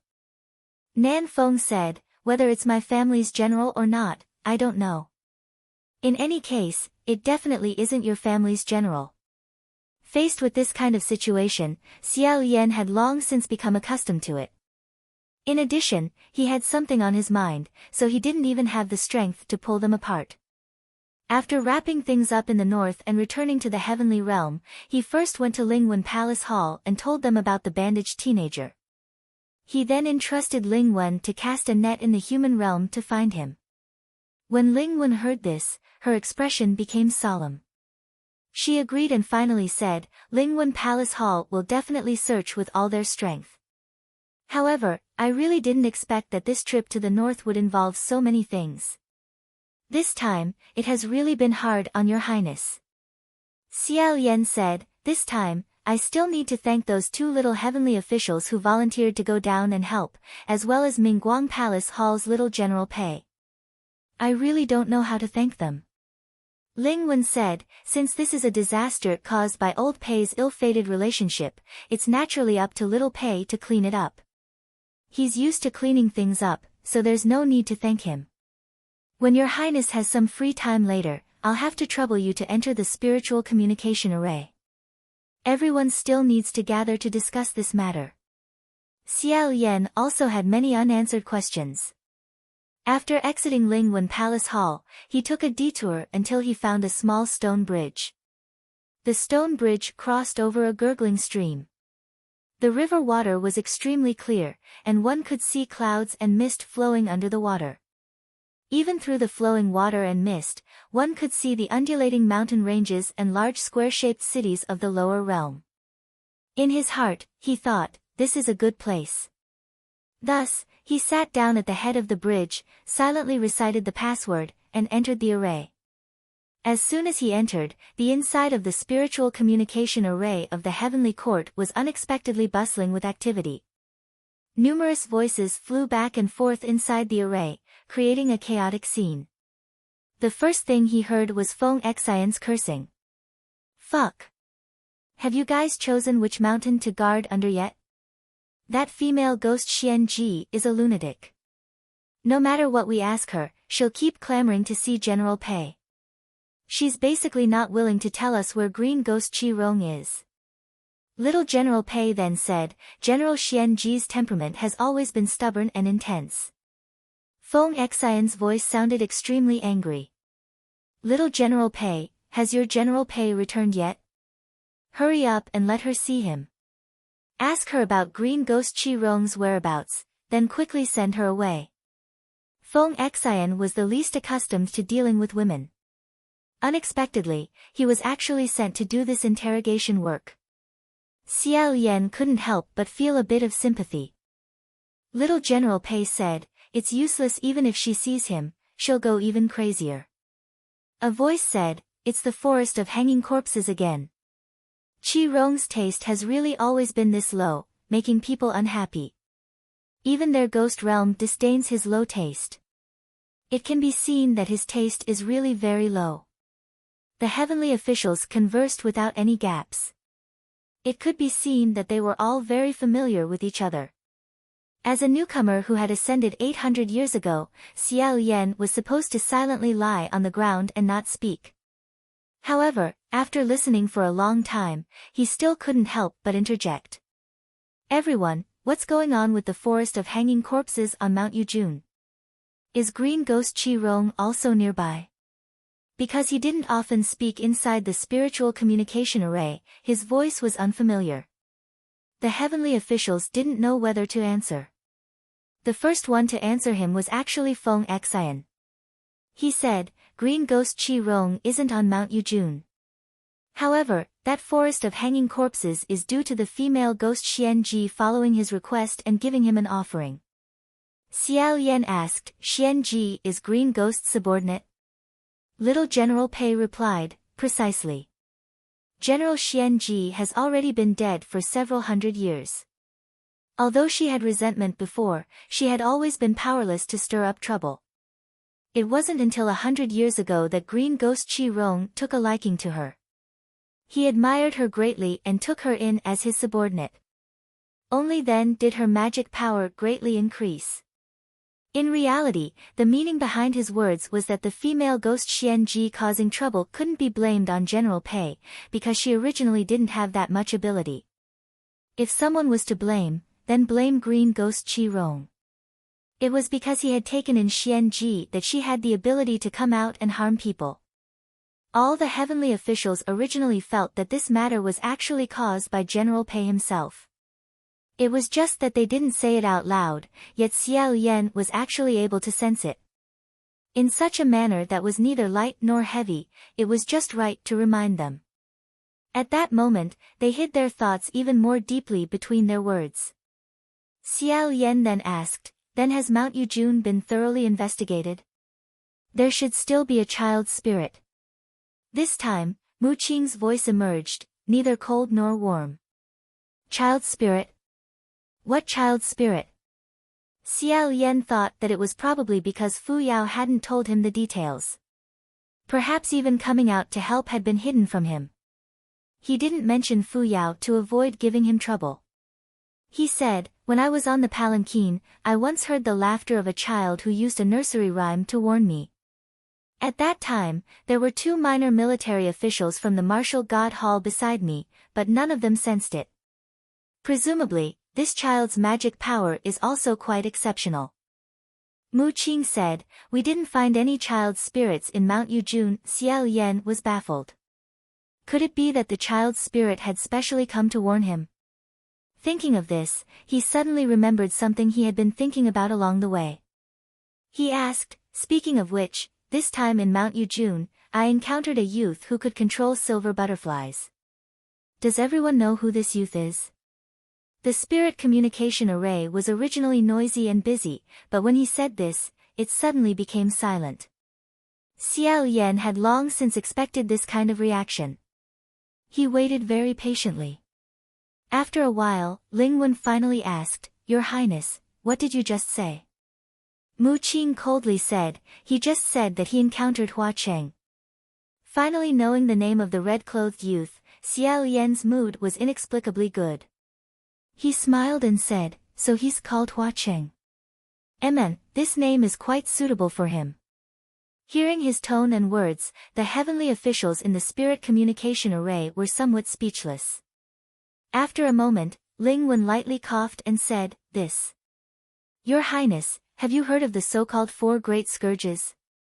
Xiao Yan thought, "I'm ashamed, I only know of the 4 great scourges." The so-called 4 great scourges were the 4 stories of the heavenly court's heavenly officials before they ascended. The young monarch poured wine, the crown prince pleased the gods.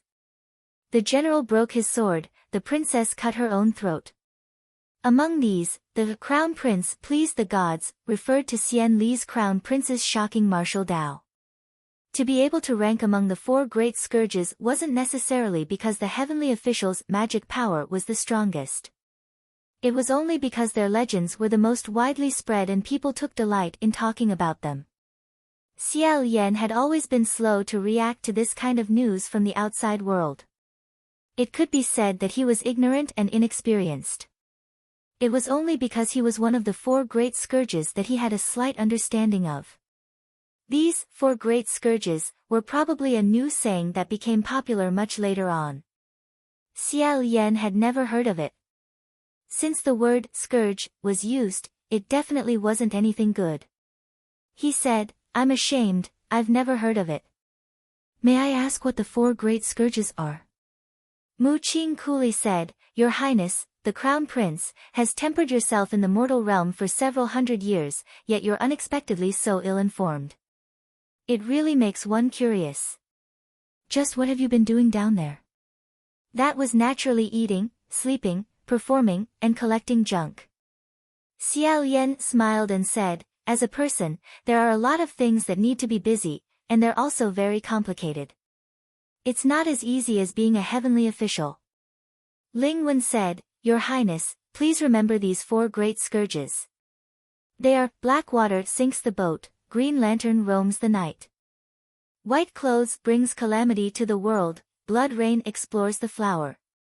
They refer to the 4 devil incarnate of the ghost realm that both the upper and middle heavens find extremely troublesome.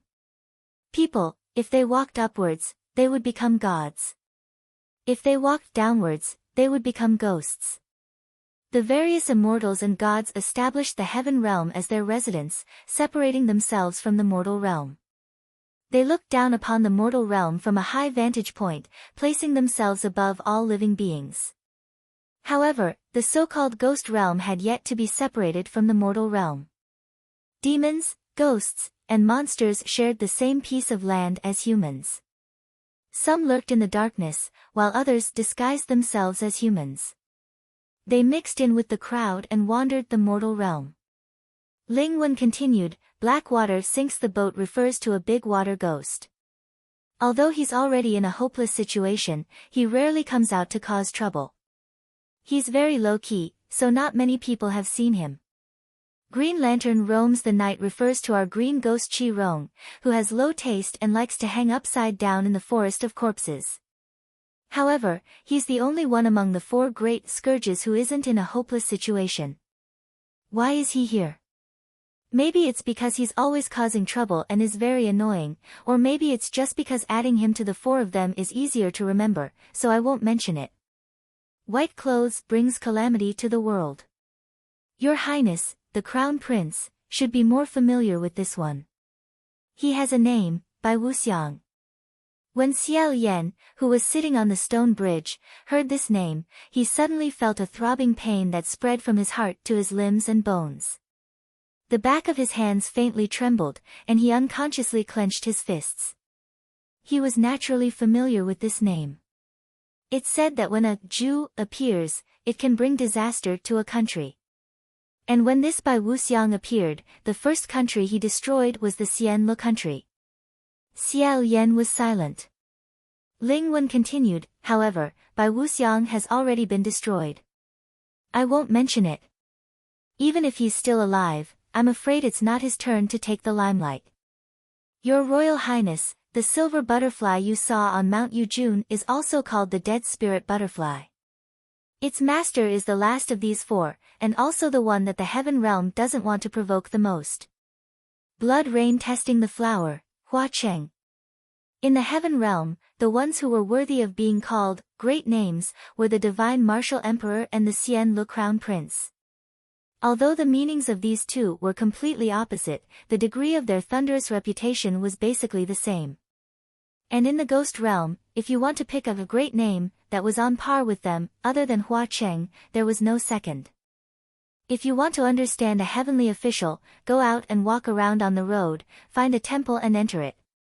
Look at what kind of clothes the heavenly official wears, what kind of magic tools they wield, and you'll get a rough idea. If you want to understand more, listen to the myths and legends that were passed down from mouth to mouth. What kind of identity the heavenly official had, what kind of things they had done, almost all of it has already been dug out clearly. But it's different for demons and ghosts. What kind of people they were when they were humans, and what they look like now, it's almost all a mystery. The name Hua Cheng is definitely fake, and his appearance is also definitely fake. Because in the rumors, he was sometimes a temperamental and perverse youth, sometimes a gentle and elegant handsome man, and sometimes a gorgeous female ghost with a venomous heart. There were all kinds of rumors. Regarding his original body, the only thing that was certain was that he wore a red robe, often appeared in bloody rain and foul wind, and that the silver butterfly chased after his clothes and sleeves. As for his origin, there were even more versions. Some people said that he was a deformed child, born without a right eye, so he was bullied and humiliated since he was young, and hated the world. Some people said that he was a young soldier who died in battle for his country, and his soul was unwilling. Some people said that he was an idiot who was in pain because of the death of his beloved, and some people said that he was a monster. The most bizarre version, it was said, just said. It was said that Hua Cheng was actually a heavenly official who had ascended. It's just that after he ascended, he jumped down himself and became a ghost. However, this was only a legend that didn't spread very widely. No one knew whether it was true or false, and not many people believed it. But then again, even if it was true, it had to be false. Because in this world, there was actually someone who gave up being a deity and would rather jump down to become a ghost. This was really too embarrassing for the heavenly realm. In short, the more people had different opinions, the more confusing it was. There were many reasons why the various heavenly officials were especially afraid of Hua Cheng. For example, his temperament was unpredictable. Sometimes, he was cruel and bloodthirsty, and sometimes, he was strangely kind. Another reason was that he was extremely powerful in the human world, and had many followers. Yes, people worshipped gods and prayed for blessings to stay away from the invasion of demons and ghosts. That was why the heavenly officials had many followers. However, a ghost like Hua Cheng actually had a large number of followers in the human world, almost to the point where he could cover the sky with one hand. Here, it had to be said. When Hua Cheng first appeared, he did something extremely famous. He publicly challenged the 35 heavenly officials of the heavenly court. The content of the challenge was to compete with the martial god, and discuss the Tao with the martial god. Among the 35 heavenly officials, 33 of them thought it was extremely funny, but they were also angered by his provocation. They accepted the challenge and prepared to join hands to teach him a lesson. The first to challenge him was the martial god. The martial god was the strongest god system in the heavenly realm. Almost all of them had many followers and powerful magic power. Against a greenhorn little ghost, it could be said that victory was in their grasp. Who knew that after the battle, they would be completely annihilated? Even their divine weapons were all smashed to pieces by Hua Cheng's extremely strange curved blade. After the battle, they found out that Hua Cheng came from Bronze Cauldron Mountain. Bronze Cauldron Mountain was a volcano, but that was not important. What was important was that there was a city in the mountain called Gu City. Gu City was not a city where everyone raised gu. The city itself was a large-scale gu poison. Every 100 years, tens of thousands of ghosts would gather here to fight. In the end, only one ghost would be left, and the gu would be formed. Although the result was usually that none were left, as long as one came out, it would definitely be a devil incarnate. In the past few hundred years, only 2 ghosts came out of Gu City. And these 2, as expected, became the ghost kings that everyone in the human world knew. Hua Cheng was one of them. The martial god was completely defeated, and then it was the martial god's turn. He could not win in a fight, but he could at least win in a debate, right? But coincidentally, he really could not win. That Hua Cheng went to heaven and entered the earth, discussing the past and the present. Sometimes he was refined, sometimes he was vicious, sometimes he was unyielding, sometimes he was incisive, and sometimes he was sophistry. Truly, his teeth were as sharp as steel, and he did not let a single drop of water escape his mouth. Several martial gods were scolded by him from heaven to earth, from the past to the present. They were so angry that a waterfall of blood shot up to the sky. Hua Cheng became famous in one battle. But if that was all, he was not scary enough. What was scary was that after winning, he asked the 33 heavenly officials to fulfill their promise. Before the challenge, both sides made an agreement: if Hua Cheng lost, he would offer up his ashes. If the heavenly officials lost, they would all jump down from the heaven realm and become mortals. If it was not for his arrogant attitude, the fact that the 33 heavenly officials were confident that they would not lose, they would not have agreed to fight him in a debate. But not a single heavenly official took the initiative to fulfill their promise. Although breaking a promise was shameful, think about it, there were 33 heavenly officials who had lost. It was shameful for one person to lose face, but if so many people lost face together, then it was not shameful at all. They could even turn around and laugh at each other. Therefore, they reached a tacit understanding and pretended that nothing had happened. In any case, people were very forgetful. In another 50 years, they might not even remember. On this point, they had calculated quite well. What they miscalculated was that Hua Cheng was not so easy to deal with. Don't fulfill? Fine, I'll help. So he burned down the temples of these 33 heavenly officials in the mortal world. This was the nightmare that all the immortals and gods were talking about, the red-clothed ghost burning the temples of the 33 civil and military officials. The temples and believers were the heavenly officials' greatest source of power. If the temples were gone, where would the believers go to worship? What incense would there be? Their vitality was greatly damaged. It would take at least 100 years to rebuild the temples, and they might not even be able to recover to their original size. To the heavenly officials, this was a disaster even more terrifying than failing to pass the tribulation. Among these heavenly officials, the big ones had thousands of temples and the small ones had hundreds. In total, there were over 10,000 of them. Hua Cheng was burned down in one night. No one knew how he did it, but he did it. It was simply demented.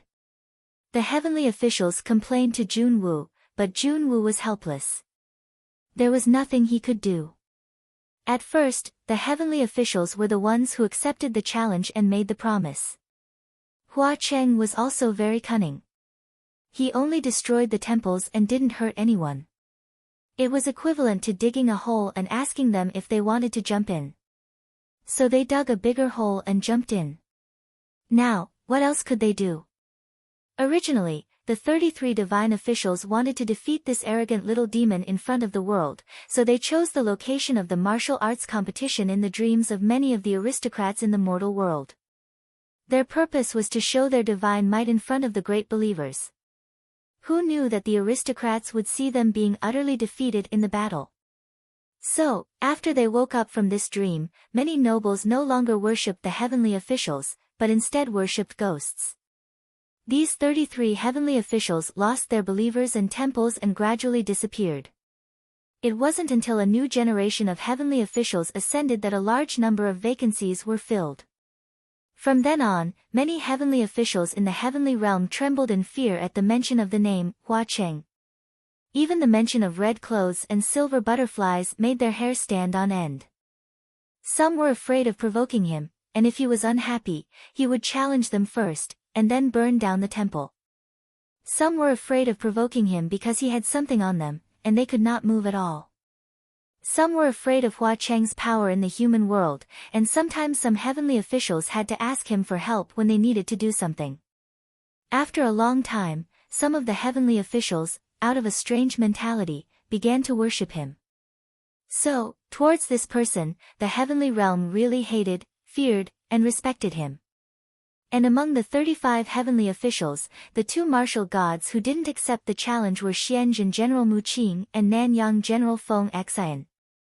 The two of them didn't accept the challenge not because they were afraid of Hua Cheng, but because they didn't put him in their eyes at all. They felt that there was no need to pay attention to this kind of challenge, so they didn't accept it. who knew that it would be a stroke of luck? However, even though they didn't fight, Hua Qing didn't forget about the two of them. During the several patrols during the Hungry Ghost Festival, the two of them had bumped into each other and fought a few rounds from afar. Both of them had been traumatized by the rampaging silver butterflies.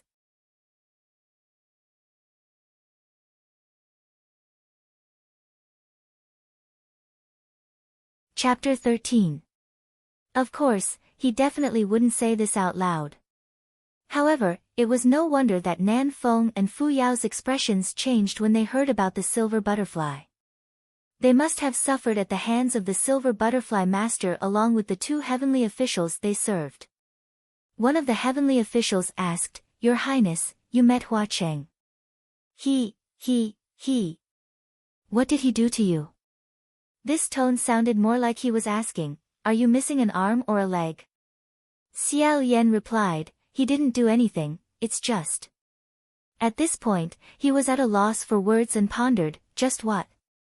"I can't say that he stole my sedan chair and held my hand all the way." After a moment of silence, he could only say, "He only broke the bewildering array that the female ghost Xian Ji set in Mount Yujun and brought me in." All the heavenly officials muttered in their hearts and didn't say anything. After a while, one of the heavenly officials asked, "Everyone, what do you think?" Just by listening to their voices, Xiao Yan could imagine the heavenly officials shaking their heads and spreading their hands. No opinion at all. "I don't know what he wants to do, it's so scary." What does Hua Qing want to do? No one can understand. Although he was told that Hua Qing was a devil incarnate, Xiao Yan didn't feel that this person was that scary. To be honest, he felt that this time, Hua Qing had helped him. In short, the first blessing he received after ascending to the heaven realm could be considered completed. Earlier, he had said that the merit points from this trip to Mount Yujun would all be counted on him.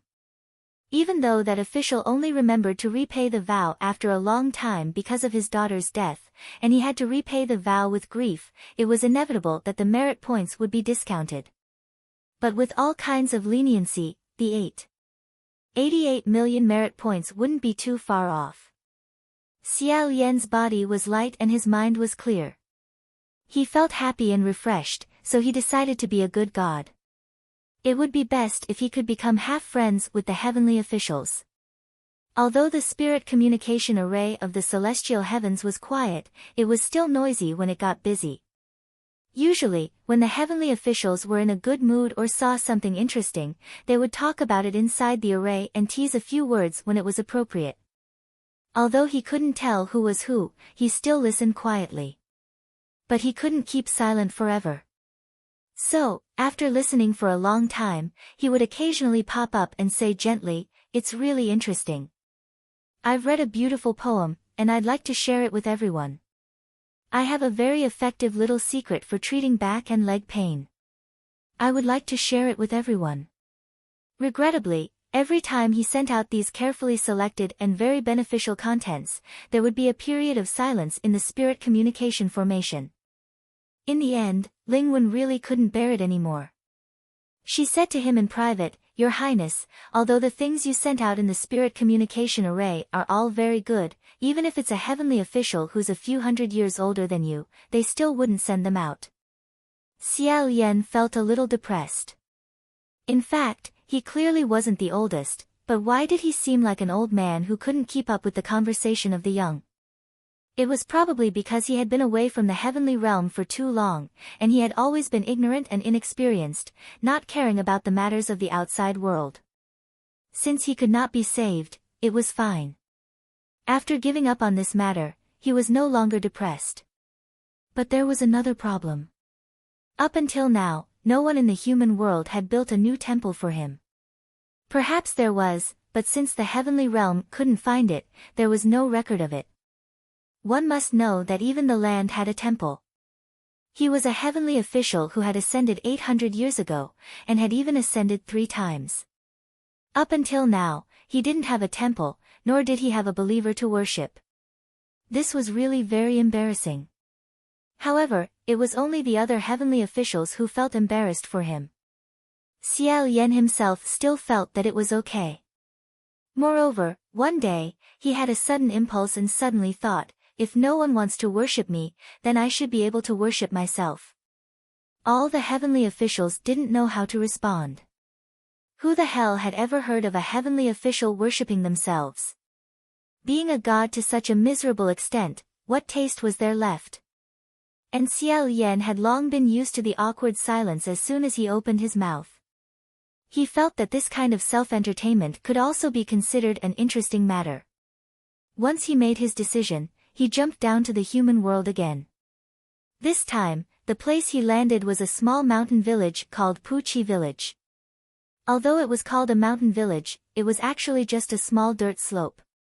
Xiao Yan saw the green hills and clear water, the continuous paddy fields, and the beautiful scenery. In his heart, he thought, this time, I really landed in a good place. Looking again, there was a crooked and dilapidated house on the small dirt slope. When he asked around, the villagers all said, that house is abandoned and ownerless. Occasionally, a homeless person would go in and sleep for a night. They can live there however they want. Wasn't this exactly what he wanted? He immediately walked over. When he got closer, he discovered that this small wooden house looked very dilapidated from afar, but it looked even more dilapidated up close. Out of the 4 pillars in the corners of the house, 2 had probably rotted. When the wind blew, the entire house creaked, and he suspected that it would collapse at any moment. However, this degree was still within Xiao Yan's acceptable range. He went in to take a look and then tidied up. When the villagers saw that there was actually someone who wanted to live here, they were very surprised and came over to watch the excitement. The villagers here were actually very enthusiastic. Not only did they give him a broom, but when they saw that he was dusty from cleaning, they also gave him a basket of freshly picked poo chestnuts. The skin of the poo chestnuts had already been peeled off. Each one was white and tender, sweet and juicy. Xiao Yan squatted in front of the dilapidated house and finished eating. His hands were clasped together in happiness.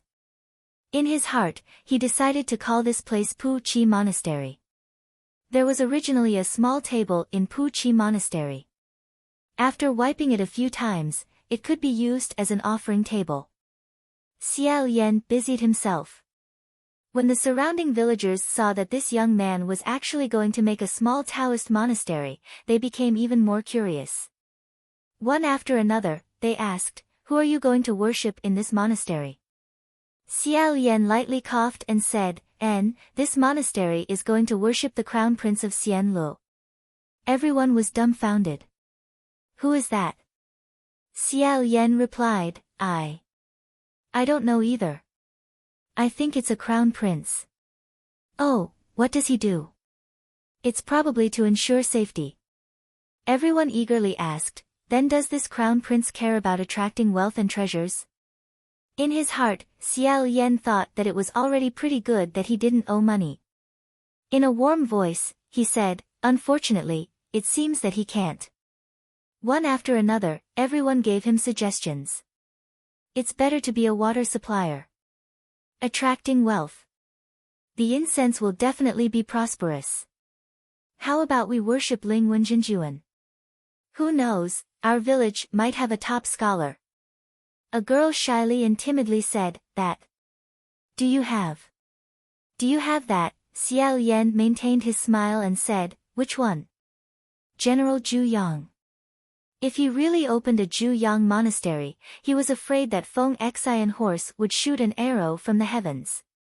After roughly cleaning up Pu Chi Monastery, he was still missing some incense burners, lots, and other sundries. However, Xiao Yan had completely forgotten the most important thing. The statue of a deity. He put on his bamboo hat and went out the door. That's right, it didn't have a door either.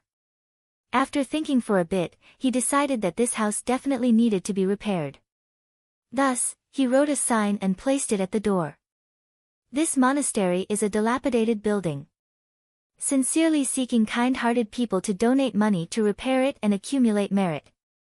After leaving the door, he walked 7 or 8 miles before arriving at a town. What did he come to do in town? Naturally, it was to make a living, so he had once again used his old profession. In myths and legends, immortals didn't need to eat. In fact, this matter was very hard to say. The powerhouses of Zheohua realm could indeed directly absorb the spiritual energy they needed from sunlight and rain. However, the problem was, although they could, who would want to do this for no reason? Why would they want to do this? And some heavenly officials, because of their cultivation methods, required their 5 internal organs to be clean. They indeed couldn't come into contact with the greasy meat and fish of mortals. If they came into contact with it, they would vomit and have diarrhea like mortals eating poisonous insects and soil. However, it wasn't that they didn't eat food. They only ate those immortal fruits, and spiritual birds that were born in pure lands, had the effect of prolonging life and strengthening magic power. However, this problem didn't exist for Xiao Yan. With the curse on his body, he was no different from mortals. He could eat anything, and because he had been through hundreds of battles, he wouldn't die no matter how much he ate. Whether it was steamed buns that had been left for a month or pastries that had already grown green hairs, he would definitely be able to endure eating them. With such a heaven-defying physique, he actually lived quite well when he was collecting junk. To make a comparison, opening a monastery would cost money, collecting junk for money. It really was better to collect junk than to ascend. This person had a handsome and elegant demeanor, so he had an advantage when it came to collecting junk. In a short while, Xiao Yan had collected a large bag. On the way back, he saw an old yellow ox pulling a handcart. The cart was piled high with several piles of straw. He remembered that he seemed to have seen this handcart in Puqi village, so they should be going the same way. He asked if he could hitch a ride, and the handcart owner raised his chin, indicating that he could get on. Xiao Yan carried a large bag of junk and sat on it. When he sat on it, he discovered that there was already a person lying behind the tall pile of straw. This person's upper body was hidden behind the pile of straw. He propped up his left leg and rested on his right, as if he was resting there with his arm as a pillow. He looked very leisurely and contented. This kind of comfortable posture actually made Xiao Yan quite envious. That pair of black boots were tightly folded, sticking closely to his slender and straight calves. It was quite pleasing to the eye. Xiao Yan recalled what he saw under the veil on Mount Yujun that night and couldn't help but take a few more glances. He confirmed that there wasn't a silver chain hanging on the boots, and he didn't know what animal's skin was used to make them.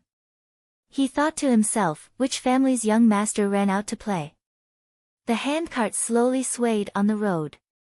Xiao Yan carried his bamboo hat and took out a scroll, preparing to read it. He usually didn't pay much attention to the news circulating in the outside world, but because of the awkward silence he received many times, he felt that it would be best to cram some information. The ox cart swayed for an unknown amount of time as it passed through a maple forest. Xiao Yan raised his head and looked around. The green fields rippled, and the brilliant maple flames carried a bit of the wildness of the mountains, as well as the refreshing smell of grass. It was extremely intoxicating. Xiao Yan couldn't help but be slightly startled. When he was young, he cultivated at the Huangji Monastery. The Huangji Monastery was built in the middle of a mountain, and the entire mountain was covered with maple trees. They were as dazzling as gold, and as fierce as fire. It was hard to avoid thinking about this scenery. After staring for a while, he lowered his head and continued to read the scroll. The first thing he saw when he opened it was a line of words that read, Xian le Crown Prince, ascended 3 times. Martial God, God of Plagues, God of Rags. Xiao Yan said, all right, in fact, if you think about it carefully, there isn't much difference between a martial god and a rags god. All gods are equal, and all living beings are equal. At this moment, a light laugh came from behind him. A voice said, is that so? This youngster lazily said, people naturally love to say that all gods are equal, and all living beings are equal. But if that was really the case, then all the gods and immortals simply wouldn't exist. This voice came from behind the stack of straw on the cart. Xiao Yan turned his head to look and saw that the youngster was still lazily lying there without any intention of getting up. Xiao Yan guessed that he was just casually interrupting. Smiling, he said, "What you said is reasonable." He then turned back and continued to read the scroll.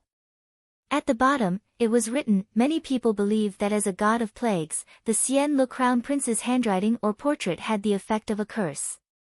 If it was stuck on a person's back or on a house's door, it would bring bad luck to that person or family." This kind of commentary actually made it hard to determine whether it was talking about a god or a ghost. Xiao Yan shook his head. He couldn't bear to look at the commentary related to himself anymore, so he decided to first go and understand the various heavenly officials of the current heaven realm. This way, he wouldn't be confused about who was who, and that would be too rude. Remembering that a villager had just mentioned the navy, he went to look up the commentary related to the navy. He flipped to a sentence, "The navy is invincible. Wields both water and wealth. Many merchants' shops and homes would have a statue of the navy to protect their wealth." Xiao Yan was a bit baffled. Since it's the navy god, why does it also control wealth? At this time, the youngster lying behind the stack of straw spoke again. "When caravans transport goods, they all have to travel by water. Therefore, before they set off, they would go to the navy god temple and burn a stick of incense, praying for a safe journey, promising to return and so and so. After a long time, the navy god gradually controlled wealth as well." This was actually specifically dispelling Xiao Yan's confusion. Xiao Yan turned around and said, "So it's like this? Interesting. Presumably, this navy god is a very powerful great heavenly official."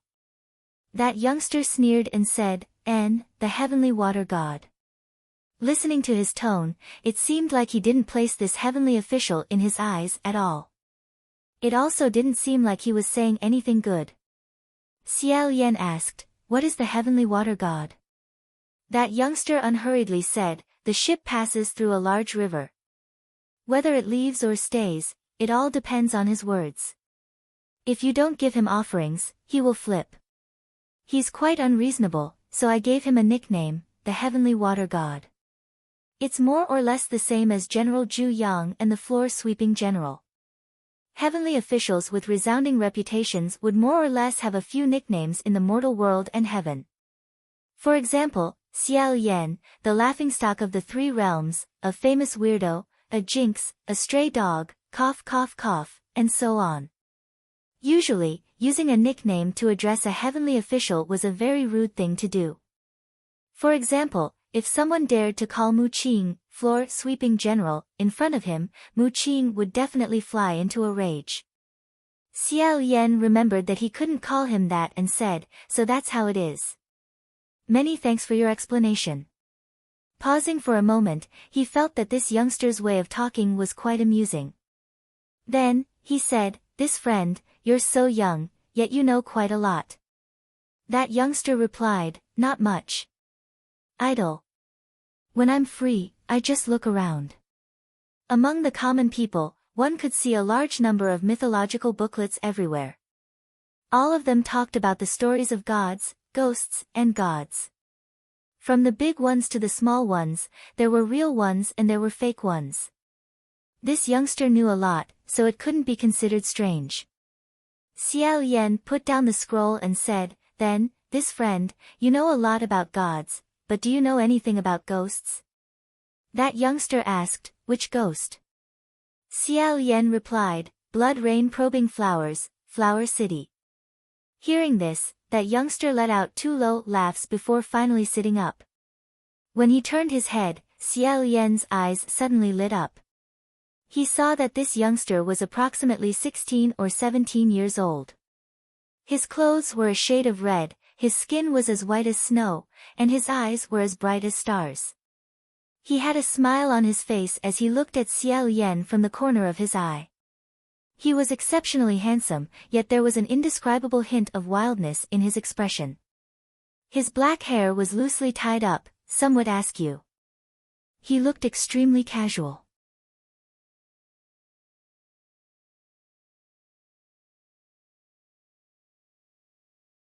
Chapter 14. His expression was one of ridicule, but there was an inexplicable omniscient calmness about him. Although he had the voice of a young man, his voice was slightly deeper than that of a boy his age, and it was very pleasant to listen to. Xiao Yan sat upright and still on the ox cart. After pondering for a moment, he said, "Blood rain exploring flowers, this scene sounds very extraordinary. This friend, can you tell me how it came to be?" Out of respect, he did not add the word little in front of friend.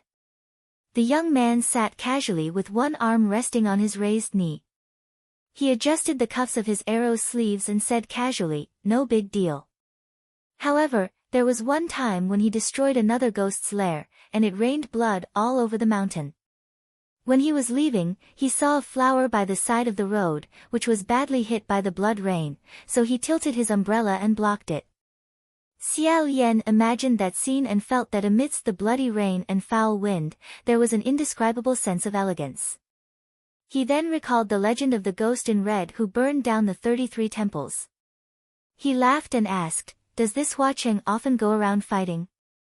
The young man replied, "Not often. It depends on my mood." Xiao Yan asked, "What kind of person was he when he was alive?" The young man said, "He's definitely not a good person."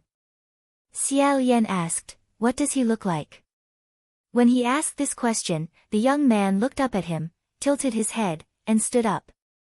He walked to Xiao Yan's side and sat down next to him. He asked, "What do you think he should look like?" At such a close distance, they felt this young man was even more shockingly handsome. Moreover, it was a handsome that faintly carried an intent to attack.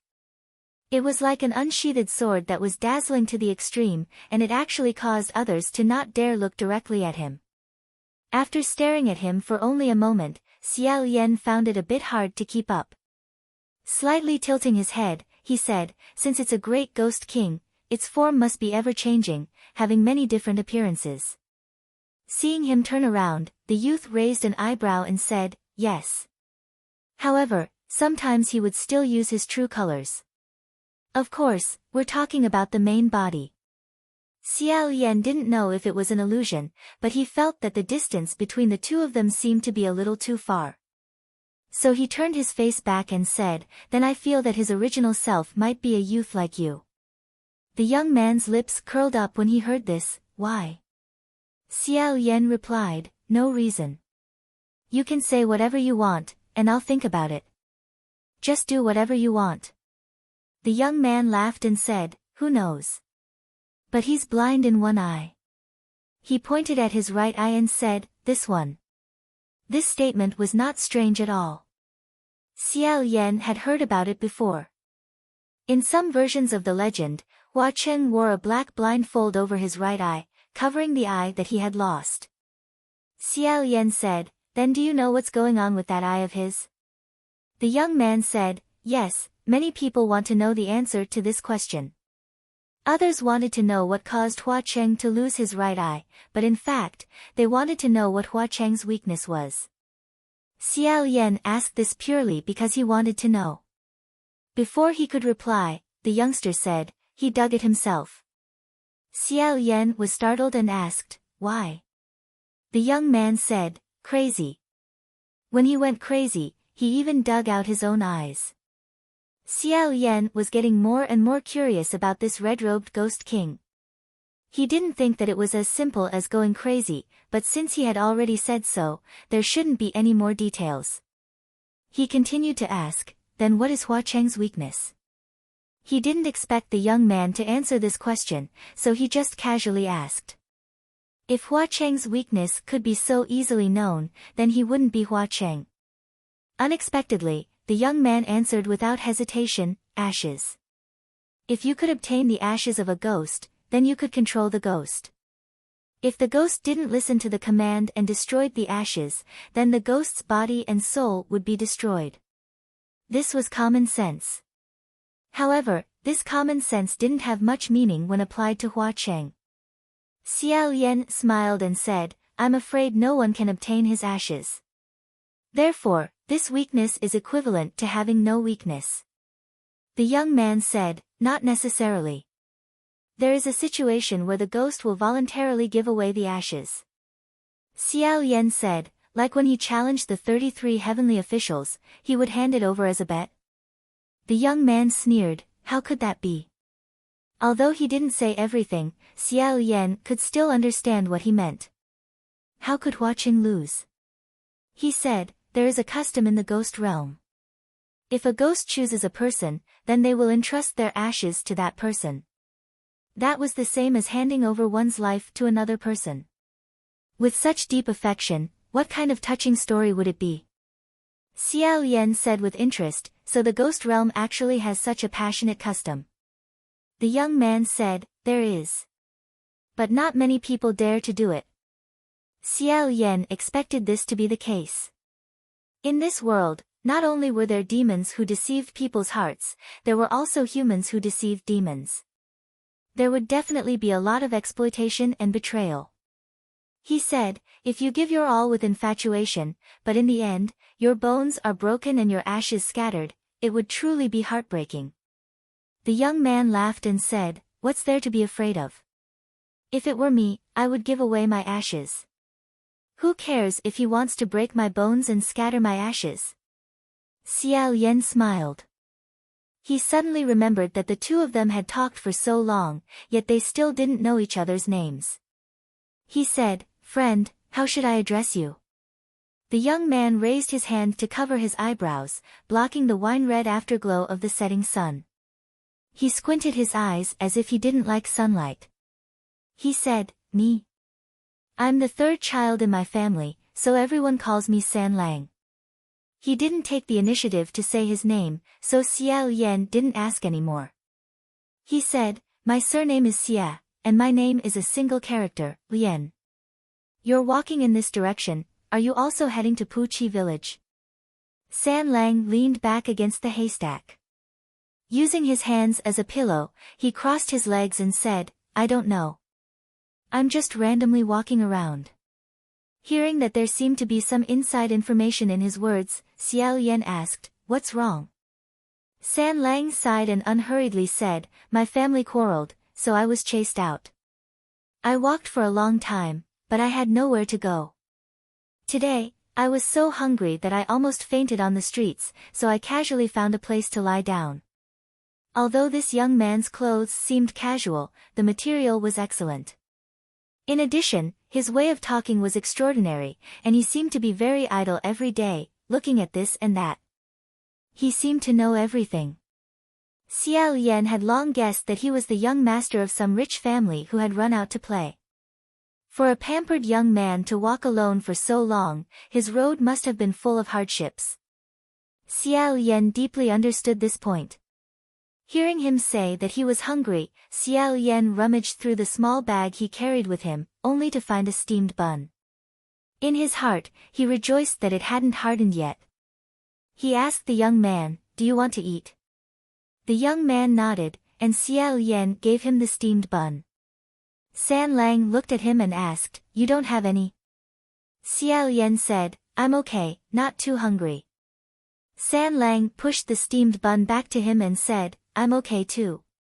Seeing this, Xiao Yan took the steamed bun back, broke it, and divided it into 2 halves. He then handed 1 half to the young man and said, then you can have half, and I'll have half. Only then did the young man take the steamed bun and sit side by side with him, eating the steamed bun together. Seeing the young man sit beside him and take a bite of the steamed bun, Xiao Yan felt as if he had wronged him somewhere. The ox cart slowly dragged along the undulating mountain road. As the sun gradually set in the west, the two of them sat in the cart and chatted. The more they chatted, the more Xiao Yan felt that this young man was truly a strange young man. Although he was young, his gestures and words carried a disdainful attitude, calm and unruffled. It was as if there was nothing in the heavens or the earth that he didn't know, nor was there anything that could stump him. This made Xiao Yan feel that the young man knew a lot and was mature despite his youth. Sometimes, he would also reveal the interesting side of a young man. Xiao Yan said that he was the monastery master of Puqi Monastery, so the young man said, Puqi Monastery? It sounds like there's a lot of Pu Chi monastery to eat. I like it. Who is it for? Xiao Lian coughed lightly and said, Xian Li's crown prince, crown prince. You probably don't know. The young man faintly smiled, but before he could say anything, the body of the ox cart suddenly shook. The two of them also swayed a few times. Worried that the young man would fall, Xiao Lian suddenly reached out to grab him. Who knew that the moment his hand touched San Lang, the young man would suddenly shake off his hand as if he had been burned by a scalding hot object. Although the expression on the young man's face had only changed slightly, Xiao Lian was still able to perceive it. He thought to himself, could it be that this young man actually hated him? But it was clear that they had been chatting quite happily along the way. However, at this time, he didn't have the mind to think too much about it. He stood up and asked, what's going on? The old grandpa driving the ox cart said, I don't know what's going on either. Old Yellow, why aren't you moving? Move. At this time, the sun had already set, and dusk had descended. The ox cart was in the middle of the mountain forest, so it was dark all around. That old yellow ox stopped in its original spot, stubbornly refusing to move. No matter how the old grandpa urged it, it was useless. It wished it could bury its head into the ground, mooing continuously, and its tail was as handsome as a whip.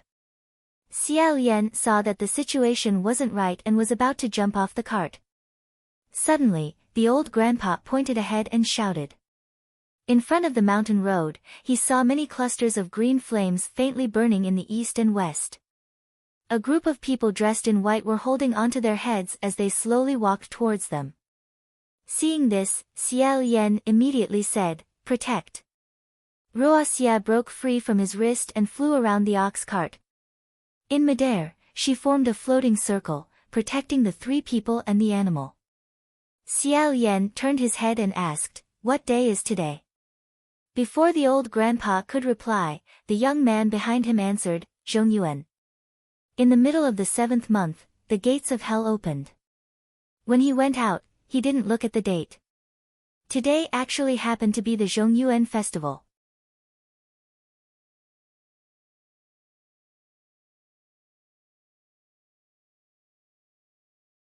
Chapter 15. The group of white-clothed people had no heads on their necks.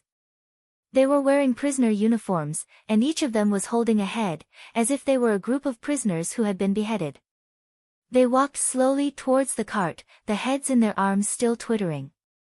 Xiao Lian reminded the other two in a low voice, when they come near, don't make a sound.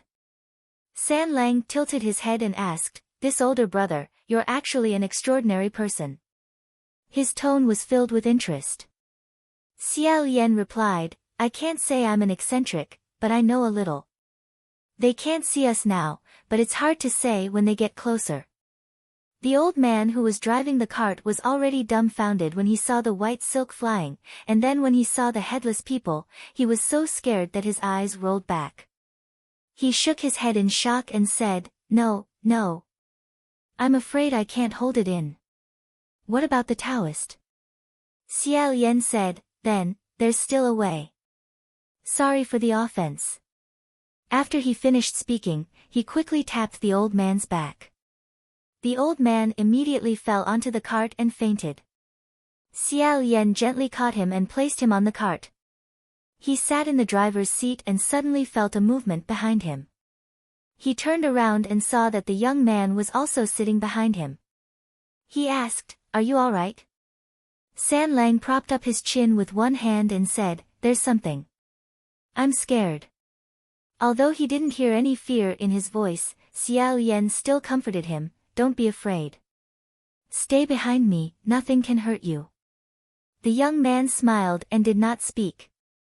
Xiao Lian suddenly realized that he was staring at him. After a moment, he finally reacted. The young man was staring at the curse chain on his neck. This curse was like a black collar around a person's neck. It couldn't be hidden at all. Moreover, it was easy for people to have some bad associations. Xiao Lian lightly pulled on his collar. Although it couldn't hide anything. The sky was already dark, and the young man's expression could not be seen clearly. Xiao Yan picked up the rope and softly coaxed the cow. The group of prisoners came over and wanted to go over, but they felt that there was something blocking the middle of the road. They all said in a rough voice, "This is really strange. Why can't I?" Really? He couldn't cross it. What the hell? Damn it, aren't we ghosts ourselves? What ghosts can we see? Xiao Yan managed to coax the cow with great difficulty. He brushed past the group of headless prisoners and listened to them hugging their heads and making a racket. He found it very funny. The group of ghosts continued to complain, "Well, are you sure you're not mistaken? Why do I feel like the one hugging your head is my body? It's your body that's in the wrong place. Hurry up and switch over, you guys. Why is the incision on your head so uneven? Sigh, that executioner is a newbie. He only managed to cut me down after 5 or 6 slashes. I'm starting to wonder if he did it on purpose. Your family didn't send him any money, did they?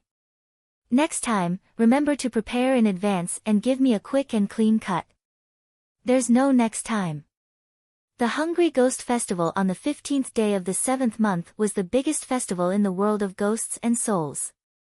On this day, the gates of hell opened wide, and all the demons and ghosts that usually lurked in the darkness rushed out to celebrate. Living people had to avoid them. Especially on this night, it was the best choice to stay in the house. As soon as he went out, the chances of bumping into something were much higher than usual. Xiao Yan had always been stuffy even when drinking cold water, and he even saw a ghost in a Taoist robe. At this moment, he bumped into something. Green willow, the wisps floated in all directions, and many ghosts chased after the willow, the wisps. There were also some expressionless ghosts in shrouds who were mumbling to themselves, squatting in front of a circle, reaching out to receive the offerings such as paper money and ingots that were burned for them by their descendants. This scene could be described as a dance of demons. Xiao Yan walked through it, thinking that he must look at the almanac when he went out in the future. Suddenly, a voice screamed like a chicken being slaughtered, "Oh no! Oh no! Killing ghosts!" This scream made the ghosts panic. Where are we killing ghosts? The screaming ghost said, "That scared me to death. I found a lot of broken ghost fires over there, and they were all smashed." That's so cruel. They were all smashed. That's cutting them into pieces. That's too cruel. Who did it? Could it be a mage, a monk, or a Taoist priest sneaked in? The group of headless people cried out one after another, "Ah!" Speaking of which, we were also blocked by something on the road just now. Don't tell me he's... Where? Over there. Xiao Yan cried out in his heart. In the next moment, a large group of demons and ghosts surrounded the ox cart. Each one of them revealed a fierce expression and said with malicious intent, "I smell the hot scent of yang." It couldn't be hidden anymore. Originally, there was no reason for a living person to bump into a group of ghosts during the Hungry Ghost Festival. Xiao Yan didn't want to fight with such a large group of things, so he drove the cart and shouted, "Go!" The ox cart was extremely frightened. It had been anxiously digging its hooves in place for a long time. When it heard Xiao Yan's shout, it impatiently pulled the cart and ran away. Xiao Yan didn't forget to pull the youth behind him. "Sit tight." Ruoxi withdrew his hand and opened up a path of escape. Suddenly, an ox cart was exposed in a circle of ghost fires. Rushing out of the encirclement, a group of green-faced, ferocious-looking ghosts with missing limbs screamed from behind, "There really are Taoist priests. Damn Taoist priests are tired of living. Living people actually dared to disturb our Hungry Ghost Festival. You can't blame us for this. After them." Xiao Yan grabbed the reins with one hand and took out a bunch of talismans with the other. Throwing them on the ground, he shouted, "Trip them." These were the trip talismans used for escaping. With a series of small bangs, every time they rang out, they would create an obstacle for the group of ghosts, delaying them for a short period of time. However, it was only for a short period of time. With so many talismans used, they would catch up in less than half an incense stick's worth of time. Xiao Yan drove the ox cart as if his butt was on fire. Suddenly, he shouted, "Stop!" It turned out that the old ox had pulled the ox cart to a fork in the road. When Xiao Yan saw that there were two pitch-black mountain roads in front of him, he immediately pulled on the rope. He had to be extremely careful here. On the day of the Hungry Ghost Festival, sometimes people would discover that a road that normally didn't exist had appeared in front of them. Living people couldn't walk this kind of road. If they went the wrong way and ended up in the territory of the ghost realm, it would be difficult to return. Xiao Yan was new to this place, so he couldn't tell which of the two mountain roads he should take. He remembered that other than buying a large bag of junk in town, he had also bought some miscellaneous items. Among them was a fortune stick cylinder. He thought to himself, "I'll use it to read my fortune." Thus, he took out the fortune stick cylinder and shook it in his hand. As he shook it, he said, "When the heavenly official bestows blessings, there are no taboos. I'll walk the main road towards the heavens. The first one is left, the second one is right. I'll walk whichever path is better." As soon as he finished speaking, ka. Two sticks fell out of the cylinder. He picked them up and looked at them. Then, he fell silent. The worst of the lot, great misfortune. Both were the worst of the lot, and both paths led to great misfortune. Didn't that mean that either path would lead to death? Xiao Yan was helpless. Holding the cylinder with both hands, he shook it wildly again. "Oh, cylinder. Today is the first time we've met. Why must you be so heartless? I'll do it again. Give me some face." As soon as he finished speaking, ka. Another two sticks fell. He picked them up and looked at them. They were both the worst of the lot, great misfortune. At this time, San Lang suddenly said, "Let me try." In any case, his luck wouldn't be worse than his, so Xiao Yan handed the cylinder to him. San Lang received it with one hand and casually shook it. Two sticks fell out, and he picked them up. Without even looking at them, he handed them over to Xiao Yan. Xiao Yan took them and looked at them. Unexpectedly, both sticks were good. He couldn't help but be amazed. That was because, with his bad luck to this extent, it seemed that even other people's luck was often affected by him. Xiao Yan didn't know whether this was true or not. In any case, he was often complained about like this. However, this youngster wasn't affected by him in the slightest and directly drew two good lots. Both were good lots, so Xiao Yan randomly chose one. As he drove, he sincerely praised, "Friend, your luck is pretty good." San Lang casually threw the cylinder behind him and laughed. "Is that so? I also feel that my luck is pretty good. It's always been like this." Hearing him say, "It's always been like this," Xiao Yan thought to himself that the gap between people was indeed like a moat. After running for a while, he suddenly heard ghostly wails and wolf-like howls coming from all directions. "I caught him. He's here. Everyone come over. The damned Taoist priest is here."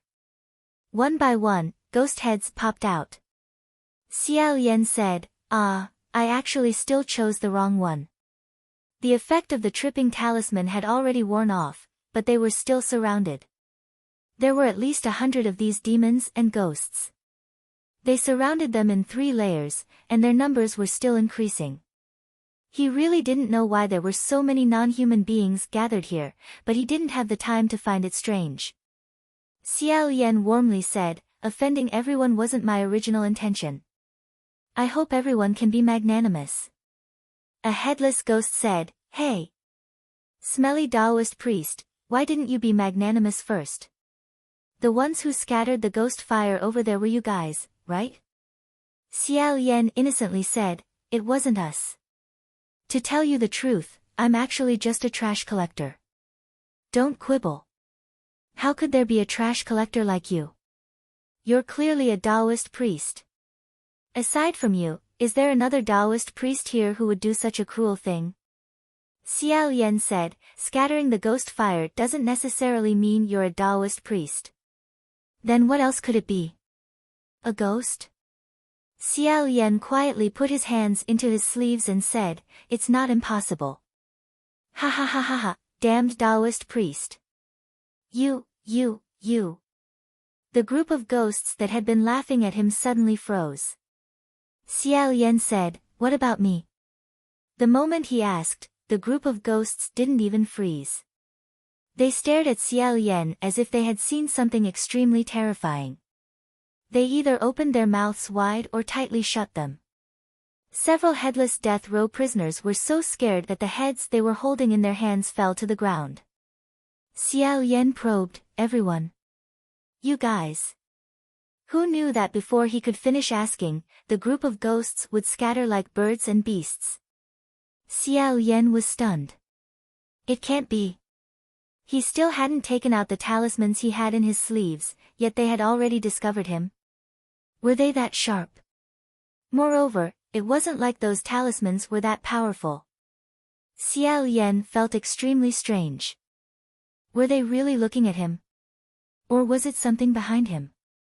Thinking of this, he turned his head and looked behind him.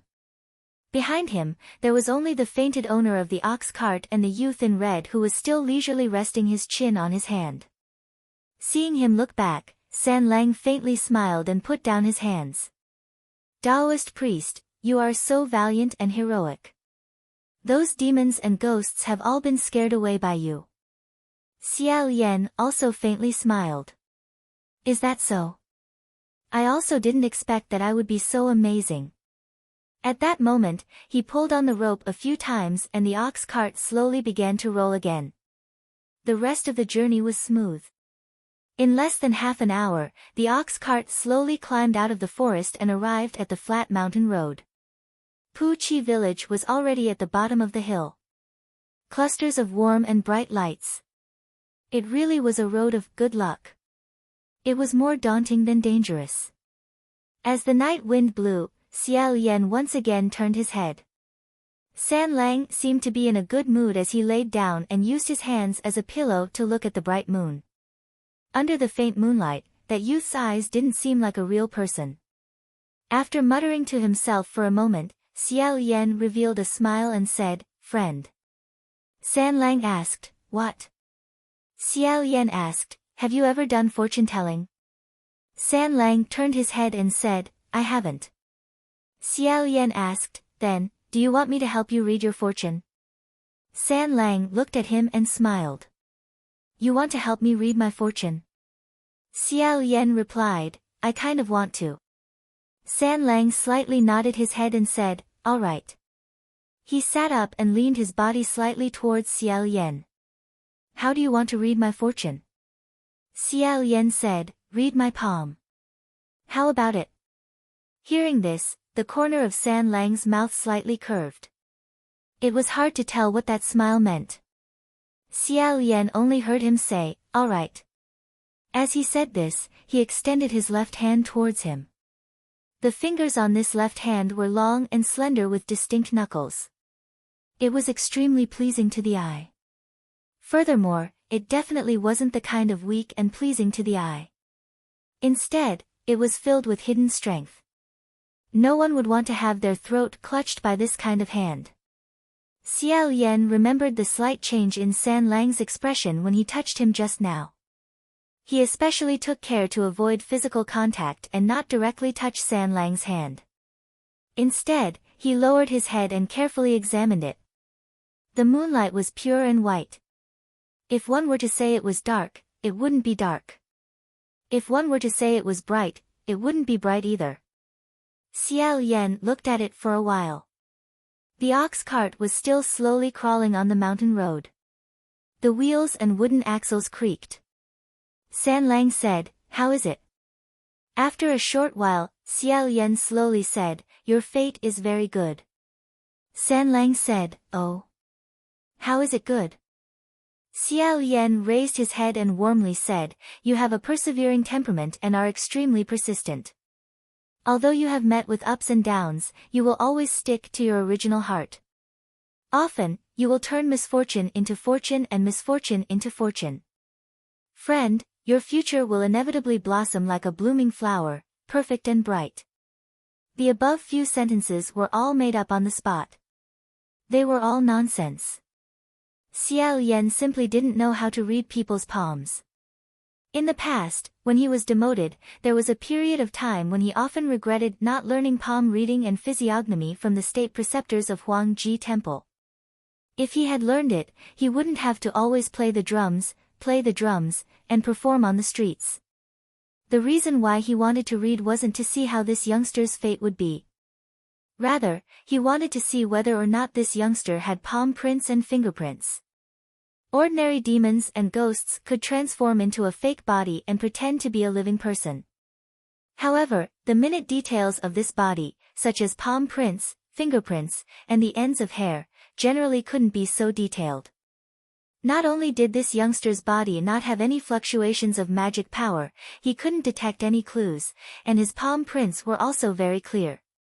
If he really was a demon or ghost in disguise, then only those who were fierce and above would be able to achieve such a flawless and perfect disguise.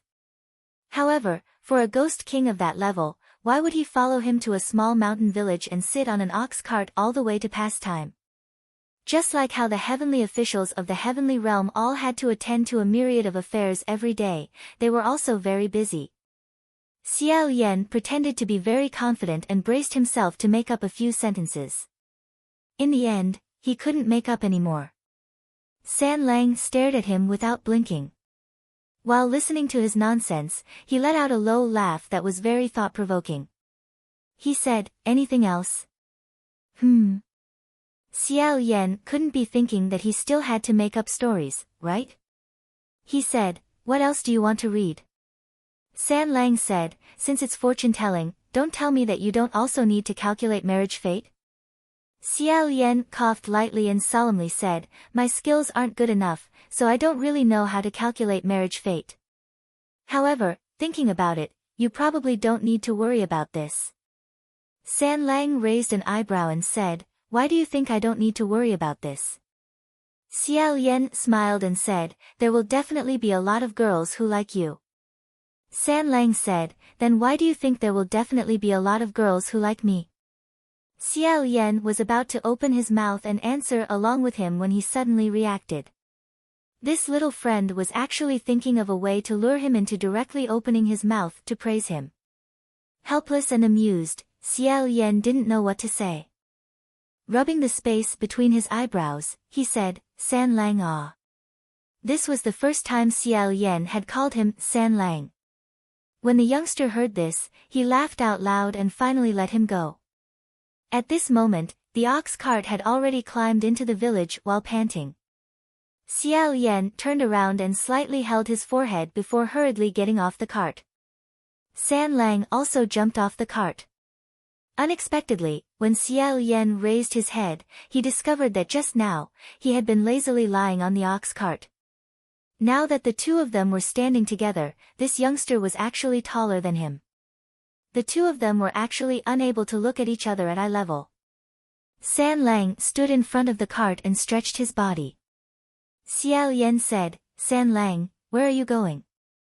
San Lang sighed and said, I don't know. I'll sleep on the streets, or find a cave to make do with. Xiao Yan said, that won't do, right? San Lang spread out his hands and said, there's no other way, I don't have anywhere to go.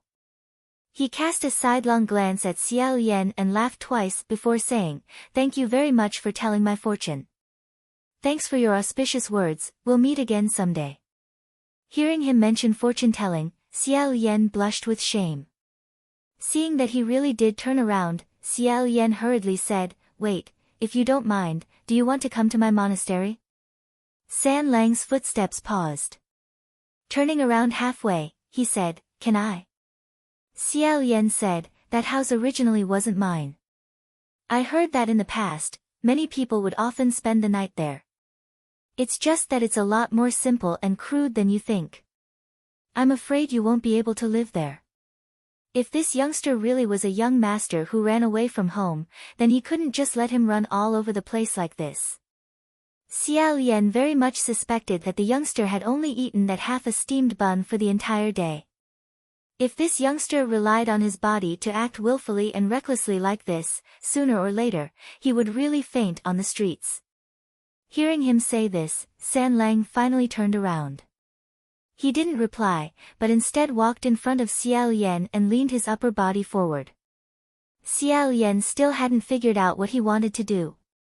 He only felt that the distance between the two of them had suddenly become extremely close, and he found it a little hard to resist.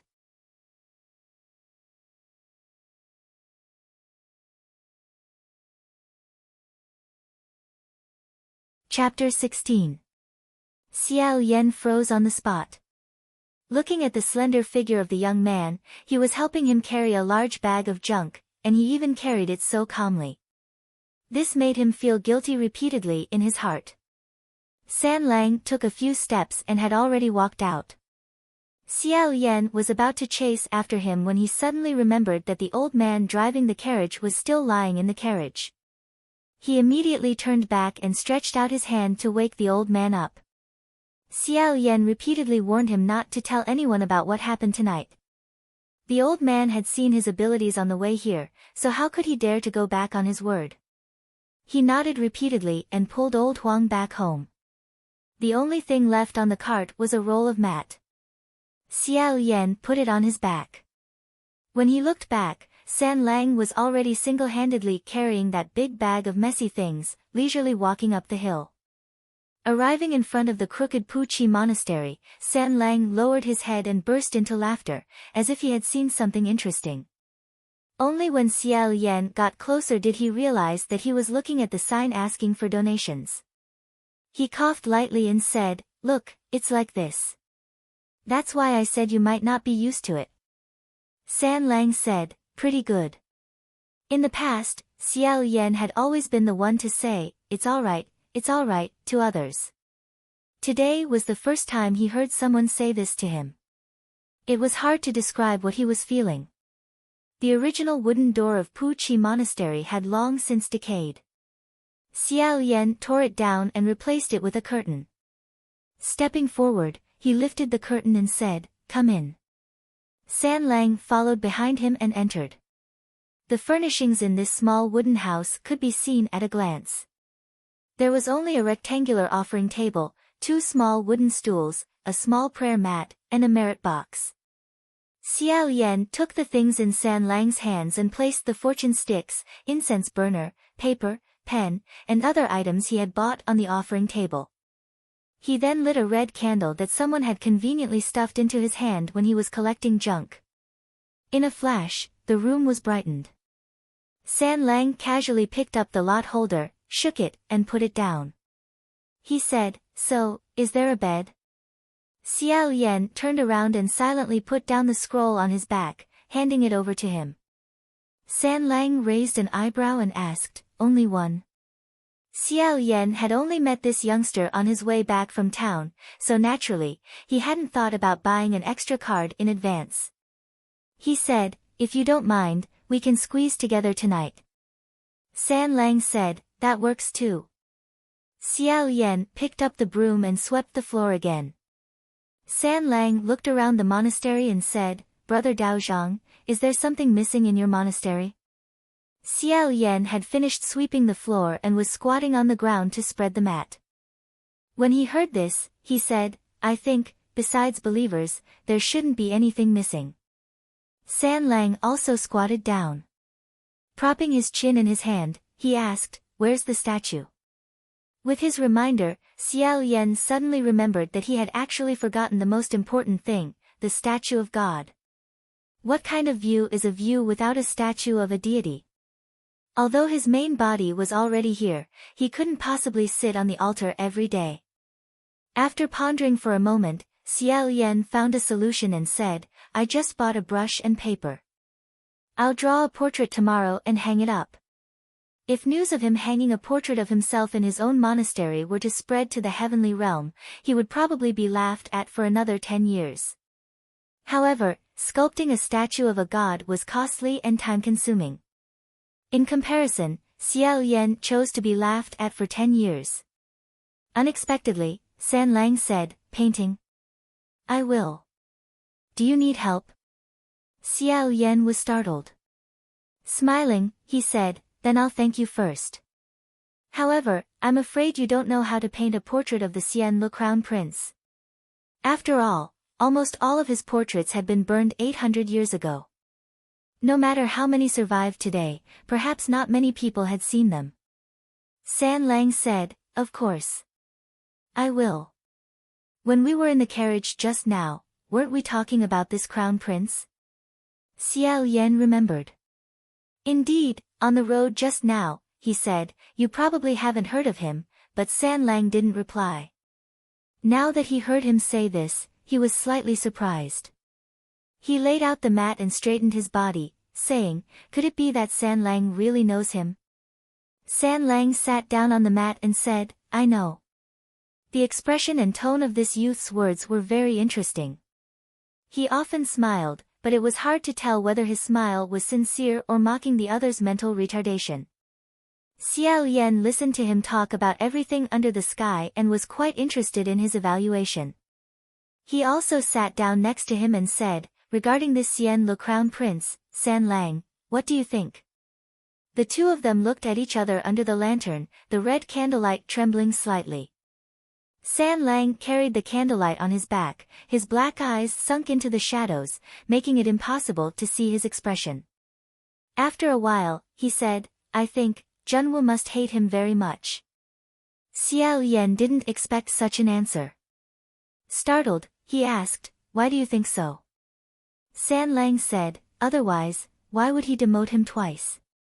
Hearing this, Xia Lian smiled slightly, thinking, what a child's thinking.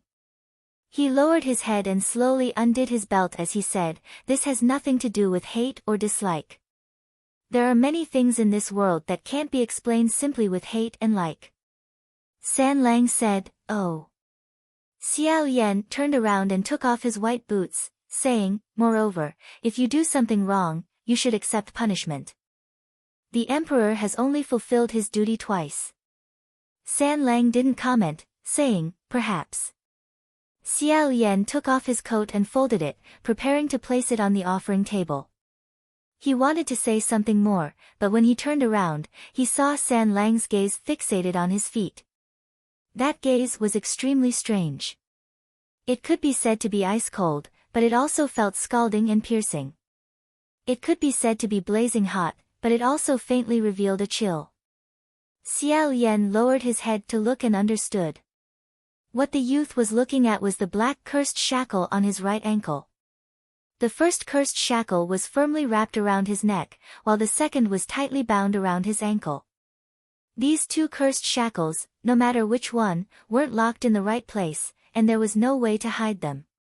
In the past, if someone else asked, Xia Lian would usually give a random answer, saying it was necessary for cultivation. But if this San Lang asked, he was afraid he wouldn't be so perfunctory. However, San Lang only stared at his ankle for a while and didn't say anything. Xia Lian didn't continue to struggle and lay down. That youth also obediently lay down next to him, still fully clothed. Presumably, he wasn't used to sleeping on the ground without his clothes on. Xia Lian thought to himself, "I'll have to get a bed later." He said, "Rest." With a light blow, the red candle was extinguished. The next morning, Xia Lian opened his eyes. San Lang wasn't lying next to him. When he raised his head to look, his heart trembled. Above the altar, there was actually a portrait hanging. This portrait was of a man dressed in luxurious clothing and wearing a golden mask. He held a sword in one hand and a flower in the other. The strokes were excellent, and the colors were clear and gorgeous. It was a painting of Xian Le Crown Prince pleasing the gods. It had been many years since Xia Lian had seen this painting. He stared blankly for a while before finally getting up, putting on his clothes and lifting the curtain. San Lang was just outside the room, leaning in the shadows. As he played with a broom in his hand, he looked bored to death at the sky. This youth really didn't seem to like the sunlight. The way he looked at the sky made it seem like he was thinking about how to pull down the sun and trample it into pieces. There was a pile of fallen leaves outside the door, all swept and piled together. Xiao Yan went out the door and said, "Did you rest well last night?" San Lang was still leaning against the wall. He turned his head and said, "Not bad." Xiao Yan walked over and took the broom from his hand. He said, "San Lang, did you draw that portrait in the monastery?" San Lang said, "Yeah."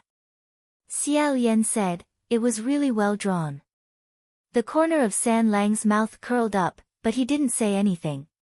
He didn't know if it was because he randomly slept for a night, but his hair was tied up even more askew today. It was loose and very casual, but in reality, it was also very good-looking. Casual and not messy, it even had a bit of playfulness. Xiao Yan pointed at his own hair and said, "Do you want me to help you?" San Lang nodded and entered the monastery with Xiao Yan. When he sat down, Xiao Yan untied his hair and held the black hair in his hand. Then, he calmly and carefully examined it. Even if the palm prints and fingerprints were done perfectly, demons and ghosts would always have a loophole. A living person's hair was uncountable. Moreover, each strand was separated very finely and clearly. Many ghosts and ghosts forged fake skins. Their hair was either a black cloud, or it was glued together into a large piece, like strips of cloth. Or, they simply pretended to be bald. Last night, after confirming the palm prints and fingerprints, Xiao Yan had originally let down his guard. However, when he saw the portrait this morning, he couldn't help but feel slightly suspicious. How could a normal person draw this picture? However, as his fingers gently stroked San Lang's hair, he slowly probed. This youth's black hair was smooth and long, and there was clearly nothing abnormal about it. After a while, San Lang smiled and slightly tilted his head, squinting at him. He said, "Gidge, are you helping me tie my hair, or are you thinking of doing something else?" His long hair hung loosely over his shoulders. His handsomeness didn't decrease, but there was a bit more evil. This question seemed to be teasing him. Xiao Yan smiled and said, "It's done." Then, he quickly helped him tie up his hair. Unexpectedly, after he finished, San Lang glanced at the water basin at the side. He turned his head and raised his eyebrows at Xiao Yan. When Xiao Yan saw this, he lightly coughed again. This hair, it was crooked just now. Now that he had tied it up, it was still crooked. Although San Lang didn't say anything and just looked at him like that, Xiao Yan felt that he hadn't been this embarrassed in at least several hundred years. He put down his hand and was about to say, "Come here, let's do it again," when he heard a clamor outside the door. People's voices and footsteps could be heard everywhere, followed by a few loud shouts, "Great Immortal." When Xiao Yan heard this, he was startled. He rushed out to take a look, only to see a large circle of people outside the door. Each and every one of them had excited expressions and flushed faces. The village chief in the lead shot forward and grabbed his hand, saying, "Great Immortal. A living immortal actually came to our village, this is really great." Xiao Yan. Meanwhile, the rest of the villagers had already surrounded him. "Great Immortal, welcome to our Puqi village and settle down." "Great Immortal. Can you bless me and help me find my wife?" "Great Immortal. Can you bless the one in my family to quickly give birth to a baby?" "Great Immortal. I have fresh pu chestnuts here. Do you want to eat pu chestnuts? If I eat it, can you bless me and help me have a good harvest this year?" The villagers were too enthusiastic. Xiao Yan was besieged until he retreated again and again, complaining in his heart. Last night, that old grandpa was actually a big mouth. He had clearly warned them not to tell anyone, but this morning, the news had immediately spread throughout the entire village. Although the villagers didn't know what kind of immortal this monastery was worshipping, they all strongly requested to light a stick of incense here. In any case, no matter what kind of immortal it was, they were all immortals. Worshipping them wouldn't do any harm. Xiao Yan had originally expected the scene to be deserted, with only a few people visiting throughout the year. Therefore, he had only prepared a few bundles of incense as a token of goodwill. Who would have thought that they would all be divided up in an instant? The small incense burner was densely packed with a mess of incense sticks, filling the air with a fragrant smell. Because he hadn't smelled this smell for a long time, Xiao Yan even choked a few times. As he choked, he said, "Cough cough, fellow villagers, I really can't bless you with abundant wealth. Really, cough, please don't come here to ask for wealth. The consequences are unpredictable. Sorry, I don't care about marriage either. No, I also can't bless you with children." San Lang didn't care about his crooked hair anymore. He just sat next to the merit box, one hand supporting his chin while the other slowly tossed some chestnuts into his mouth. When many of the village girls saw this youth, their faces turned red. They said to Xiao Yan, "Did you?" Although he didn't know what they wanted to ask, Xiao Yan's intuition told him to stop immediately. He immediately said, "No." With great difficulty, everyone dispersed. The offering table was piled with fruits, vegetables, and even white rice and noodles. No matter what was said, it was still a wave of offerings. Xiao Yan swept away the debris thrown by the villagers on the ground. San Lang also followed him out and said, "The incense is pretty good." As Xiao Yan swept, he shook his head and said, "Under normal circumstances, no one would pay attention to it for 10 days to half a month." San Lang said, "How could that be?" Xiao Yan glanced at him and smiled. Thinking about it, it might be because of San Lang's luck. As he said this, he remembered that he needed to change the door curtain, so he took out a new curtain from his sleeve and hung it on the door. Retreating 2 steps, Xiao Yan examined the door for a moment before suddenly noticing that San Lang had stopped.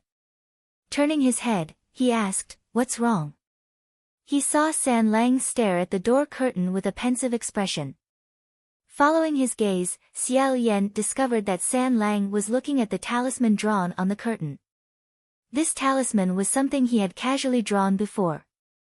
The talisman on it was layered with runes, giving it an imposing aura. It was originally used to repel evil and could repel the invasion of evil beings from the outside world. However, because it was Xiao Yan's own handwriting, it was unknown whether or not it would also have the effect of summoning bad luck.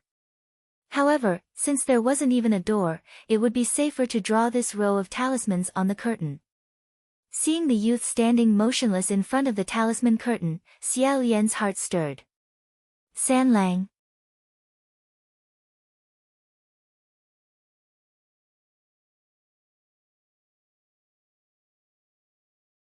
Chapter 17. San Lang glanced at him, smiled, and said, "I'm leaving for a bit." After saying that, he turned around and left. According to reason, Xiao Yan should have chased after him and asked him about it. However, he had a strange feeling that since this youth had already said that he was going to leave for a while, then he shouldn't be gone for too long. He would definitely return. Thus, Xiao Yan first entered the monastery. Xiao Yan rummaged through the things he had collected last night on the streets. His left hand pulled out an iron pot, his right hand felt for a kitchen knife, and he looked at the pile of fruits and vegetables on the offering table before standing up. After the time it took to burn a stick of incense, the sound of footsteps could be heard outside Puqi Monastery. The footsteps were neither fast nor slow. Listening to them, one could imagine the youth's unhurried appearance as he walked. At this moment, the things in Xiao Yan's hands had become 2 plates. He looked left and right at the things on the plates before letting out a long sigh. He didn't want to look anymore, so he went out to take a look. Sure enough, he saw San Lang again. That youth stood outside the monastery. Perhaps because of the scorching sun, he had taken off his red clothes and casually tied them around his waist. He only wore a white robe with his sleeves rolled up, making him look very neat and tidy. His right foot stepped on a rectangular wooden board while his left hand spun a hatchet. That hatchet was probably borrowed from a villager's house. It looked blunt and heavy, but in his hands, it was easy to use. Moreover, it seemed to be extremely sharp. From time to time, he would cut the wooden board twice, as if he was peeling skin.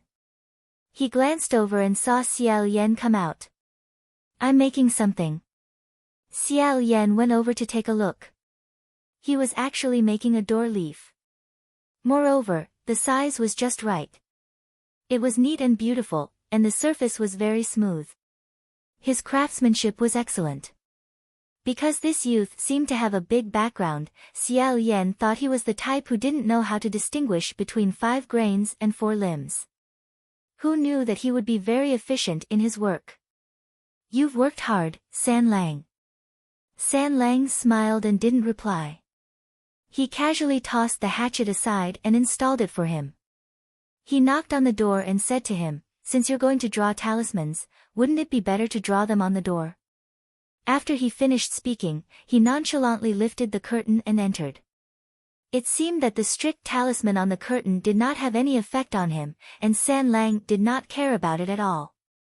After Xiao Yan closed the new door, he couldn't help but open it again, close it again, open it again, and close it again, thinking that this door was really well made. After switching it on and off a few times, he suddenly woke up with a start and felt that he was really bored. San Lang had already sat down in the room. Xiao Yan threw the door down and took out a plate of steamed buns that the villagers offered this morning and placed it on the offering table. San Lang looked at the steamed buns and didn't say anything. He only laughed quietly, as if he had seen through something. Xiao Yan nonchalantly poured 2 more bowls of water. Just as he was about to sit down, he saw San Lang's rolled-up sleeve. On his arm was a small row of tattoos. The tattoos were extremely strange characters. Noticing his gaze, San Lang pulled down his sleeve and said with a smile, "I got it when I was little." Since he put down his sleeves, it meant that he didn't want to say anything more. Xiao Yan understood. He sat down and raised his head to look at the portrait again. "San Lang, your painting is really good. Did someone teach you at home?" San Lang poked the steamed bun a few times with his chopsticks and said, "No one taught me. I just drew it myself to make myself happy." Xiao Yan asked, "How did you even know how to draw the Xian Le Crown Prince's Pleasing the Gods painting?" San Lang laughed and said, "Didn't you say that I know everything? Of course I know how to draw it." Although this was a very shameless answer, his attitude was magnanimous. It was as if he wasn't worried at all about Xiao Yan's suspicions or being questioned. Xiao Yan smiled and didn't mention it. Right at this moment, a clamor came from outside. The two of them raised their heads at the same time and looked at each other. Then, they heard someone fiercely knock on the door and say, "Great Immortal. It's terrible. Great Immortal, save us." Xiao Yan opened the door and saw a group of people standing in a circle at the entrance. When the village chief saw him open the door, he was overjoyed and said, "Great Immortal. This person looks like he's about to die. Quickly save him." When Xiao Yan heard that the person was about to die, he hurriedly went up to take a look. He saw a group of villagers surrounding a Taoist priest. His hair was disheveled and his face was dirty. His body was covered in yellow sand, and his clothes and shoes were tattered. It seemed like he had been running around for many days and finally couldn't take it anymore and fainted. Only then had he been carried over. Xiao Yan said, "Don't panic, he's not dead." He bent down and poked the Taoist priest a few times. In the process, he discovered that the Taoist priest had a few objects hanging on his body, such as the 8 trigrams and the iron sword. They were all effective magic tools. It seemed like he wasn't an ordinary Jianghu Taoist. Xiao Yan couldn't help but feel his heart sink. Not long after, the Taoist priest slowly regained consciousness and asked in a hoarse voice, "Where is this place?"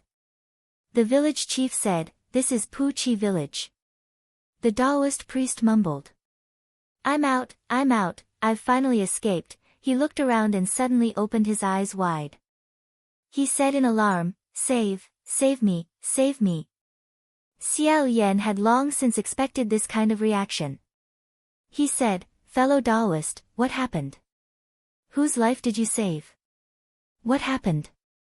Don't be anxious, slowly explain." All the villagers also said, "That's right, don't be afraid. We have a great immortal here. He will definitely settle everything for you." Xiao Yan. In fact, this group of villagers hadn't seen him display any godly might, yet they truly treated him as a living immortal. Xiao Yan didn't know what to say either. He thought, settling everything, I really can't guarantee anything. Then, he asked the Taoist priest, "Where did you come from?" The Taoist priest said, I came from Banyu Pass." Hearing this, everyone looked at each other in dismay. "Where is Banyu Pass? I've never heard of it." Xiao Yan said, "Banyu Pass is in the northwest region. It's very far from here." "How did you get here?" The Taoist priest said, I escaped here with great difficulty." His words were incoherent, and his mood was extremely unstable. In this kind of situation, the more people there were, the harder it was to speak. With everyone talking at the same time, it was hard to speak clearly. Xiao Yan said, "Let's talk inside." He gently lifted the Taoist priest and helped him into the house. Then, he turned around and said to the villagers, "Everyone, please go back. Don't stand around and watch." However, all the villagers were extremely enthusiastic. "Great immortal, what happened to him?" "That's right, what happened? If he has any difficulties, everyone should help him out." The more enthusiastic they were, the more they wouldn't be able to help. Xiao Yan had no choice but to lower his voice and solemnly say, he might have been possessed." When the villagers heard this, they were greatly alarmed. If he was possessed, then that would be terrible. It was better not to watch and quickly disperse. Xiao Yan didn't know whether to laugh or cry. He closed the door and saw that San Lang was still sitting at the offering table, playing with the chopsticks in his hand. He squinted at the Taoist priest, his gaze filled with a sense of scrutiny. Xiao Yan said to him, "It's nothing, you can continue eating." He let the Taoist priest sit down while he himself stood. He said, "This Taoist friend, I am the monastery master of this place and can also be considered a cultivator.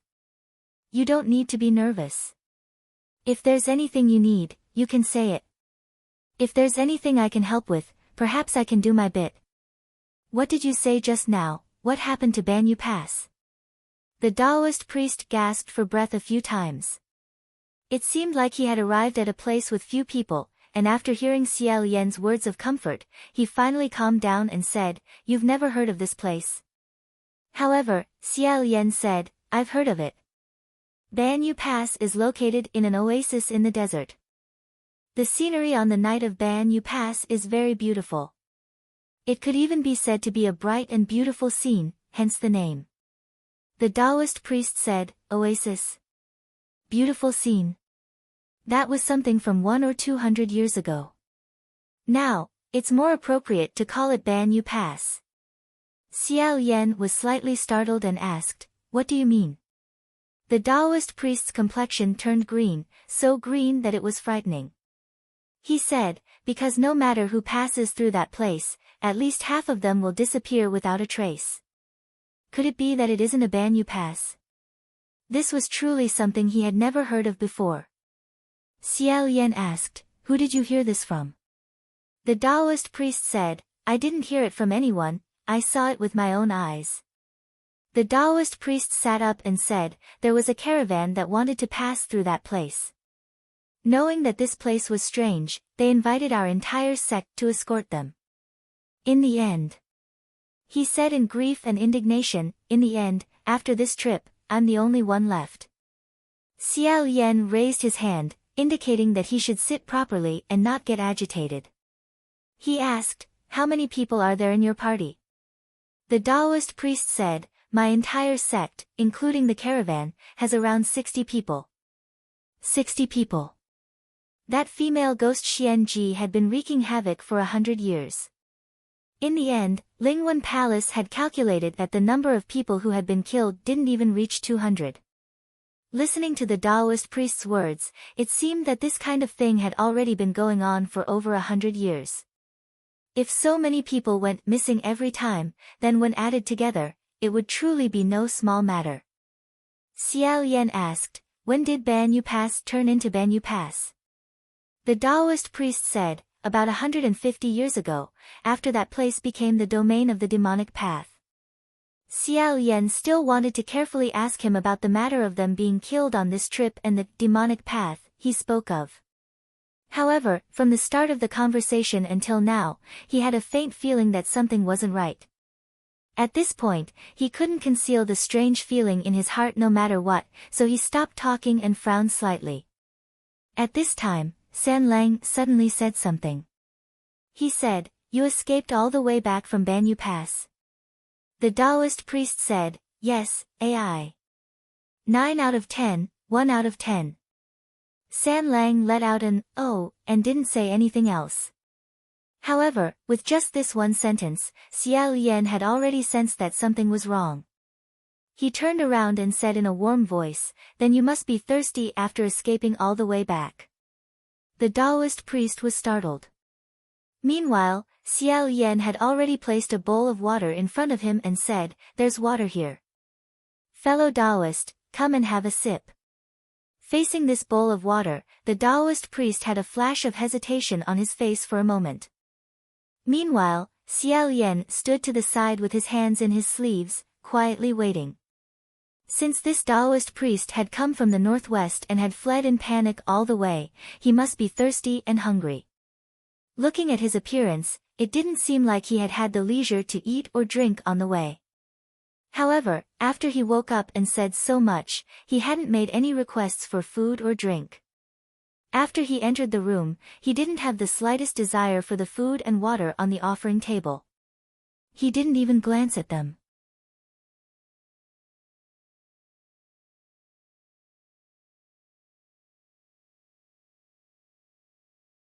Chapter 18. Under the watchful eyes of the other two people in the room, the Taoist man picked up the bowl of water, bent his waist, and slowly drank it. His appearance didn't seem like a good rain after a long drought. On the contrary, it seemed like he was hesitating and on guard. At the same time he drank it, Xiao Yan heard a clear gulp, gulp sound, as if water was being poured into an empty jar. In that instant, his heart became as bright as snow. Grabbing the other's hand, he said, don't drink anymore. The Taoist man's hand trembled as he looked at Xiao Yan in bewilderment. Xiao Yan smiled and said, it's useless even if you drink, isn't it? Hearing this, the Taoist man's complexion changed.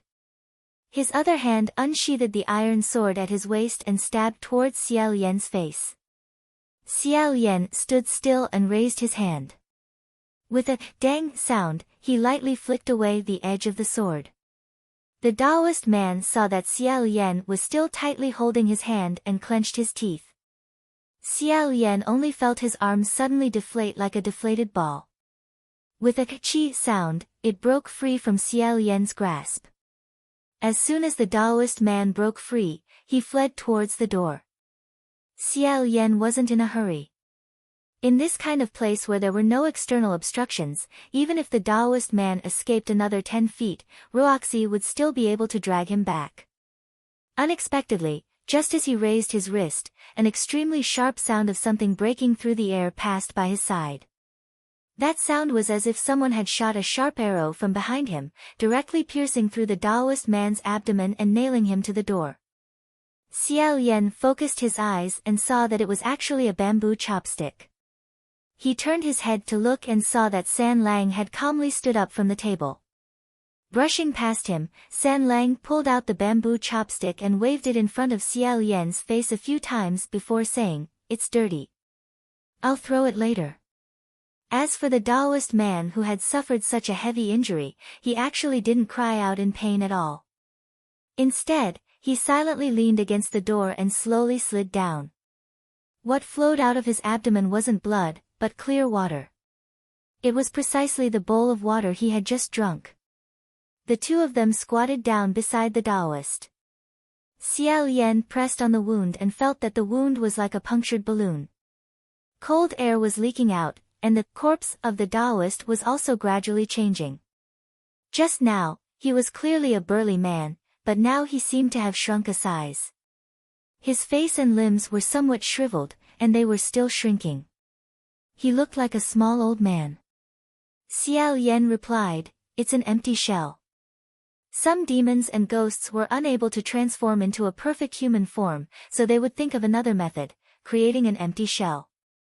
They would use some very realistic materials to meticulously make a fake human skin.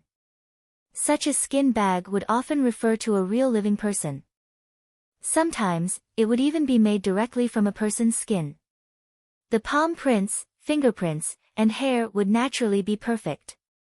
Moreover, this kind of empty shell, as long as they didn't wear this layer of skin, they wouldn't be contaminated by the ghost aura, and they wouldn't be afraid of the evil warding talismans. This was also the reason why the talisman on the door didn't block this Taoist outside. However, this kind of empty shell was often very easy to see through. After all, they were hollow dummies. If no one wore this layer of skin, they could only act according to the commands of the manipulator. Moreover, these commands couldn't be too complicated. They could only be simple, repetitive, and preset tasks. Therefore, their expressions and behavior were usually more sluggish, not quite like a living person. For example, they would repeatedly say one or two sentences, do the same thing, or answer their own questions. If they didn't answer the question, they would be exposed after a few more words. However, Xiao Yan had a more practical method to distinguish between empty shells: let them drink a bowl of water or eat something. After all, the shell was hollow and didn't have any internal organs. When they ate or drank, it was like throwing something into an empty jar or pouring water into it. One could hear a clear echo, and it was completely different from the sound of a living person eating and drinking. The Taoist's corpse had already completely shriveled up. It was more or less a pile of soft skin. San Lang used the bamboo chopstick to poke the skin twice before throwing it away.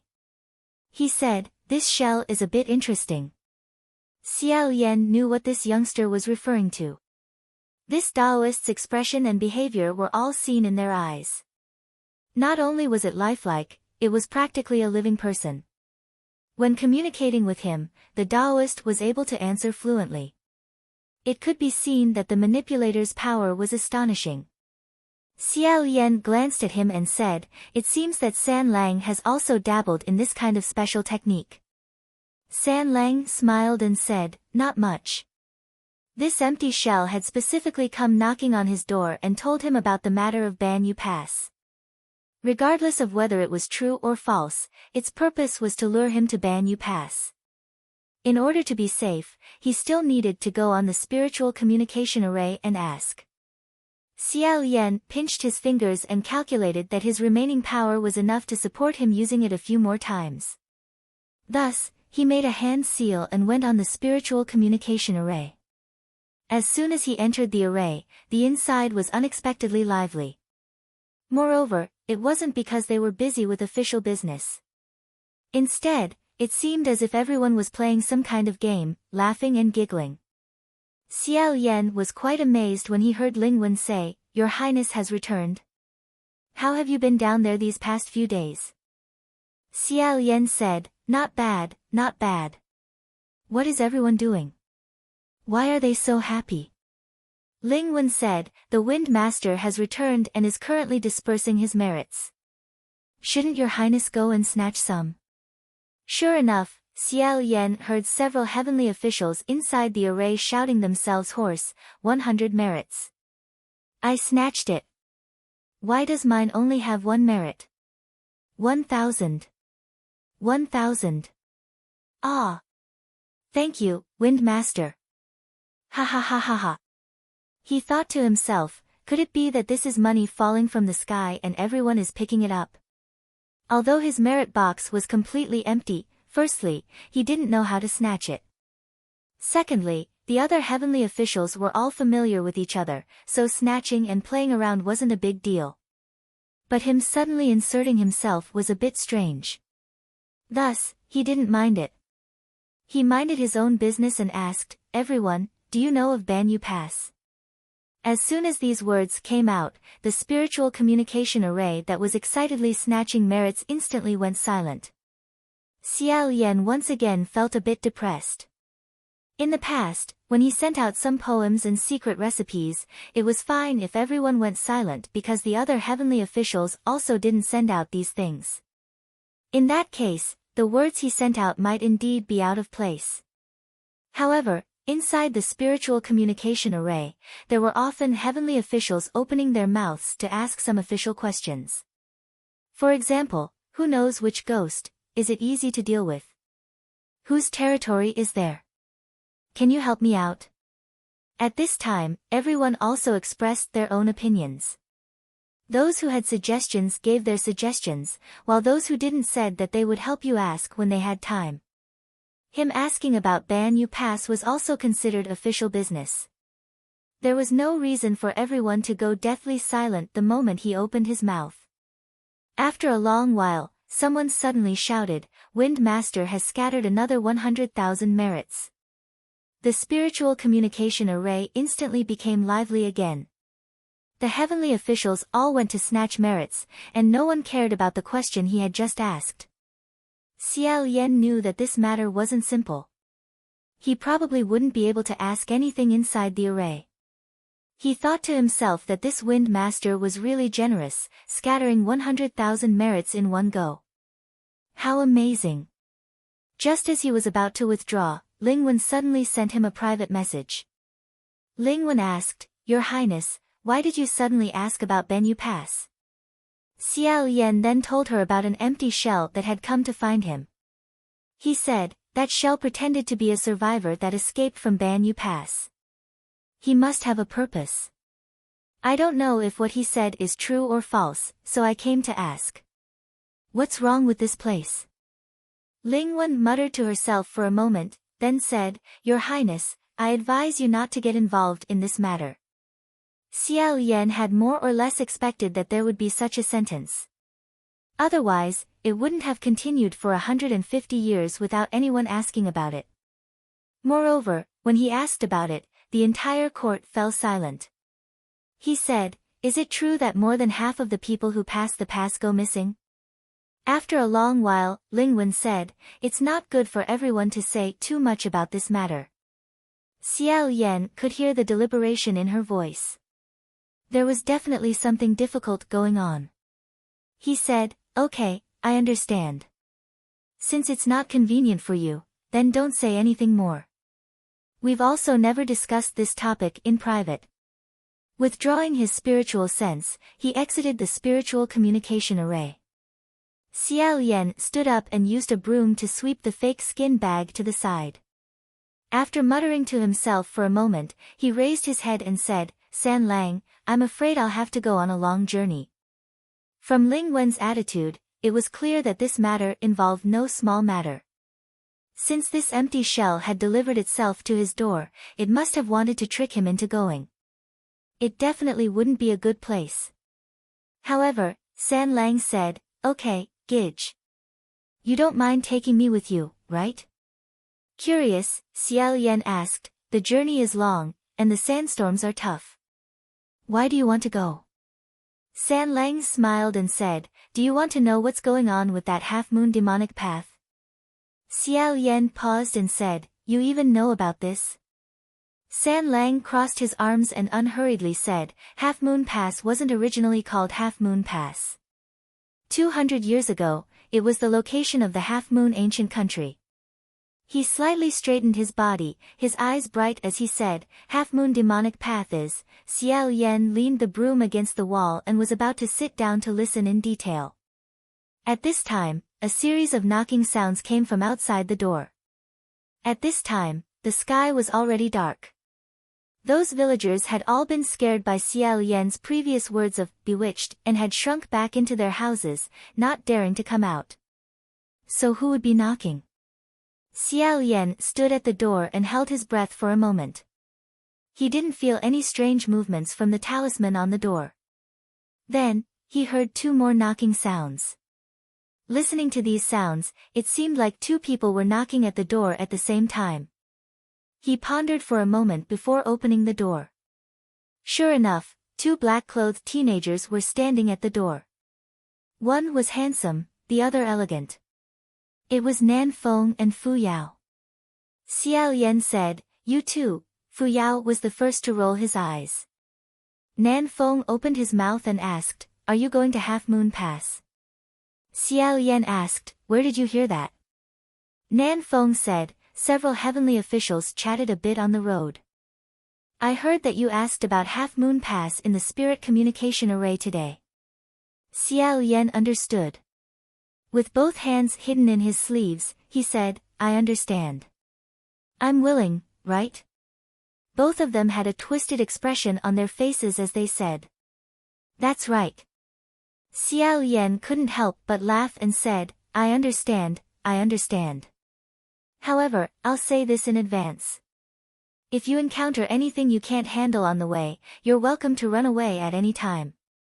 At that moment, he stepped aside and invited the two of them into the house to talk in detail. Who knew that when the two of them saw the teenager sitting crookedly behind him, their originally dark complexions instantly turned ashen.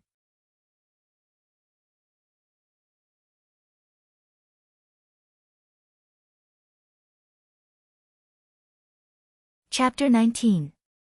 Xiao Yan asked, "What's wrong?" San Lang sat and spread out his hands. "What's wrong?" Fu Yao frowned and asked, "Who are you?" Xiao Yan replied, "He's a friend of mine." "Do you know each other?"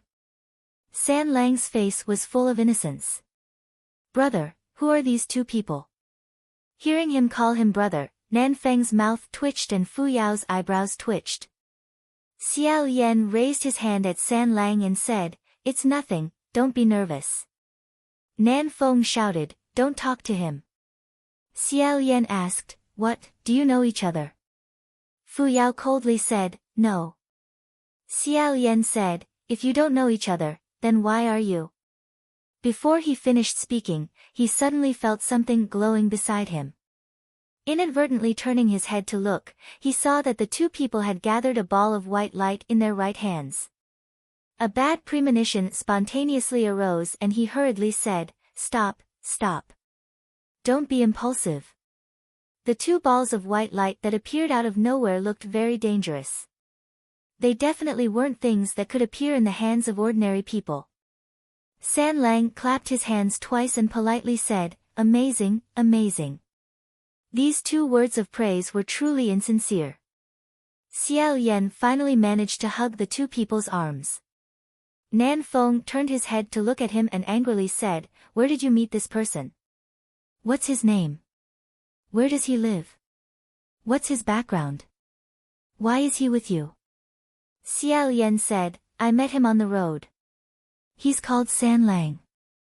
I don't know anything, but because I had nowhere to go, I let him stay with me. Can you guys not be impulsive?" "You." Nan Feng held his breath as if he wanted to curse.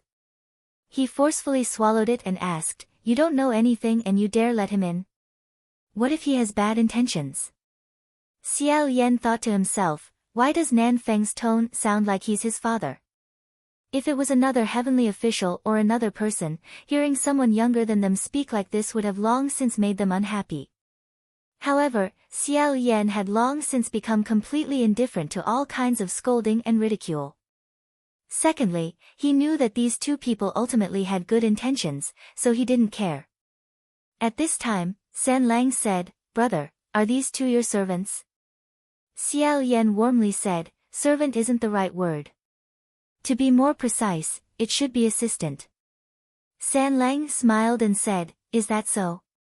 He stood up, grabbed something, and threw it at Fu Yao, saying, "Then help me with something." Fu Yao didn't even look at it as he grabbed it. He held it in his hand and looked down. In a split second, black gas rushed up to his head. This young man actually threw a broom at him. His expression made it seem as if he wanted to smash the broom and the youngster into powder on the spot. Xiao Yan hurriedly took the broom and said, calm down, I only have this one. Who would have thought that before he finished speaking, the ball of white light in Fu Yao's hand would be released? He shouted sternly, show yourself. San Lang didn't try to dodge at all. He still sat with his arms crossed. He only moved slightly to the side, and the dazzling white light hit one of the legs of the offering table. The table tilted, and with a crackling sound, the cups, plates, and bowls fell to the ground. Xiao Yan slightly facepalmed. He felt that this couldn't continue. With a wave of his hand, Ruo Xia flew out and bound Nan Feng in Fu Yao's arms. The two struggled for a bit, but to no avail. Nan Feng angrily said, what are you doing? Xiao Yan made a pause gesture and said, let's talk outside. With another wave of his hand, Ruo Xia dragged the two of them and flew out. Xiao Yan turned around and said to San Lang, I'll be right back. He closed the door behind him and walked to the front of the monastery. He first put away Ruo Xia, then took the sign in front of the door and placed it in front of the two of them. He said to them, please read it again and tell me what this is. Fu Yao read the sign, this monastery is a dilapidated building. We sincerely ask for donations to repair it and accumulate merit. He raised his head, asking for donations for a dilapidated building. You wrote this? In any case, you're an ascended heavenly official, how could you write this kind of thing? Where's your dignity? Xiao Yan nodded and said, yes. I wrote it. If you guys continue to fight inside, then I won't be asking for repairs, but rather building a house. At that time, I won't have any dignity. Nan Feng pointed at Pu Chi Monastery and said, don't you think that youngster is strange? Xiao Yan said, of course I do.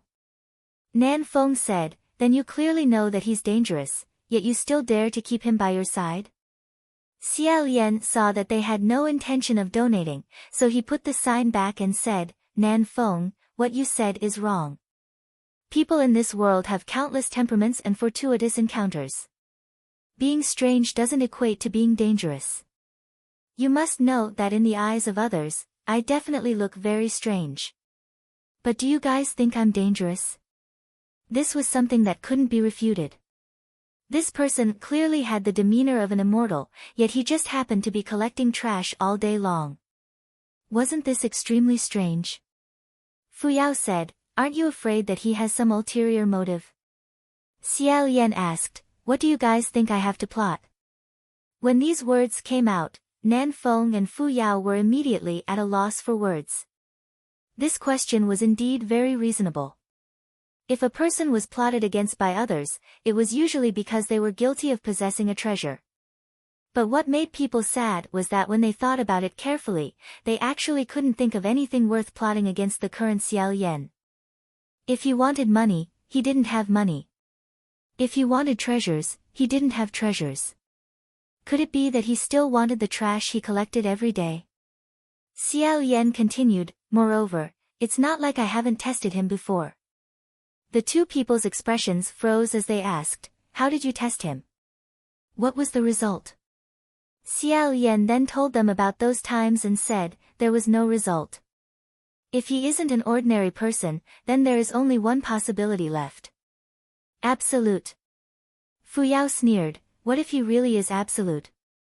Xiao Yan said, do you guys think that the desperate ghost king is as idle as us? Come to a village and accompany me to collect trash. We're not idle.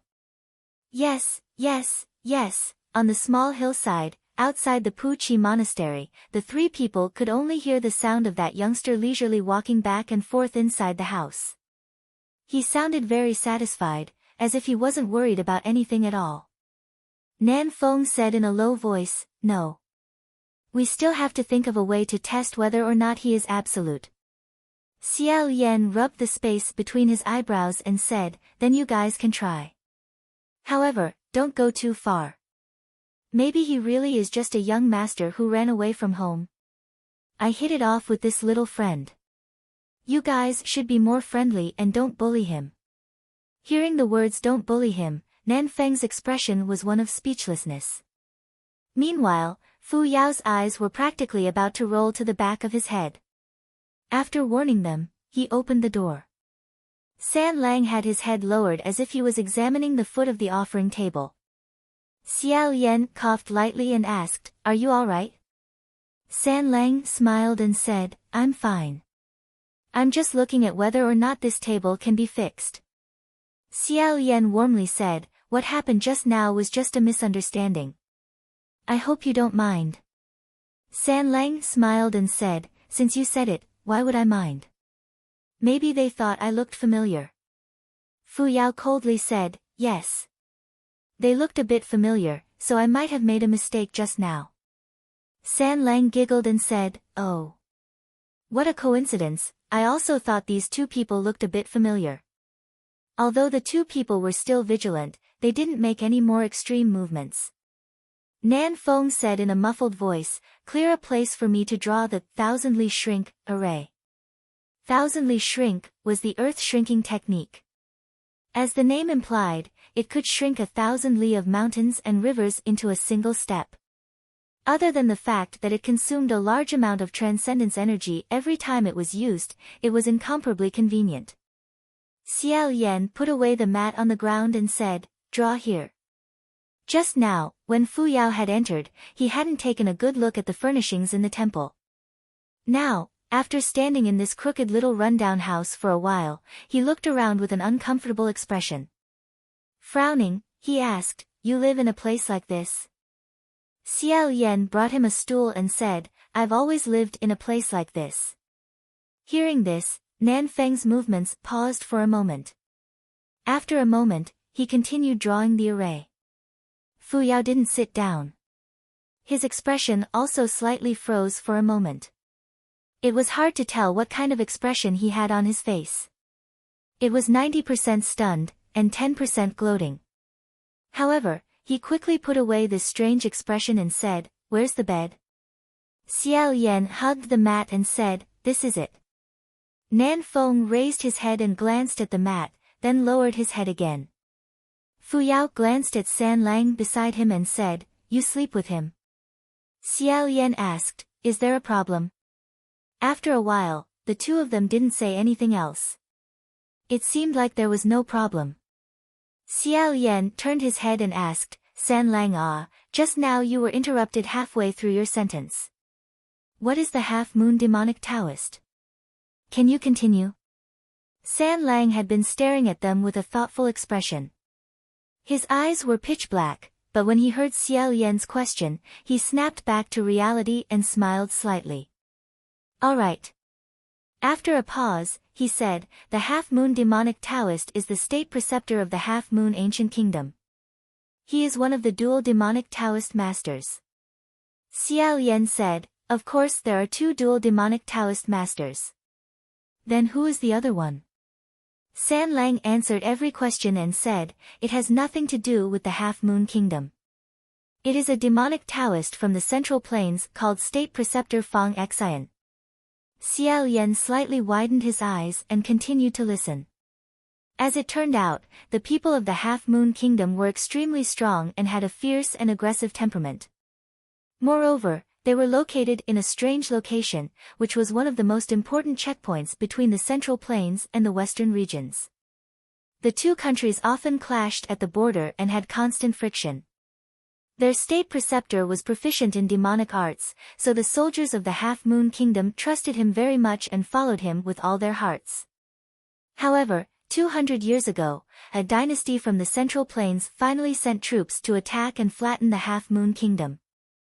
Although the half-moon kingdom was destroyed, the state preceptor and the soldiers' resentment didn't disperse and stayed behind to cause trouble. The half-moon kingdom was originally an oasis. After the country was destroyed and became the Half-Moon Pass, the oasis was gradually swallowed up by the surrounding desert as if it had been corroded by demonic energy.